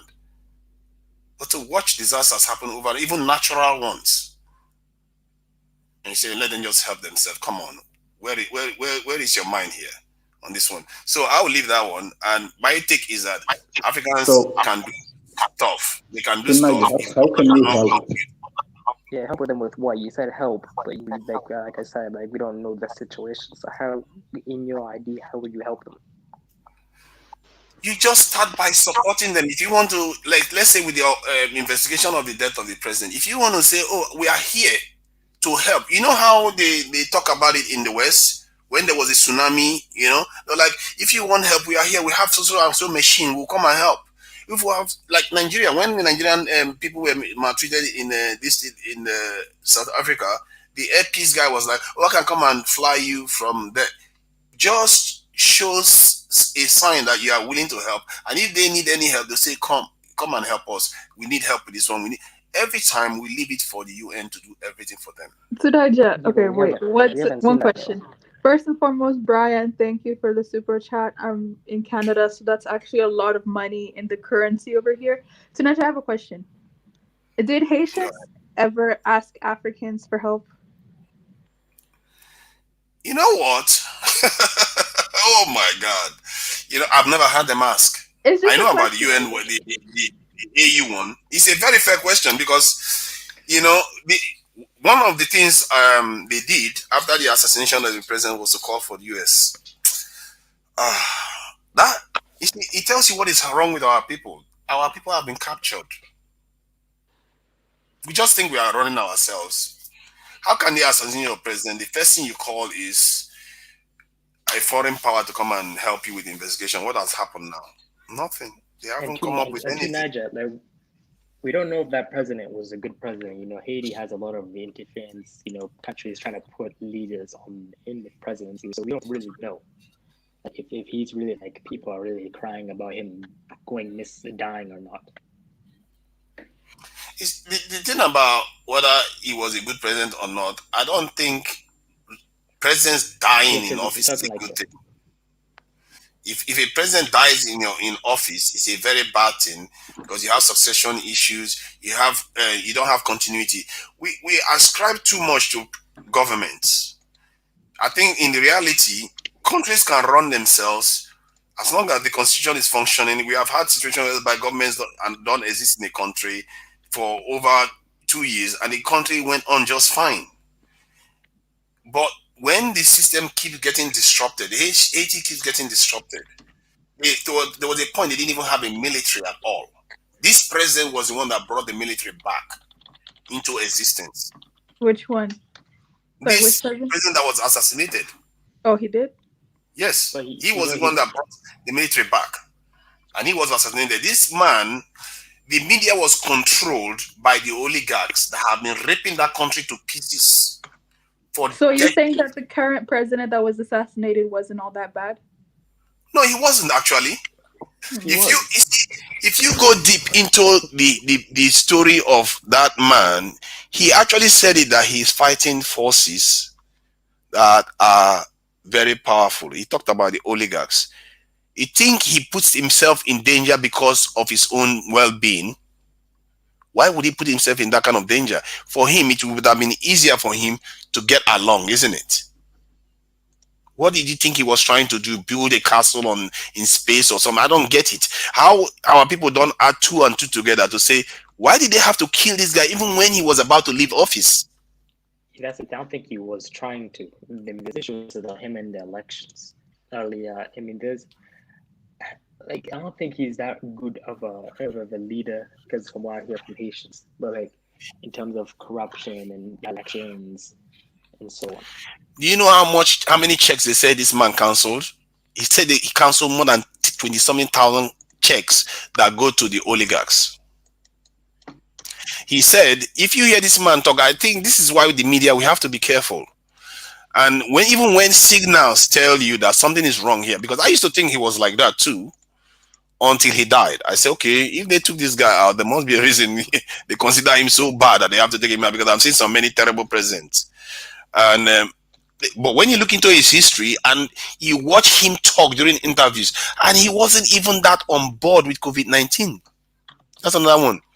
He was so nonchalant. He was like, if they want to inject their people, they can do it. But if Asians don't want to take it, they don't have to force them and stuff like that. He was sounding like that. People consider him to... Okay, continue. Yeah. Sorry. This man that went to this in Russia, he signed some deals with Russia. He was making moves that is trying to move Haiti out of dependencies. And that was too much. You need to see the way I saw a video of one of the oligarchs insulting this man, threatening people. For a rich man to be threatening a president like that, now we're not talking about just rich men, they call them oligarchs. To be threatening a president like that to the point whereby he's calling him ugly. It tells you how bitter these people are and how entitled they are to the country. To Niger, I'll be honest. When the Haitian president, Jovenel Moïse, when he was alive, the Haitians weren't saying too many good things about him. Oh yeah, the same thing with Buhari today. You see, the thing about the same thing with Buhari today. People hate leaders because they don't know them. They just know what the media tells them. They don't know why. They see. Let me tell you something about Buhari that even Nigerians see. Oh, you see, that's why you don't know. Well, he was not the military dictator at the same time. Buhari was a military leader, and people don't know. Oh my God! Come on! Teenager, who was worse, Buhari or Jovenel Moïse? None of them. What people? My God! See, let me tell you something about Buhari. Since you brought Buhari up, Buhari, do you know that the first time he got into office, he wasn't the mastermind behind the coup. He didn't even want to be head of state. There is a video online on YouTube. If you search it to find, it's on YouTube. It's not even far. Search it to find the day they came into office. Buhari came into office. There was a video of a BBC reporter, one of the Western reporters, saying that they are trying to convince him to take over power. I saw it myself. I didn't know that. I saw it this year. Then I said, no wonder this guy always looks like he wants to run away. He doesn't want to be a leader. This is a man that they swore into office. He didn't even make a speech. He walked away. He barely communicates with Nigerians. He can't wait to leave office. And you call him a dictator at the same time. You know what he was saying the other day? He says, when he's in military uniform. I mean the 80s, not now. Okay, look, you hear what he said about the 80s. He said when he was in the military regime and he was arresting people for corruption and all the rest, they say he was a dictator and they kicked him out of office. And now he come back, he's trying to do everything the political way. They say he's Mr. Go Slow. So, you see, people are never satisfied whatever you do. Just because they are suffering, they don't care. But the reason for their suffering is what they don't understand. And the leaders will never tell them that. Because, see, let me, Mr. Rob Bew, I don't know whether you know about this information. There's a video online out there talking about how the West got 17 trillion in the last 18 months. Can you imagine yourself living in a world where your next door neighbor gets 17 trillion and you have 1 or 2 billion in your pocket?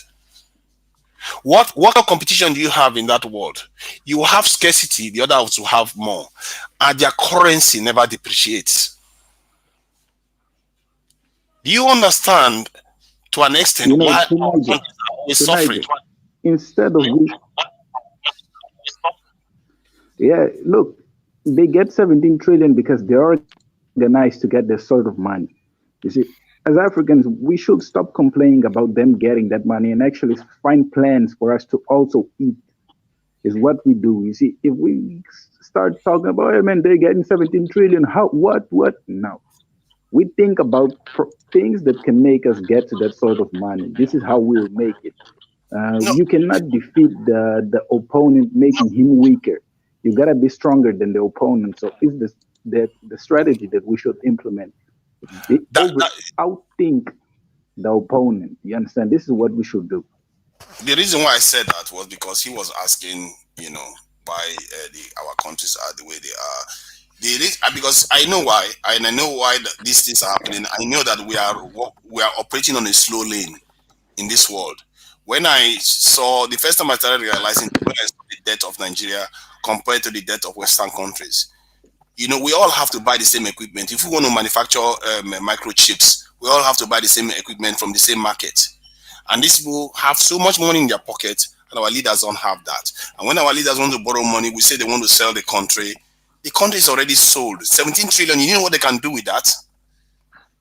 They don't even want to buy us. But question, and this is just an objective question. How can a country, right, that is receiving foreign aid. How could a country that is receiving foreign aid be thinking about anybody else? Like, seriously. Because foreign aid is just a tag. And if anything, foreign aid is a control mechanism. We shouldn't even be taking foreign aid. It's poison. I agree. We shouldn't be taking foreign aid. It's poison. You know, it's like that recent Matrix advert where the guy was taking that blue pill. It's blue pill. It's clouding our judgment. We are not seeing clearly in the world. You have to earn our way in this world. And right now, like I said from the beginning, we want to put off the challenge because we are afraid of failure. And we are also afraid of the hard work it's going to take. But we are already working hard than any other group. What? And we are still the challenge of getting ourselves from out of the mess that we are in. Yeah, Tinaja, I think we get back to you said it, help the Haitians. How can we do that when they haven't said that when they want our help or that they particularly need it? Because I did say that we can make gestures and say, if you need our help, we are here to help. Because sometimes they too may be facing what African leaders are facing in reality right now. Like, don't ever try to appeal across the ocean. If you try that, he said Boas was trying to do things for the country. You know, there was a constitutional crisis there of him dismantling some things and people thinking it's going to dictatorship. So I don't. Oh, you mean Buhari? You see, people. No, Buhari. Be careful with the media. Okay, Buhari, see, the same thing with Moise. Sometimes you really have to hear these people talk. You see, I was one of those people that was saying, "Oh, Buhari is this, Buhari is that," and when I heard this man talk, and I was on a channel with fellow Nigerians, and they were abusing him while he was making his speech and talking. In the end, when the final statement the guy made was that the guy is a liar. So, from he's a dictator, he's a tribalist, he's a Fulani terrorist, and all the rest of the cause, then you start calling him a liar. It means he's saying things that you find hard to believe, that you don't have anything else to say. You just call him a liar. Because have you heard Buhari talk? Does that guy look like he has time to even concoct a lie? How do we have leaders that don't lie to us and we set a higher standard? How do you know he's not lying? Because he doesn't have time. This man was born when he was a grown man, when Africa was still under colonialism. I mean, do you think he was a dictator at one point in time through the military? I mean, look, so Nigel, what's happening in Africa is the Africans are not investing in property. You see, I'll give you an example of my country. We had let's say a $25 billion project that was started by the United States and the French to remove the gas.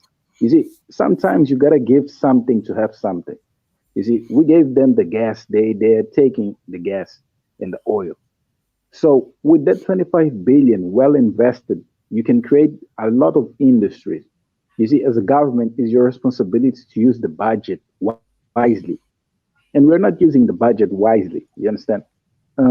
It's not that we are being oppressed. We are being oppressed, of course, but we gotta start looking into our situation in the continent and see that things are not being invested. We're not investing on the right things. You see, with 25 billion and other projects, look, Nigeria, how much do you think Nigeria made with the oil? See, I know how we can get ourselves out of the mess, and they know we know. The people that know. The way you get yourself out of this mess that will be immune to how much and whatever money they create is for us to start making stuff. Because the reason why the Chinese were able to break out of their control, you remember, I'm sure all of you have the memory of them accusing the Chinese of the keyword currency manipulation, like they call it. Because the Chinese started doing what they do, like they are doing to us now in Africa. They got 17 trillion, we got nothing, and their currency remains still strong. If anything, our currency is falling in value. That is what they call currency manipulation. They are cheating us out. We got a kick in the neck and we didn't even feel it. That is it. So we have to start manufacturing stuff. You know why? When you manufacture stuff, no matter how much currency they create, they still have to come and spend it on you. No matter how much currency they create, they still end up in China buying stuff from them. And from there is where you walk your way out of this mess we are in. Manufacturing. And our leaders have tried many times to build steel plants and all the rest. Somebody came online the other day to testify that the Angolan president wanted to build a steel plant and the Portuguese stopped them from doing it. Nigeria has been trying for a long time to do the same. They stopped because we accept it. You see, we accept being stopped. And this is what he has to change. Like I told you before, this is the thing. There should be another person with a plan. You see, this is why I say the first thing you invest in Africa is education. You see, you're not seeing Africa moving forward with this illiteracy rate we have in the continent. So the first thing you do, invest in education and make the people aware of it. But as Africans, we don't even take care of our curriculums to have, you see, we can compete with the Japanese, for example, with the same curriculum we have in Africa. Do you understand? So the first thing you do, invest in education and make the people aware that if we don't have this, nothing will happen. You see, so with the money, you put a large amount of the budget on the education. You see, you start teaching the kids from grade 3 how to program, how to do such things, get into STEM fields. This is what you do, you see, because we cannot say for 50, 100 years that the Portuguese will kill us, you see. We'll not move forward because we're being killed. We'll not move forward. So it's pointless to have this conversation if this is an excuse that we'll be making for us. I agree with you. No, I agree with you on that one. You know, that's why I said, what is the point of worrying about whether they're going to kill you or not? They kill you, the next person can do the same thing. They killed a lot of Chinese. They killed a lot of people in Asia, and they got themselves free. And I actually think we don't even have to educate much more. We have the numbers already. We have millions of engineers on the continent. They can build. Now, when I say what we need is education, to marshal them. Now, look, your engineers are not enough. If you don't have people who are educated on this, on the lower levels, those are the people that are always going to be against. You see, in every society, even in the United States, you can find people who can create a war there. There's always unhappy people in a society. So if these people are not educated, that will be a problem. You see, this is why you got people like Boko Haram. Those guys are Nigerians, but they're not educated to understand the bigger scene of things. So this is why they create such things. You see, so it's not an issue of having engineers. It's just having a certain degree of thought that will actually allow us to think different. I get what I get. I'm even surprised Africans are still managing to hold together because we are in a pressure cooker, isn't it? With the kind of situation we have been subjected, and we are still managing to keep our heads together, even if many, I can speak for Nigerians, have lost their mind sometimes, some of the things they come up with. We have no choice. Yeah, go ahead, Rob. With like Nigeria in particular, I think Diego was saying that the oil, like, could you say that oil was invested properly in the country to make it take off? Because it's one of the largest producers. It has the largest reserve of oil. See, what is the use of having oil when you don't have security? When you can't defend the wealth, when you can't defend the loan, you can't defend the income. This is why we are poor.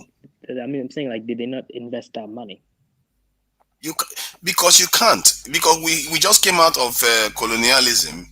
Our people tried in the early 60s, and that was the time of Nkrumah and a few others. They did try because there was a window then, with the Soviet Union, as a dipole distant world. Then some of them aligned with the Soviet, and some of them aligned with the West.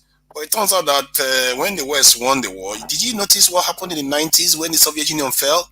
Things got far worse for Africans, because when there is a gap, when the two elephants are fighting, that is the chance the Chinese use to become independent. That's the chance the Indians used to become independent. The Pakistanis did the same, but Africans never got to that point. Probably because we were never a whole nation like China or India when the Soviet the Cold War started. So, but we have a window now again. That's why I said we have enough numbers. We have the windows. We have been suffering. We must do this we needed to get ourselves out of this mess that we are in. Because what I found is that without security, everything else you do can be reversed like that, like a clock. It's like nothing. because you can't defend anything like that. This in the currency manipulation they were accusing China of. If China didn't have the power they had, they would decimate its economy because China did that. But they can't because China can defend it.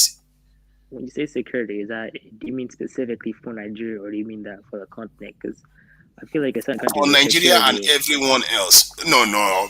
Which, I wouldn't say the whole Actually, continent Tunisia, I wouldn't say the whole I do continent have to agree with that, because every single, and this is the issue with sometimes, especially even Africans, we do this.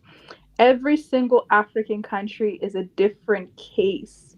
You cannot use a one size or a fits all model for even every single African country.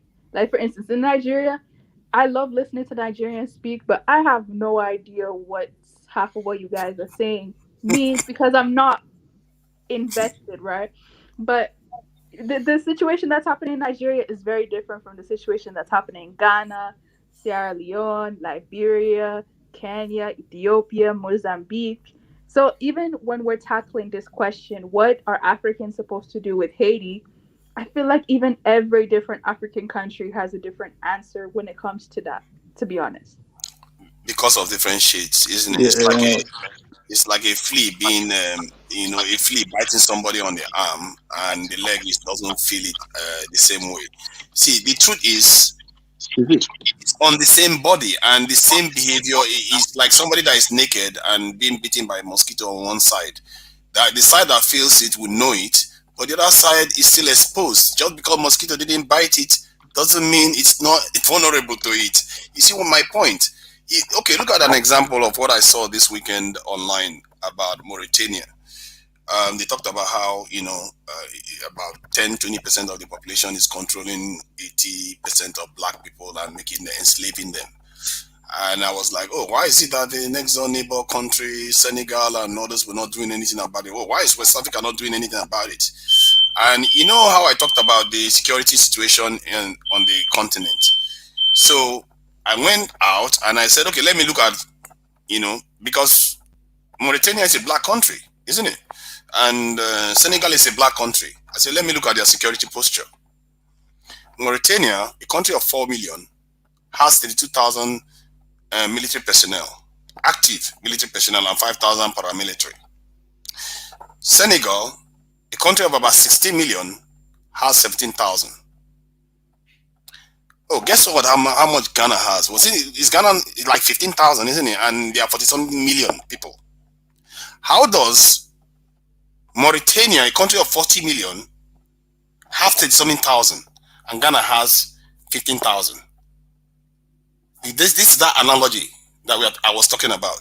Because you don't feel it, doesn't mean there's not a problem. This is why our leaders and our continents are vulnerable. Whenever they make a decision to do something to you, they can do it because you don't have the right posture. Look at Ethiopia as an example. The moment Egypt threatened Ethiopia, civil war. Because your countries are not strong. Our countries are not built to be strong, and I keep asking the same question: why is that the case? Did our leaders sign a pact that they should never strengthen their military?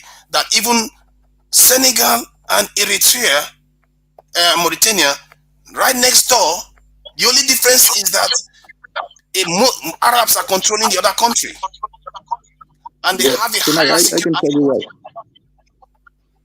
I can tell you why. Because most Africans, even the ones who are not politicians, don't know what it takes to run a successful nation.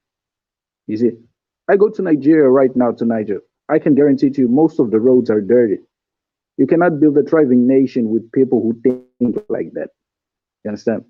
So, like I told you before, most Africans don't know what needs to be in place for a thriving nation to be successful. This is the truth. We can blame politicians, but I see people with the same behavior that politicians have every day on the streets. I see it in Africa. So if we don't change our values and how we approach this thing that we call Africa, nothing will change. I'm telling you. And we all like to copy the West all the time. We see the West, we say, oh, they do their stuff very well.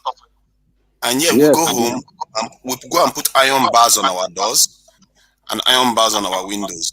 But why we leave our countries open for pillaging? The West, they exactly. defend their countries, they work hard to defend their country, they pay good money to their government to defend them. Whenever there is an incident, even African millennial probably knows this in Canada too. If there's an incident, especially if it has to do with violence, the police will be crawling all over the place in their countries to make sure things don't never get out of control. But in Africa, we leave the state to rot while we defend our tiny patches. And that mindset needs to change, because I don't get how we cannot translate it, because we know it intellectually. We all know how the West does it. We all know that they are all developed because their police work well. But I think we are reaching the wrong conclusion saying that it's because they are not corrupt. They are just as corrupt. If you have enough money, you get the policeman in a corner, you can bribe them. Okay, In I the will West, say the first thing we need to be truthful. African people need the dictator. This is the first thing you need to understand. African people need the dictator, and a strong one that's not afraid of being cold. You see, this is a necessity that it's needed in the continent. A dictator that's cold. You see, if our presidents are weak, you see, even in the society they're weak. The way we approach things are weak. Weakness is never a good thing. Understand? So that's the thing. And I've seen Africans in the UK, in America, behaving completely different. They come to Africa, they're a different person. They eat a sweet. When they're in the US, they eat a candy, they put on the pocket, they get it home, they throw it in the trash. They get here, they eat a sweet, they throw it on the street. It's the behavior of the African. You see, when we are abroad, we tend to value things that are not ours more than our things. Unless this thing changes, nothing will change. This is why I'm telling you this. It needs to be a reform in the values of African people, and be serious about them. This Afroscope TV, do you have anything to add to that? Thank you for calling in once again. Afroscope calling all the way from Volta region. Yeah, go yeah. ahead. Hello. Yeah, behind this thing, I had to drop a while ago because I was cooking last time when we were talking about that Rooney Picasso Pelasso guy. I was cooking, so I ended up putting sugar instead of salt into my food, and I had to think twice. I was like, damn, I've been cooking for 25 years now, and I've always known the measurement. So what is happening? So I end up testing the content of the board, and I found out, oh, this is rather sugar, not salt. So I had to drop to focus on my cooking before getting on the panel. Behind the scene, I also did a small research on Haiti.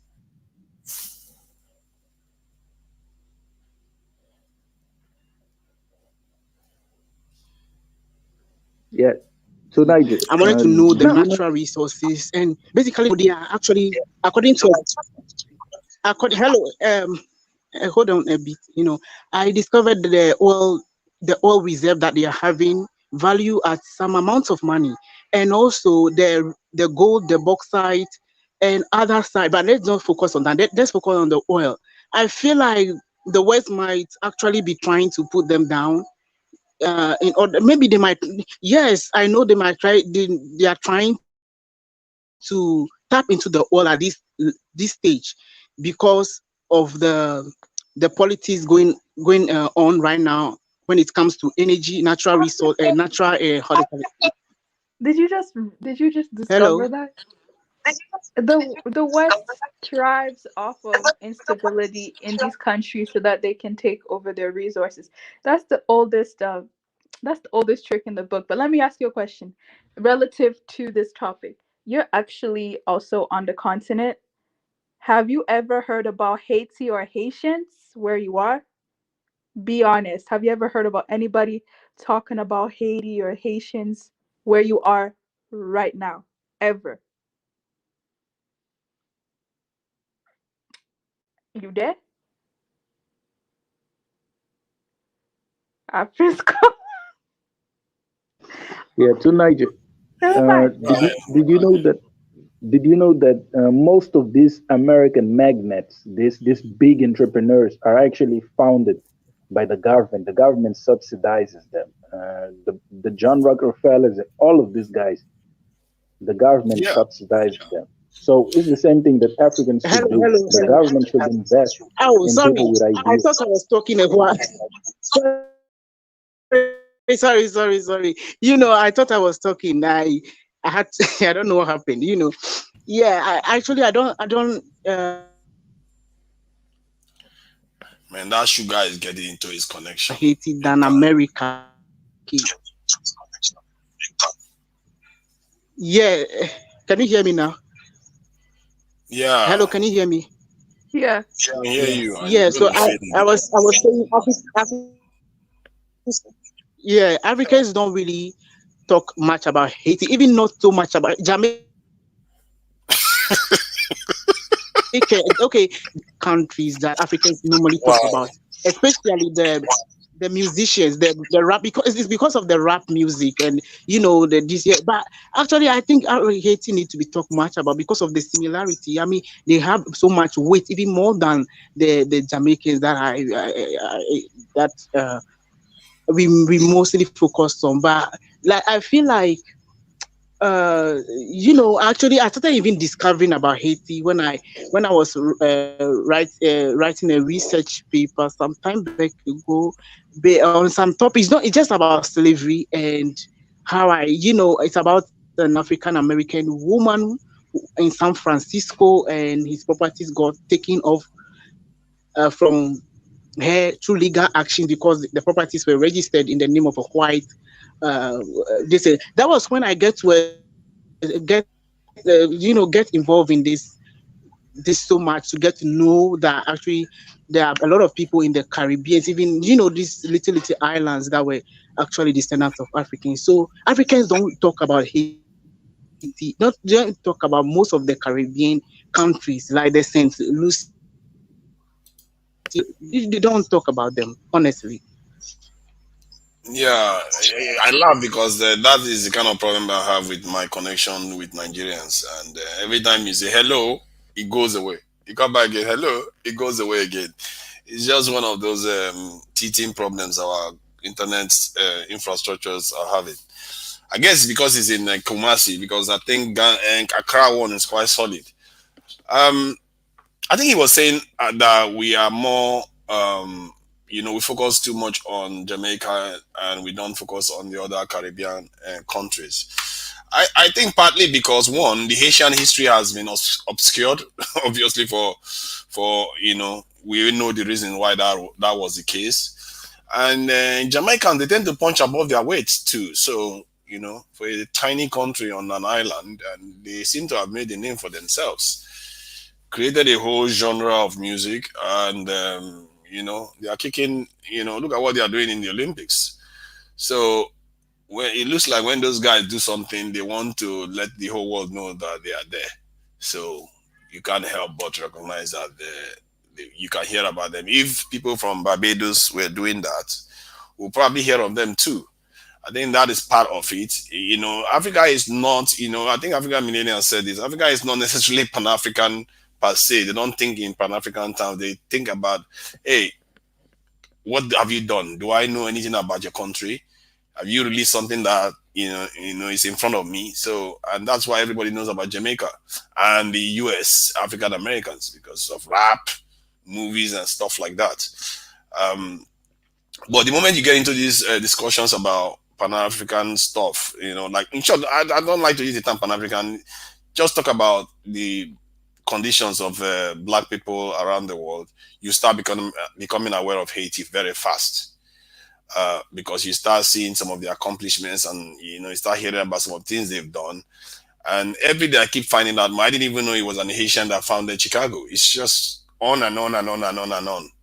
You keep hearing, and you begin to find out how linked the African Americans, the Jamaicans, the Haitians, how linked they all are.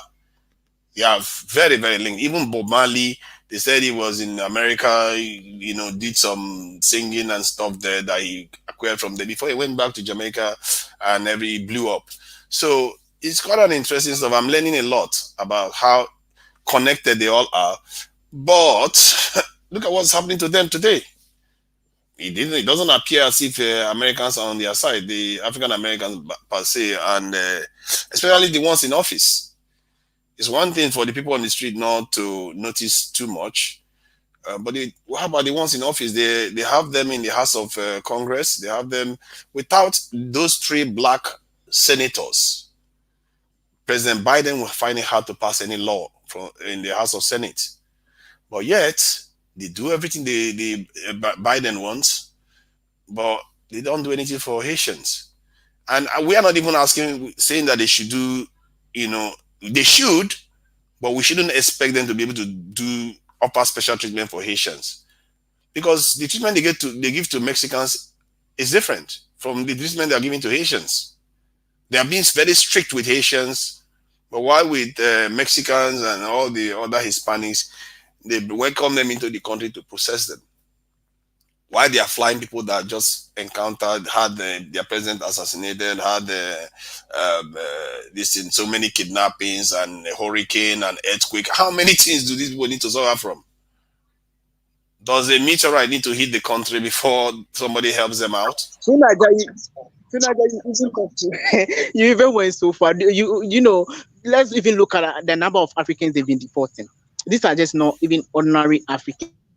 They deport these people with holding polythene bags. You see old men holding polythene bags, and you want to cry for them and say, is this the America people are going to? This. So yeah, this is what happened against us. We, the people who look like this. That's why when we are calling out that we should unite and we should forget about all our privileges and our whatever we think we have, and we should unite and try to figure out how to solve our problems. People don't want to, because what? All of a sudden they are living a different reality. That's how this system make people feel. Because you live in a different, you get paid differently, you live in a different neighborhood, you think that their problem is their problem and it's not your problems. You see, and they're gonna create this reality. They're gonna make you feel like, oh, why should it be me? Why do I need to be the one to care? So yeah, those people, the blacks in the parliament in the US, they are serving the US government. And in fact, Africans, they like, in general, black people in general, they like, even, let me just say, even African Americans, I'll call them like that. I see them as the ones that they even elect are people who will listen to them. If you look at what is happening on Twitter against one of the musicians right now, who happened to just air her point of view on the internet, and a lot of people were, trying to shut it down. Even a black woman came to speak down on that sister. So you see what is happening. The whole thing, they only select people who will not go against them. They select people that will push their skins, and people who think that they know, but what they know is whatever they were taught. So at the end of the day, we need to push our own agendas. Yeah, we need to push our own agendas, and I fear that the system, the Republican system, is a level-based system. When you are not at the top, you don't get access to it. Most of us here might have had a little bit of a university education. That is why we are getting to see things from a different point of view. What about somebody who just go to these elementary schools, and then to them, life is all about working, going to school and whatever the system presents to them is what they get. And if the system is unfunctioning, they listen to people who are actually not really educated. These are people that they might listen to, because the English, let me just say Africa per se, the English, the grammars and the technical terms that they use, that these people use when they are delivering their speeches and their whatever, a lot of people don't understand it. On the continent, let me just use the continent because I live on the continent. A lot of people don't understand it when they are using their economic terms and stuff like that. They are not using it. They know that when they break those terms down, people will start questioning them, and it will be chaos. It will be chaotic. So they have to use technical terms to kind of make so that the whole Republican system is a strictly pyramidal system where it's based on hierarchy. So if you are not at the top, you are not up to some level, you can't even see. And let me just say, people who are at the top. Who are the people at the top of this pyramid? These are these core countries that are pushing the system on a lot of people because they want to control all of them. They want to control. The whole purpose of promoting the Republican system and democratic together is actually Republican democratic system. The whole purpose of it is actually to what? Control the people, control resources. They want to be at the top, and so that their generation, their whatever descendants will freely live off on other people's suffering.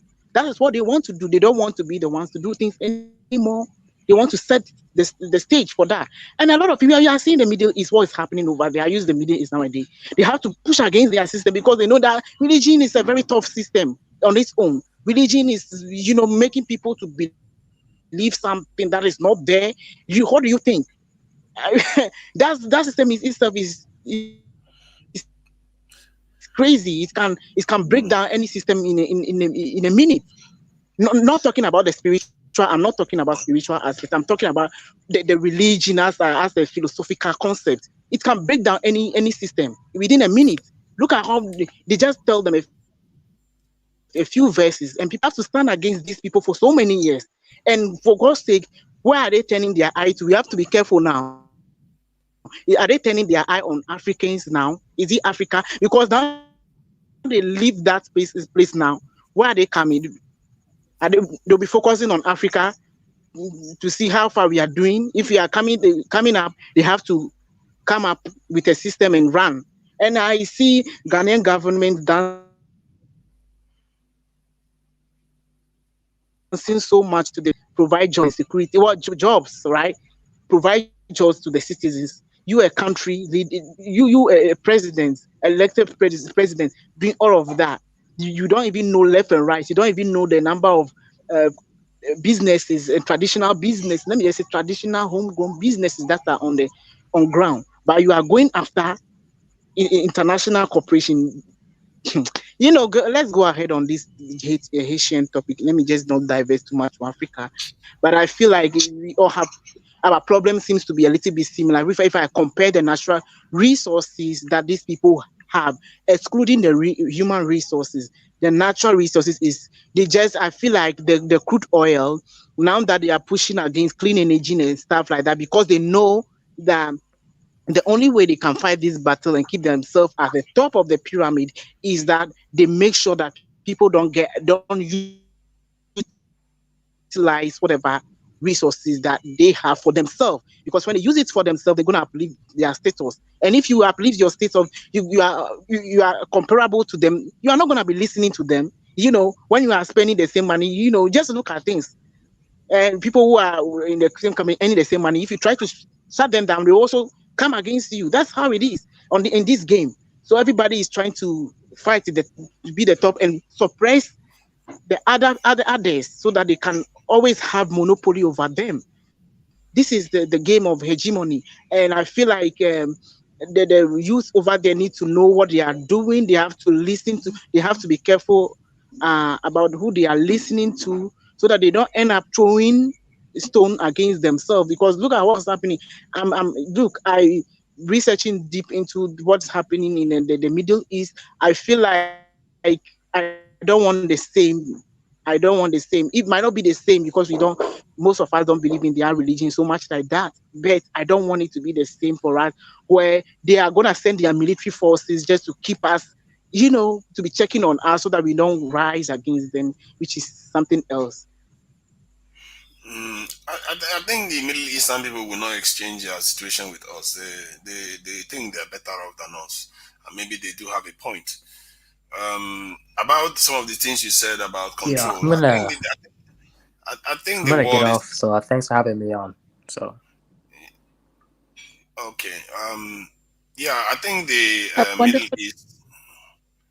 Yeah, the Middle East, they will not want to be in our position, and about the capitalist nature of the systems in the West. It's by and large the system of the world too. When even in the animal kingdom, they try to surpass each other, and the ones that surpasses wins everything and stuff like that. The question is, we should not want to remain behind the scenes, because if you are the guy that is not sitting at the table, you don't get a slice of the cake.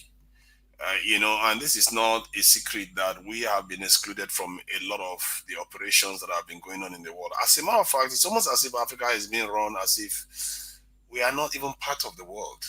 We are like an afterthought where they, not even an afterthought, where they get things from. It's like a kitchen. You know, when you go to a hotel and the guests are eating and the chefs are cooking, Africa is like the kitchen.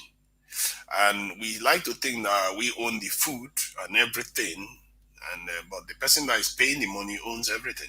Is the reason why the restaurant is there, and that is what is happening in the world. Our currencies are pegged to their currencies. So whatever we do, if we print our currencies like the way Zimbabwe did, inflation will be through the roof. But if they do, like they did in trillions, nothing happens because your currency is pegged to theirs. When they buy your oil, they pay you in the same dollars that they just printed from thin air. That is a brutal form of control that if people understand the impact that has, and it's so subtle, that's what makes it so powerful. It's not a military, it's not a gun, nobody's being shot in the head, but it is just as devastating. Because look at our countries today. That is the problem. And if you look at Ghana today, Ghana is doing the kind of stuff, and Kenya, South Africa, they tend to be doing the kind of stuff that shows a sign of the way out of this mess. We have to start making things. That is how you bypass these things that they do. The stuff we can make right now is almost nothing, which is our natural resources. And they priced it down so much that when they pay, in short, why would it cost them anything anyway? If we raise the price, they just have to bring more money. It wouldn't matter. No matter what we do, they win. Until you start making stuff that they don't want to make themselves. They buy from you, they print more money, they still have to buy more from you. And they buy more from you, you buy more and you build more. So that is what the Chinese did to get themselves out of it. But before the Chinese did that, they focused on one fundamental: security first. If they didn't have security, all that too would have failed. They would have ended up like one of the countries America. Tunaja, let me ask a question. Let me ask you.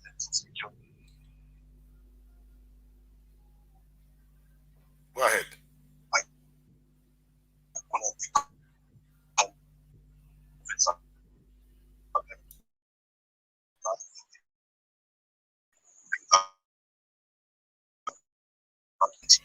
There's a delay on his side. Tunaja, let me ask you this question. You know, if the traditional leaders of Nigeria are hello, they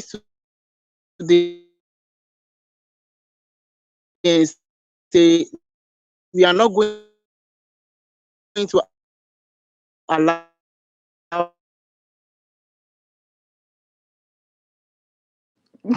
You cannot hear anything. Ghana internet is choking Afroscope's internet connection.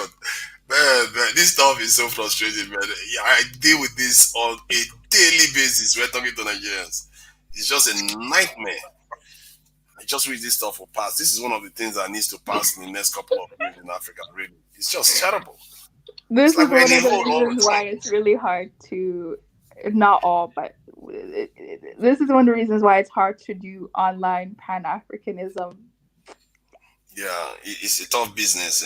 Anytime you are like Exception of some countries, but still. yeah, it's just a few of them. They need to lay more cables under the oceans, man. This is embarrassing right now. And right now, we'll sign up for 5G any day for Africa, because every time I talk to Nigerians, it's a total competition. Hello, can you hear me? Can you hear me? Okay, let's talk. Okay, can you hear me? Can you hear me? It's like a different language we are speaking. We are beginning to evolve a totally new language to talk on Skype right now because of these internet glitches. It's a total nightmare right now. So, man, it's a bit it's a bit sad, but what can we do now? We have to evolve and use them as we can. You know, as he was saying about the capitalist system, it's a very, very powerful system that they also use to not only to control us, to control even their own people here. Because if I remember during the financial crisis of 2008, there was a massive austerity program in many countries. They cut so many benefits, they cut so many this, they cut so many that, and they cut jobs, they cut jobs. And then what happened? COVID-19 hits. Suddenly they have money. Suddenly they had money to spend, to pay people for one straight year. How do people not bother to ask, what is the difference again? The money was always there. They just didn't want to do what they needed to do. The whole system is an illusion of control where they can choose to print money whenever they like because they decide whether it's an inflation or whether the country should go into, how do I describe it? They don't have good credit rating with the reference agencies anymore. They organize themselves. Basically, they decide what is what and what is not. They decide whether people should suffer and whether people should not suffer. Because they didn't have to put people through that. Clearly they didn't, but they did. They made us go through over 10 years of austerity measures in the UK here, only for 1 year to go and borrow 300 billion pounds, just for COVID-19 alone, not for anything else. So what do you think if they can do that to their own people here? What do you think they will do to Africa? The financial system is a very, very powerful tool. So Niger, this is the question this is the question I was trying to ask. I was trying to ask that if the traditional chiefs, kings in Nigeria are to rise today against the state by organizing their communities, that the state they are no longer going to allow the exploration of natural resources and all of those necessities that the West need on their lands because they are not reaping the benefits. Yeah. Also, is destroying their livelihood, or let me just say, it's destroying their ecosystem. What do you think will happen, and who will get affected the most? See, you know what they say in Ovado when Obaisi said, when the fire that can consume the tortoise with an iron shell, what will happen to me with a feathered this thing cover? See, we assume that the traditional chiefs are not susceptible to what happens to the government. That is an assumption there. The traditional chiefs, the moment they have power, then they'll just discover that there is another power. They will discover that there's another power out there that they have to answer to. You see, the nature of this world is that if your leaders don't feel defended, they will not. Why should they have loyalty to you? Because they are sitting there because of the grace of some other power. If your country is not strong enough to defend your leaders, I wouldn't expect you to expect them to sacrifice themselves. Maybe they should, but most of them wouldn't. Because one, they are not beholden to you. They probably, the powers that be probably took out some other person that is their competition and put them in power.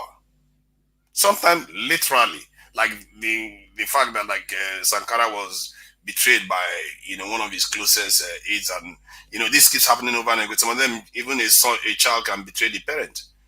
So this happens over the people that put you in power are the ones you answer to. Just like we were talking about the American Black Caucus, the ones in Senate, the defense minister, they are answering to people that put them in power until they know that their position in power is dependent on the people, and the people are willing to defend them. Why would they defend the people? And this is the problem. Look at what happened to the Haitian president. He tried to defend the people. He got killed in his own house. So do you feel like not one of them died? None of one of his bodyguards were killed. Not even a scratch. I think you made a very important point that we have to look at. Do you think that the nature of our Republican system is flawed? Because the traditional chiefs, I don't think they signed any treaty to unite under an umbrella. Let me just say to unite under any umbrella called a state or called a nation. They don't. They don't. So it's like they don't have much control over the people that are actually ruling. Let me just say they are just administrators, but they don't have any control. They are the CEOs don't have any control over the administrators, or let me just say the managers of the company. Let me say the person who started build the company now employ the administrator to manage the whatever. Is not having any control over the manager. Doesn't know what the manager is doing. So do you feel like the whole Republican system, the way we started, is just that's what made us or is putting us in this condition today? Um, I think something happened in the 60s. I think something happened in the 60s.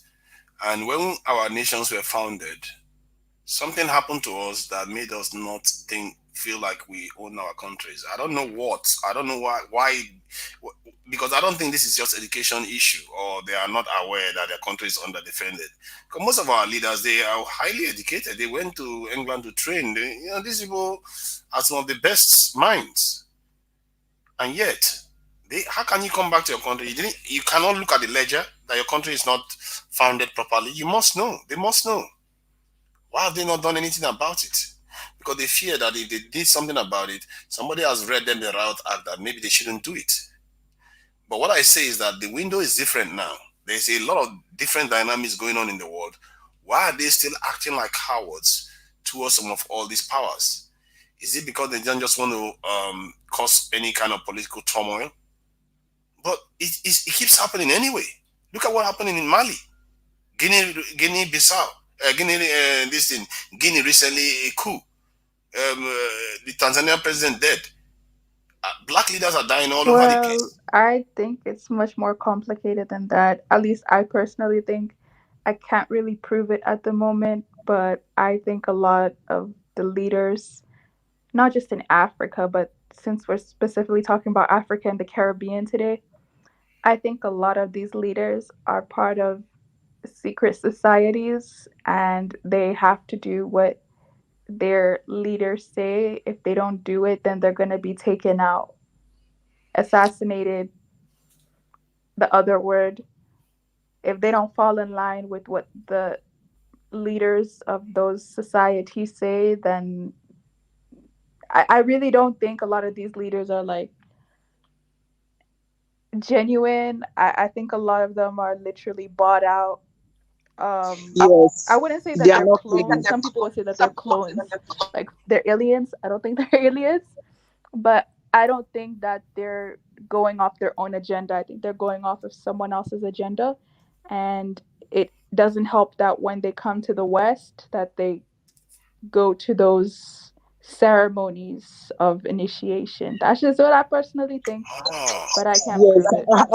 How many of these leaders do we think are clean? Like they are clean of uh, all the accusations that we've been holding against the corruption, the misappropriation of funds. They look at the way our presidents normally they just jump into loans. They just go and take loans and then share it among workers and themselves and use it to start a project that will not yield anything, that will not benefit nothing to the country.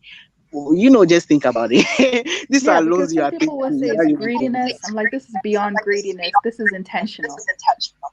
I feel like sometimes they are just afraid. They don't want the country to crash, right? If they are seeing the balance sheet, they are seeing everything happening and the budget, instead of them to look on their shoulders and say, if the things are going, when you have done a business before, and sometimes you see that you are spending so much on things, you'll be like, what do I need to cut down on? How I have to step back a bit. What do I need to cut down on? Sometimes it turn out that the things that they don't need to cut down on is what they cut down on. That is actually the workforce, which is not really like let me just say the government workers, and they start to limit maybe the teachers and all of that, and it's harsh if you try that. What we need to cut down on is actually the leadership. You look at Ghana now, we have about how many ministries? I think about we have about how many ministers? This tiny country has about 15 or I don't know, about 16 or so regions. I can't even do it as a Ghanaian. How shameful is how shameful that is, and they have so many ministers, and these people take so much home, and they live like kings and queens. Like when they go to these traditional rulers and they go and dash them things and stuff like that. The lifestyle doesn't actually look like what a leader who is fighting for a country they call under developing countries. The lifestyle these people are living, same way as these Caribbean countries, the leaders are not living the life. That is why there is no trust. The people, even if they are doing it right, they don't have trust. They don't have trust. Oh, The an honorary, so an honorary Haitian, your lifestyle is a sellout. It's selling you out to them that, hey, this person cares so much about himself. Look at the car he's driving. Look at what he's doing today. He has flown here today. He has done this today. Look at all his friends that are in the ministry. These are people that he know already. These people he know them. They are party members. They are this and they are this. Everybody is watching everything. We are seeing it, even though we cannot talk. Africans, they will not talk. Actually, West Africans, they'll be looking at it. They want it to feel. They'll be waiting. Okay, let's see how it's gonna fall But down. yeah, that's true. A lot of these ministers and whatever, they're familial because a lot of the ministers in my area that are ministers, their fathers were ministers, so it's like it's passing down. Like the money is just passing down through different generations. So if you really think about it, the power has been in the same families for years. It's nothing new. And yeah, the reason why I'm saying it's intentional is there's no way that you as a minister can go to get your teeth done in a country in the West. You go for surgery in a country in the West, so you know what the facilities look like, but you just refuse to do it in your own country. That's intentional to me. There's no like They don't. They excuse for don't want that. us to. They don't want us to benefit. That is why they should keep calling them the when they somebody said on the internet they call African horse African Buddhist scratcher. These are people they should be they're supposed to be calling the Buddhist. These are the real Buddhist scratches. They are they are monkeys I think dressed in I think I suits. think African millennial touched on something quite important actually that maybe I missed a little bit. Because from my research, even before I started talking about African stuff, that all these secret organizations, they are basically founded by some of all these financial houses to control the elites and the people that are going to run the country. And because when you control a system that way, what happens is that people would never see you coming. Because these people, what they do is when they go to this organization, they swear loyalty. Of course, they do swear loyalty to this organization. So whenever the organization comes calling, you answer. And why I consider that very diabolical is that they use it on their own people here and they use it on our leaders. And when they use it on our leaders, it makes them feel like they belong to a special club and that they have to answer to, not only because of they have power, physical power, they also have control them on a level spiritually too. So it's a very, very powerful thing. We know how secret societies are treated in our own on the continent too, and how the influence they hold over members. You see what I mean? So you can see if they have that kind of hold on our leaders on the secret society level, and they have the power dynamics on them too, you can see where problems can come off very quickly. And this is one of the reasons why maybe one of the standards we want to start setting is that our leaders should not have traveled overseas. Because if you don't want them, because I don't understand why people will allow their leader to go overseas and get operated and come back home and think everything is all right. They can do anything to them then. They can plant a chip in your head, nobody will be known the why. They can do anything they like with you. They don't trust their own people. To Niger, this is what they did. They don't trust their own people, but they trust a white man who enslave your family, destroy home, burn things, come and cause confusions over here. They trusted these people than they trust us. They will call us we are evil. we practice whatever, we do this and we do that. That's why they can't trust us. But they'll get their ass from this continent to another place that they don't even know. To some people that they don't even know what they're thinking of. So I wonder sometimes, do they actually know the history?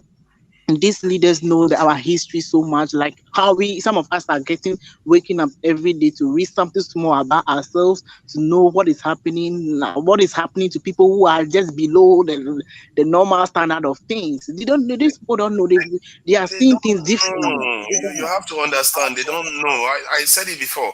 Buhari was a man, not a boy. He was a man when Nigeria was still under colonialism. Some of these leaders you see, they still think with the colonial mindset. They still see the British running Africa. They grew up seeing that. So you can see their scope of freedom is quite limited. They don't understand the concept fully. That some of them were trained from a young age. They saw it as a great privilege to go and study in the UK. They formed bonds there that like African Millennials said, they might have recruited them into fraternities that they still belong to today. As a matter of fact, somebody mentioned it some time ago to me, but he used the term that they belong to brotherhoods, in the military and stuff like that.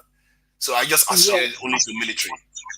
No, it's not really that. Even all the leaders that you see today, they have secret groups. Yeah. That is the problem. We don't know how much. We don't have much information, especially the ones that always go to the UK. We know there is these Freemasons that are organized on campus where they identify people, they pick specific people who are gonna be serving them in the future. So these are, even if they know that you have potential, they are gonna fund you, they are gonna support you, they're gonna rally behind your back and make sure that you are there. That is why, Dr. Kwame Nkrumah, I heard somebody said that when he traveled to the US, he was invited to the US in the early days for education, and that was when he got to discover the maltreatment of Black people and African descent, and that also changed his perspective about things. That was why he pushed the Pan-African pushed the Pan-Africanism to Africans, or push it on us across the continent. But by then everybody, how messed up we are, people in general. And so I feel like these people, the UK itself I think it conceals a lot. It conceals everything when it comes to those slavery and stuff like that. Yeah, and that's why people who always go to the UK don't know. It's mostly the American people. It's mostly So it's mostly people. Go ahead. Coming in from the Americas that have these people, and people who come from the UK, not much. You don't have much idea. It's only the people who have been deep down in the US, especially that was the politician who was trying to. No, it's not actually a politician. It's just an honorary rich man. I'm not going to mention the name. He was some years. I was young when this man was fighting. Fighting the political battle to be elected or to join one of the political parties. But because of how harsh he came with this, this American way of speaking and confronting. People found it so harsh. They sabotage him. They'll come on the radio and talk about him. Oh, Kofi Wayo is bad. Oh, sorry, I end up mentioning the name.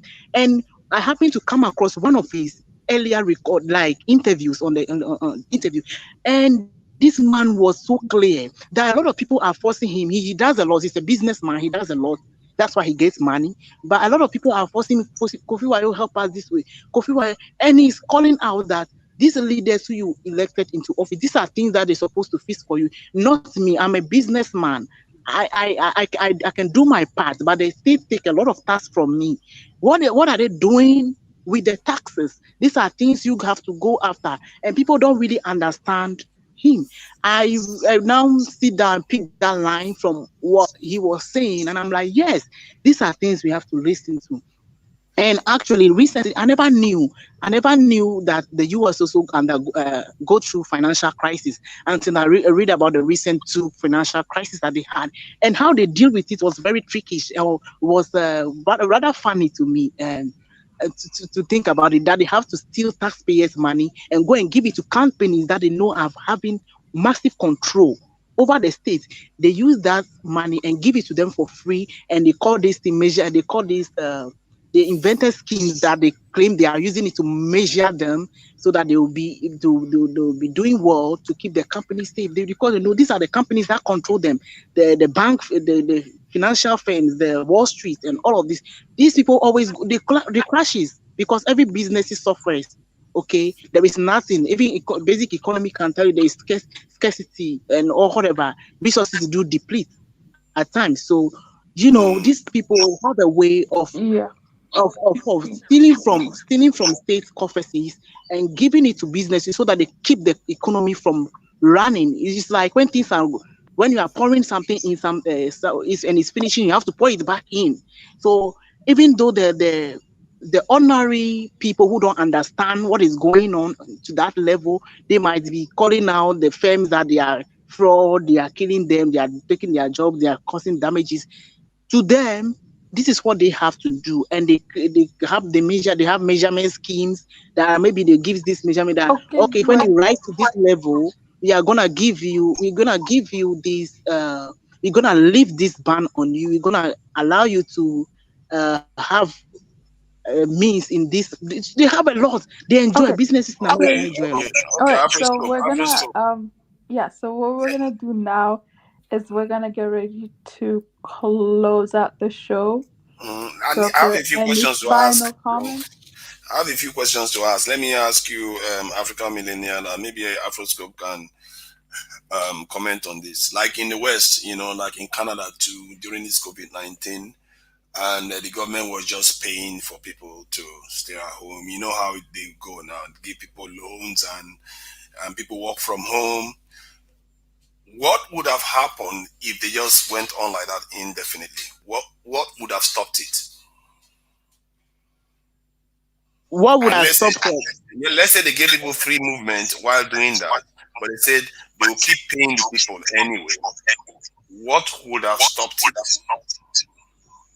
What would have stopped them from paying people to stay in the Just house? continuously paying people. That the people can go to work, they get paid. The ones that stay at home, they still pay them. If they carried on like that indefinitely, what would have stopped No, them? the fact is that these people have data. They know what you want. They live in financial system where you depend on that cash to buy something to buy the foods and the necessities. So they know the amount of the basic income. They have something they call, I think, the basic income, where they know the amount of money you need for food, for your basic needs and your car, whatever. So that's the money. That's the only thing they give you. They don't give you money so that you go and invest it.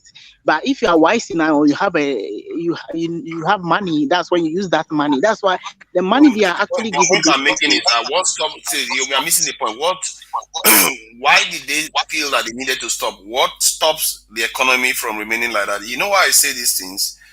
Because what I saw during that period was dads going to laziness. parks with their children. No, not only laziness, that was one of them, but dads going to parks with their children, people having time for their families, and people. The only bad side is that they didn't allow people to move freely. Question is, the financial aspect is what I'm looking at here. Because I really want to see whether there is a mirage that is being held over people here. Yes, Because they do cast. I know that they do. Let him finish. Let him let, finish. let me Okay, finish the okay. point. So it's like there's a mirage that is being held over people here. If they carried on paying that money to people and they say, go to work, we'll pay for it, and let's keep doing what we are doing, what would the world have imploded if they carried on doing that?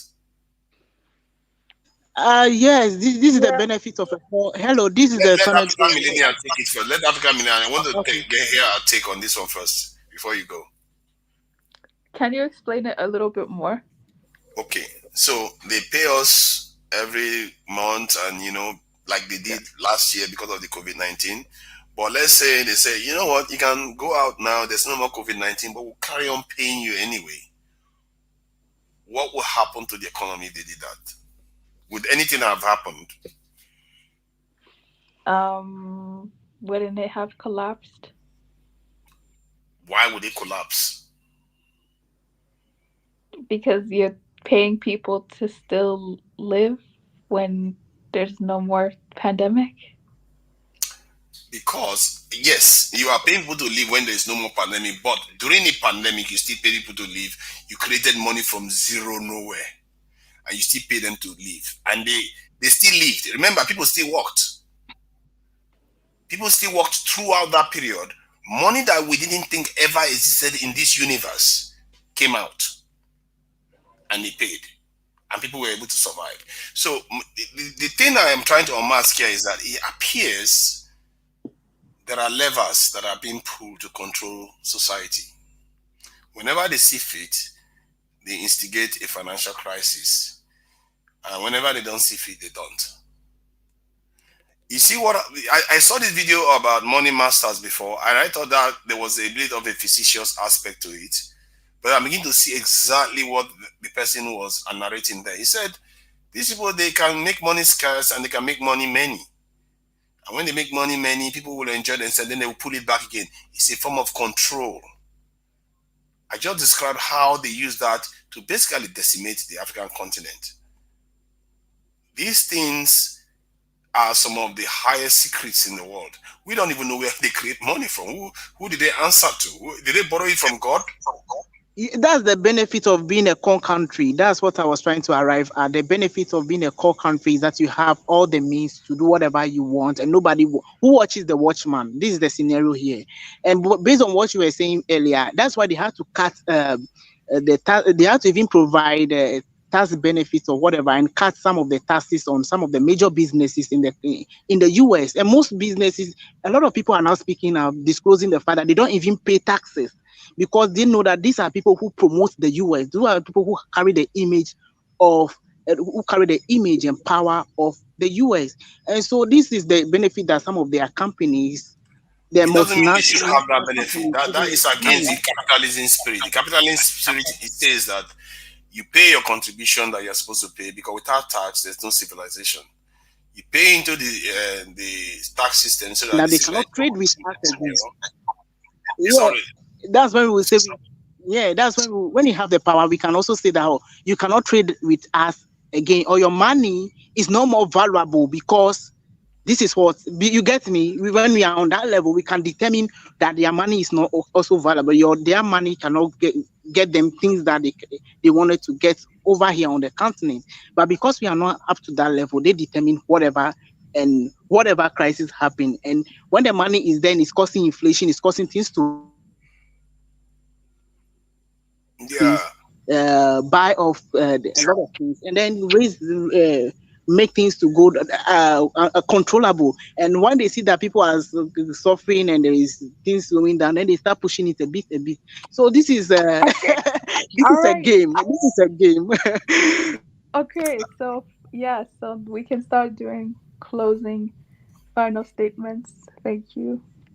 Yeah, I get a feeling that just as Africans are their eyes are beginning to open, that we also have to keep an eye on the world at large. And I get a feeling that even the people in the world, their eyes will be open to certain facts about life now. And I don't think in the next 10 years, governments can even dare to tell people to go under any form of austerity anymore, because if they try that nonsense, people are like, yeah, we saw what you did in 1 year with COVID-19.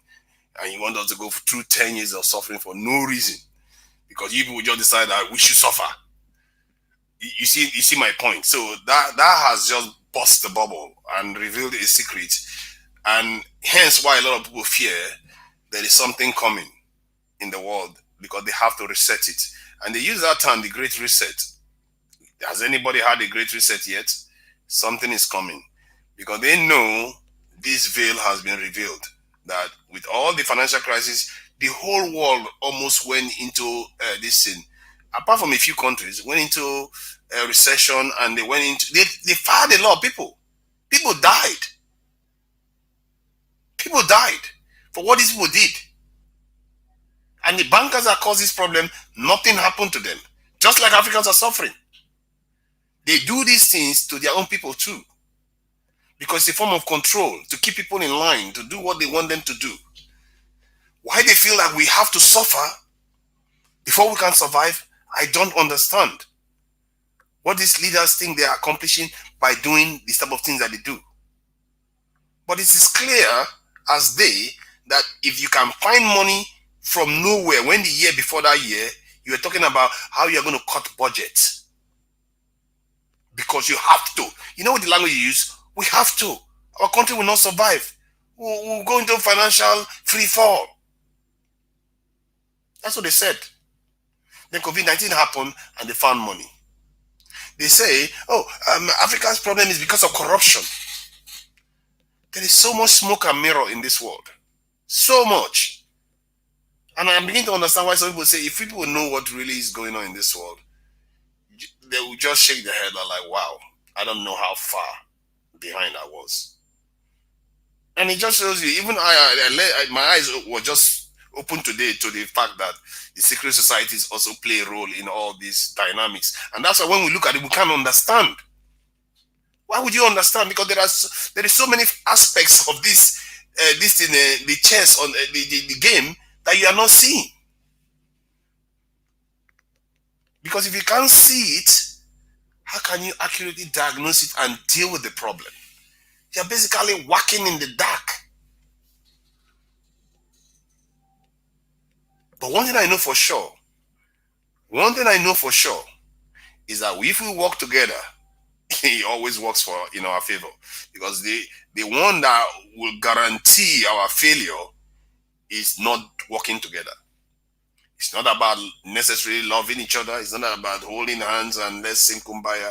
It's about a shared interest that we don't want our children to be suffering the way our forefathers suffered and the way we are suffering. We want to be able to go. Can you imagine what Africans would be like if they can just travel to anywhere they want without hopping through embassies and all that nonsense that they have to go through? We can go anywhere we want. The only group that can travel wherever they want right now is basically white people and some Asian countries. They literally just show up anywhere like, tip, go in, you're free to come in. And then they put visa restriction on everybody else. We have grown up in this world and we have accepted it as the norm. Not understanding that some people don't even experience that at all. We are in chains and we have accepted it. That is the state of affairs. And when I saw what happened to the Haitians, it just reminded me that, you know what? Nobody talks about the northern border at all. Nobody talks about all the white people that are coming into America that have the highest number of overstayers in America. Nobody cares about that because they are privileged. They can do that. Even if they break the law, it doesn't matter. It's your country after all. That is what power does for you. It takes care of you because they take care of themselves. As if they don't have NATO. They don't have the EU. They don't have all kinds of pacts that they've signed. The US, the UK, and Australia also signed a defense pact recently, just about 3 days ago. They keep strengthening their own ties every day. And some of our people just think, let's pick on each other. You know, that's how we should go. Because that's going to work out fine for us, like it's ever done us any good before now. It's not about holding hands. It's about knowing that, hey, the other guy is doing it and it's working out for them. Maybe we should try that. Maybe we should just copy the way they create their own police forces. Reflect our police forces with the same percentage they have. If they have 10 people as their population, they create 2 police officers for those 10 people. Maybe we should do that. Those police officers, you don't need to pay them in pounds. You are paying them in your national currency. It's not rocket science, just like what Rwanda did. Because when I saw what Rwanda did, it tells you everything that is the problem of Africans. That it's not about technology. It's not about currency. It's just the will to sweep the road. What technology do you need to sweep the road? What technology do you need to clean your environment, not to have shanties everywhere with polluted chemicals everywhere? It's not technology. It's the ones we can control. We should take control of those ones. And if we start from there, it's going to be easier to deal with the bigger problems. Thank you. No problem, no problem. All right, after Scope TV, you can go ahead and say any final statements. Sometimes, when you are a basic mind and you see things, this is the reason why a lot of Africans want to be light skinned, or they want to turn into white people, or they want to marry white people. I mean, but at the end of the day, they still call them mulattoes, and they are actually descendants mulattoes or whatever, and they still treat us the same way. So at the end of the day, I feel like, anyway, there is something they call nowadays that Africans are wasting so much money on it. They call it a glutathione and vitamin C and toitic acid, but it's not, and I don't think people are using it. I mean, a lot of women are using it just to be in the media, but a lot of them, they are not even turning into white people that they want to. They are turning into a different race altogether. But if you see them, you know that they are black people. If there is actually any way that Africans could turn into white people, I think they could have done it long time ago. But for the reason that we can't even do it, we just have to be united. People who suffer the same problems are the ones that need to come together and work at it. We cannot go after people who don't understand us to be the ones to solve our problems.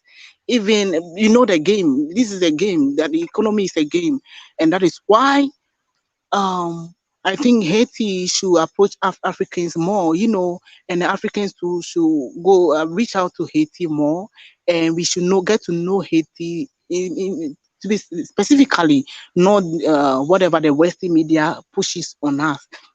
Because nowadays it's just hard to know what the real problems of Haiti is. I just can't find the real problem, but I know this is a game. They just don't want them to rise, because when they rise in that place, they are not gonna get more power. They're not gonna get more people to serve them, and I feel like we have to just tighten up, and that's all I got to say. And to any Haitian listening, Haitian or what, I think it's Haitian, right? To any Haitian listening, you have to know that this is just not specifically a Haitian war. A lot of us, people who look like you, are facing in the same circumstances. We here, even on a continent, we don't benefit from tax. We don't benefit from what do they call free money they've been giving to people. They call it that was meant to kind of keep the economy. We don't benefit from that. That means that we are the ones working hard to keep them in their position. If you understand it very well, if people are not working but they are benefiting, who is the one working to keep them in that position? Who is the one working so that they get their food? Who is the one working so that they get their get their basic necessities? And that's why if you are in the US and you are privileged, you have money, and you don't know how to invest your money to benefit your people, shame on you. You better be thinking. You can say whatever, because over here on the continent is a different picture, where we have our own people build houses that we cannot even rent. We cannot even go. In fact, some of these real estate that you've been seeing on the internet in Ghana, whatever, ask you how many local Ghanaians can go there. A lot of them are there. They can't even approach there because they know they can't have it. You see it, but you can't go there. Because when them go near it, they'll ask you, are you a criminal? What are you doing here? You are gonna see your fellow black man abuse you, treat you anyhow, pitch you to the ground. I mean, you might even lose your life. And this is the circumstances. So you will have your money, you don't know how to use it. Think twice. That's all I got to say. I'm sorry for the problem that Haiti is facing. I feel very harsh because I communicated with one of the Haitian before, and I just wish them the best. But we have to be together. Yeah, and let me second that I didn't say that. I think that's quite an important thing that you said, that Haitians should know that there are people that have them at heart and understand, see their situation and feel their pain. They are not the only ones in this. And someday we are going to have a better circumstances instead of what we are going through now. They should know that there are a lot of people that feel what they feel. And some of them may not say it, they may be scared, but they do feel their pain. Okay, thank you. Thank you. Thanks, guys, for calling in. See you guys next time.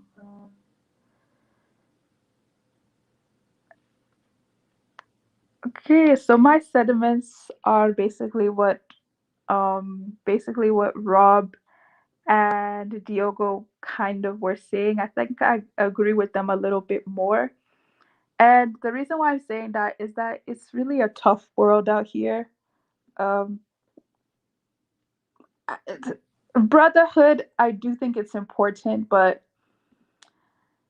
honestly, like if we're living in countries where the average person is getting taken advantage of by their own president, I really don't see how or what we can actually do to tackle these type of issues. If that sounds insensitive, I'm sorry, but I'll give you guys an example. In Jamaica, the GDP per capita is about 5,000 US dollars, right? Whereas in Haiti, the GDP is about 1,000 US dollars. So basically, it's like what I'm saying right over here is Haiti is just not doing good at all. And I know I'm not saying that, the whole country is doing bad, but if you really look overall at the situation of Haiti, it's really bad. How can any of us tackle a situation that is just so unique, but then some of us are not tackling the situation that's happening in Congo? We're here talking about Haiti, but we're not helping Congo either. It's just like, where is the priority? And there's a lot of fake outrage that I think that there is when we talk about these type of things. What are the responsibilities of the average person versus the elite versus the median earning person outside of Haiti to help Haiti? I mean, like I said, if we're talking about donating to advocacy groups, if we're talking about donating to projects that are already happening, I can understand, but do we mean actually starting these projects? Because how can we start these projects if we're not in Haiti? I just, that's one thing I I'm not really understanding that. But yes, Haitians, please read the title. You have no friends. Africans, you have no friends. It's a tough world. Now, in relation to what I was going to talk about originally, I was going to talk about Pan-Africanism in Ghana versus Ethiopia. I found it very interesting that the Haitians started the revolution, but if we're talking about the repatriation movement that we're all basically talking about right now, that's actually something that was really founded by the Jamaicans. The Jamaicans really started the Back to Africa, the Zion movement, like they were the head of that. So it makes sense why Africans and Jamaicans have a relationship. Like it makes sense. It makes a lot of sense.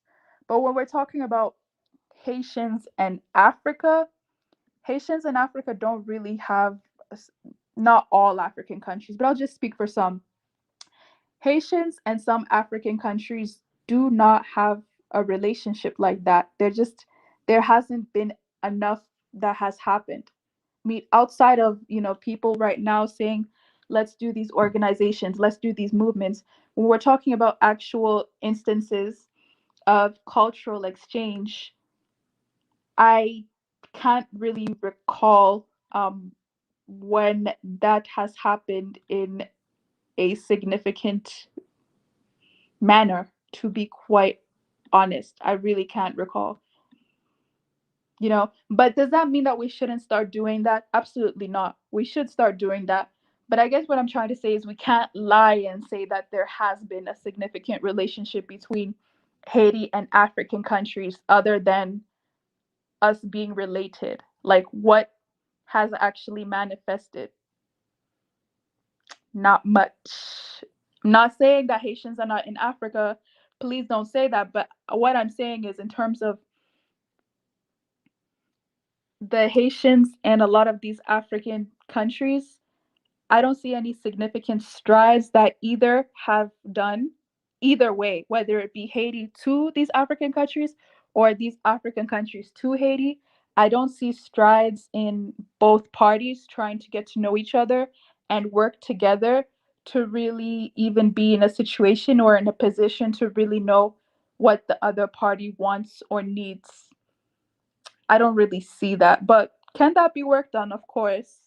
But has it been working on? Now, someone said that Dr. Eric Khan at the ADDI is an initiative that is really doing good.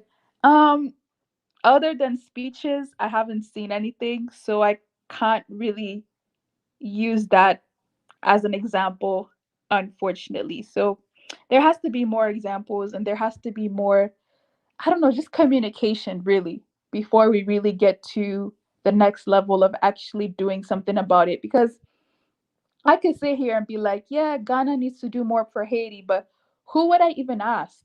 Like, I don't even know who I would ask. Like, would I ask the Ghanaian president? Would I ask the Ghanaian? Who would I ask to do stuff for Haiti? Like, I don't know. Oh, I guess I have to do it. But okay, I don't know. But it's like that's what I don't really get that. So yeah, but yeah, Haitians, you have no friends. No one is trying to help you. It's not your fault. But please be reminded that you have no friends. Africans, you have no friends, kind of, but not really.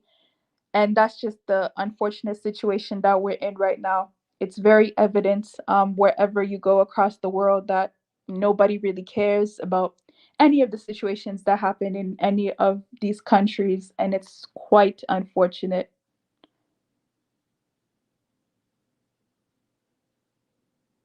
Oh, Haitians were talking about reparation before Jamaican. Mm, okay, fine. I guess the Jamaicans were the ones who went in mass more than the Haitians. Because I don't know. Well, what I'll say is the Jamaicans on the continent have gone farther than the Haitians.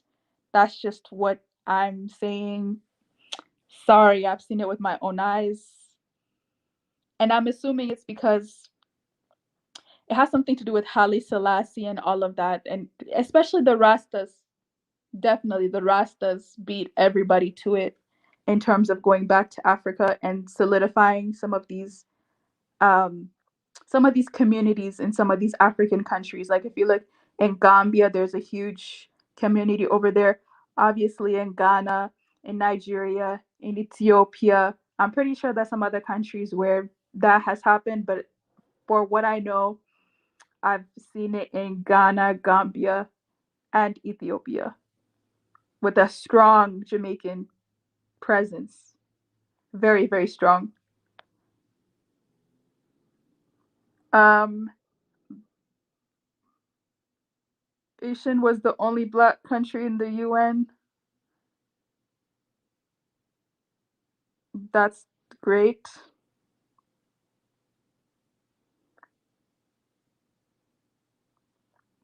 Oh yeah, I'm about to go to work very, very soon. Um, Haiti helped Africa more than any Caribbean countries.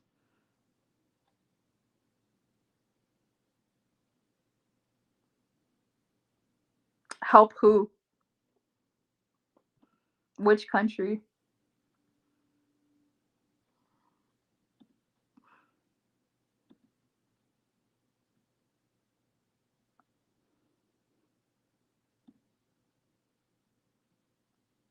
Which country?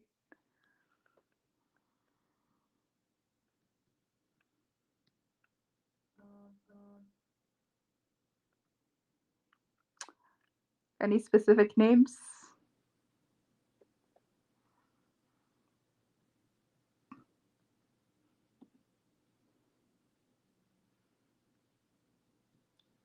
I mean, and sometimes I do get annoyed when people say things like that. Like some people will say things like, "Oh, this country helped Africa. This country did this." I'm like, but which country are you talking about? Because you can't help a continent. So which actual country specifically are you talking about?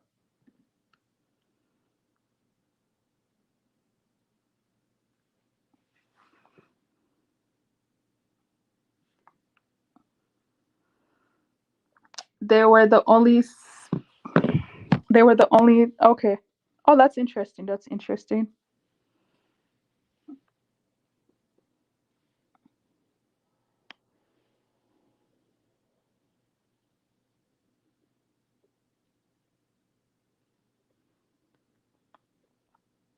Haiti wrote the Pope out of the Constitution, and the churches were turned into wooden temples. Read the Constitution. Africa's strength is in Haiti.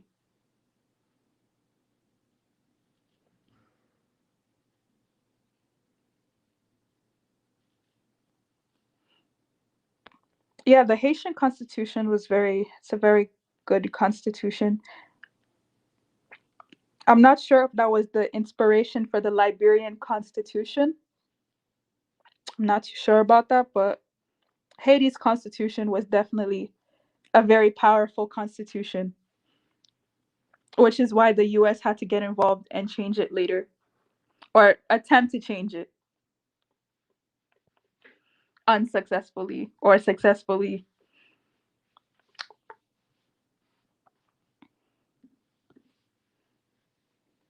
But in any case, last question I want to ask is, um, how can Africa really help Haiti? How can Africa help Haiti exactly? Because whenever we ask people on the panel this question, they said Africa should help Haiti, but the question is how? Like, what exactly do you mean invest into Haiti? What do you mean by help? Someone said help by raising awareness to the issues that are going on in the country. Someone said help by showing gratitude towards what's going on, and I agree with that. African countries should show more gratitude towards what's going on in Haiti. I agree with that. But when we're talking about help Haiti, what exactly do people mean? Because earlier somebody in the chat section said there should be more groups in Africa where they have groups about just helping Haiti. And I'm like, shouldn't those groups primarily be in Haiti?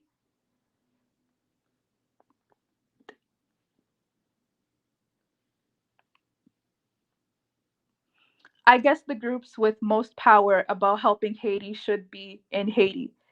Every other group should be taking notes from the primary groups that are already established in Haiti by Haitians, led by Haitians.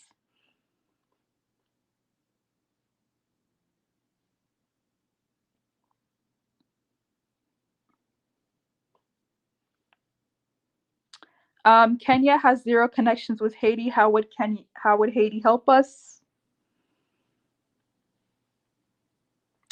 I, I,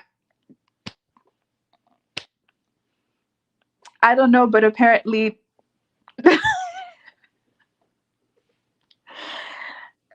there needs to be, I don't know, there probably is already a West and Central African Haitian connection group or whatever. There probably is, but they need to be more organized, and we need to know about them because we don't know what they're doing. So, and a lot of the Haitians I've actually spoken to in real life, they're proud of being Haitian. Like, they don't really talk about Haiti, but they're proud of being Haitian. They never showed any interest in Africa like that. It's mostly only the Pan-African Haitians that I've heard of them even talking about Africa. But just the regular Haitians that I've met, they're all about Haiti. Like, they're not about everyone else. They're primarily Haitian based and Haitian focused. So I do find that interesting that some people think that the second liberation of Haiti should be um a regional or continental affair when it's like, so should every liberation of every country be a regional and continental affair?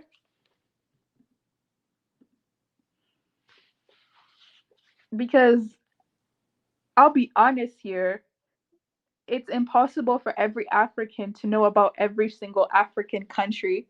So, how are we all supposed to liberate these African countries? I don't know much about Kenya, right? Kenya is a wonderful place, but I'll be honest with you. If it wasn't because of this Pan African movement, would I even think about Kenya? Probably not. So, would I be the best person in charge to do something to help Kenya? Most likely not. That should most likely be a Kenyan's responsibility, and not just a regular Kenyan, like a Kenyan that actually cares about Kenya. It's so confusing. But in any case, I'm gonna go.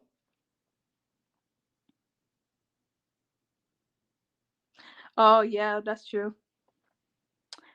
Anyways, I'm going to go, and I'll see you guys another time.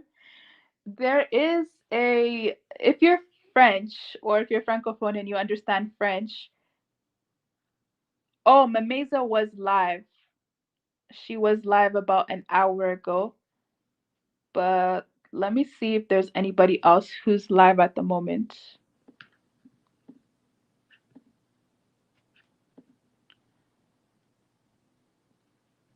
Cause I gotta go make some money.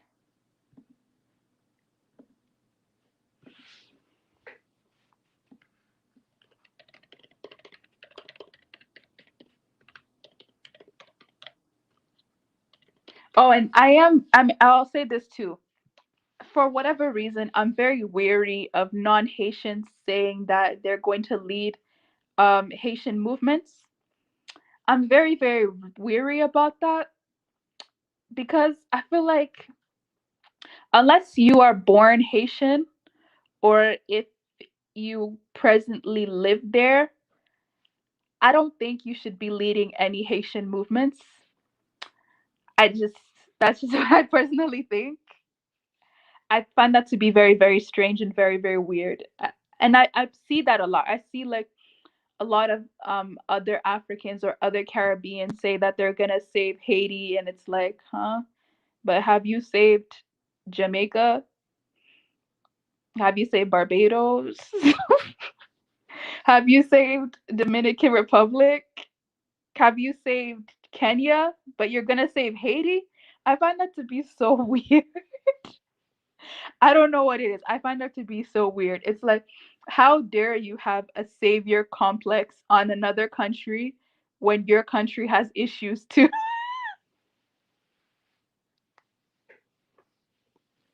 I don't mind supporting, but to lead the movement, I find that to be very, very weird. It's, to me, it's like, okay, you're only doing this for the show of it. You're probably not doing this because you actually care. Like you're doing it so that other people can see you as a savior, like other people maybe from a different community, but you're not doing it because you actually care. Maybe you're doing it for fame, you're doing it for status, you're doing it for financial gain, you're doing it for donations. Because I don't know if you guys have noticed, but there's a lot of these organizations that are only formed because they want donations from the government, right? I don't know if you guys have noticed. I have. So a lot of these organizations take donations from the government. So then you have these leaders that act like they care about these movements, but they really don't. They want the status, they want the fame, they want the donations, they want to be the head of a movement, and that's it. But do they actually care about some of these countries that they talk about? But you don't care about your own country of origin or birth? It is so weird. It is so weird. Can you? It's like someone born in Zimbabwe saying that they're gonna save Haiti. It's like, wait, have you dealt with the Zimbabwe land issues? Like, have you dealt with that? Are you interested in that? No. But you're interested in Haiti all of a sudden? It's so weird. It is the weirdest thing. Like, I don't understand it. It is so weird.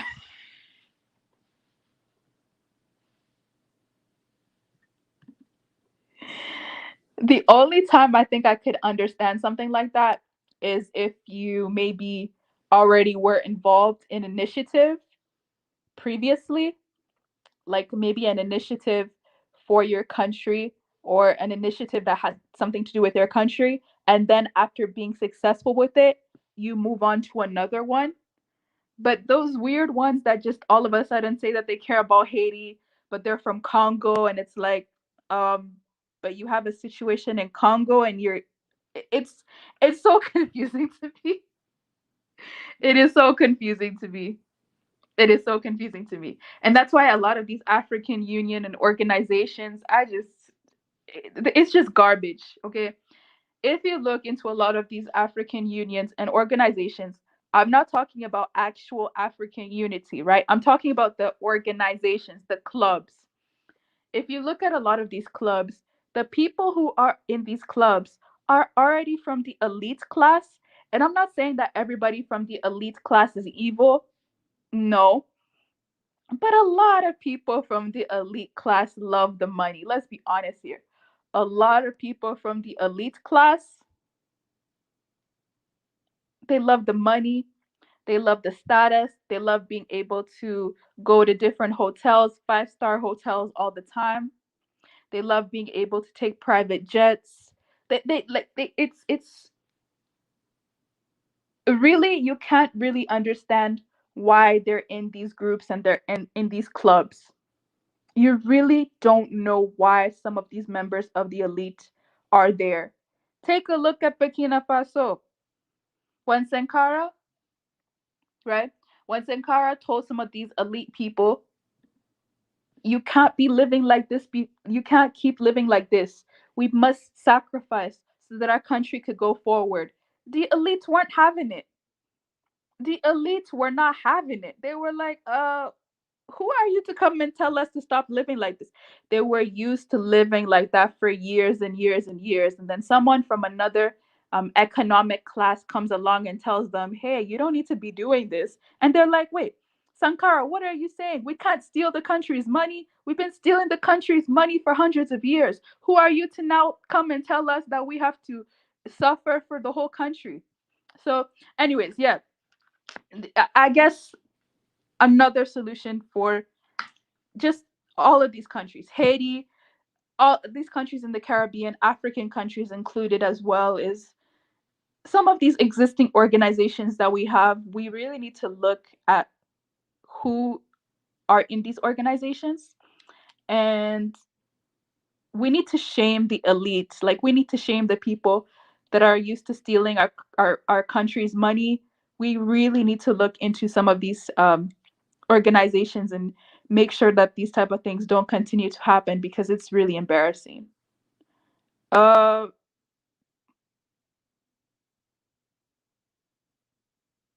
oh, African Reacts Kenya is such.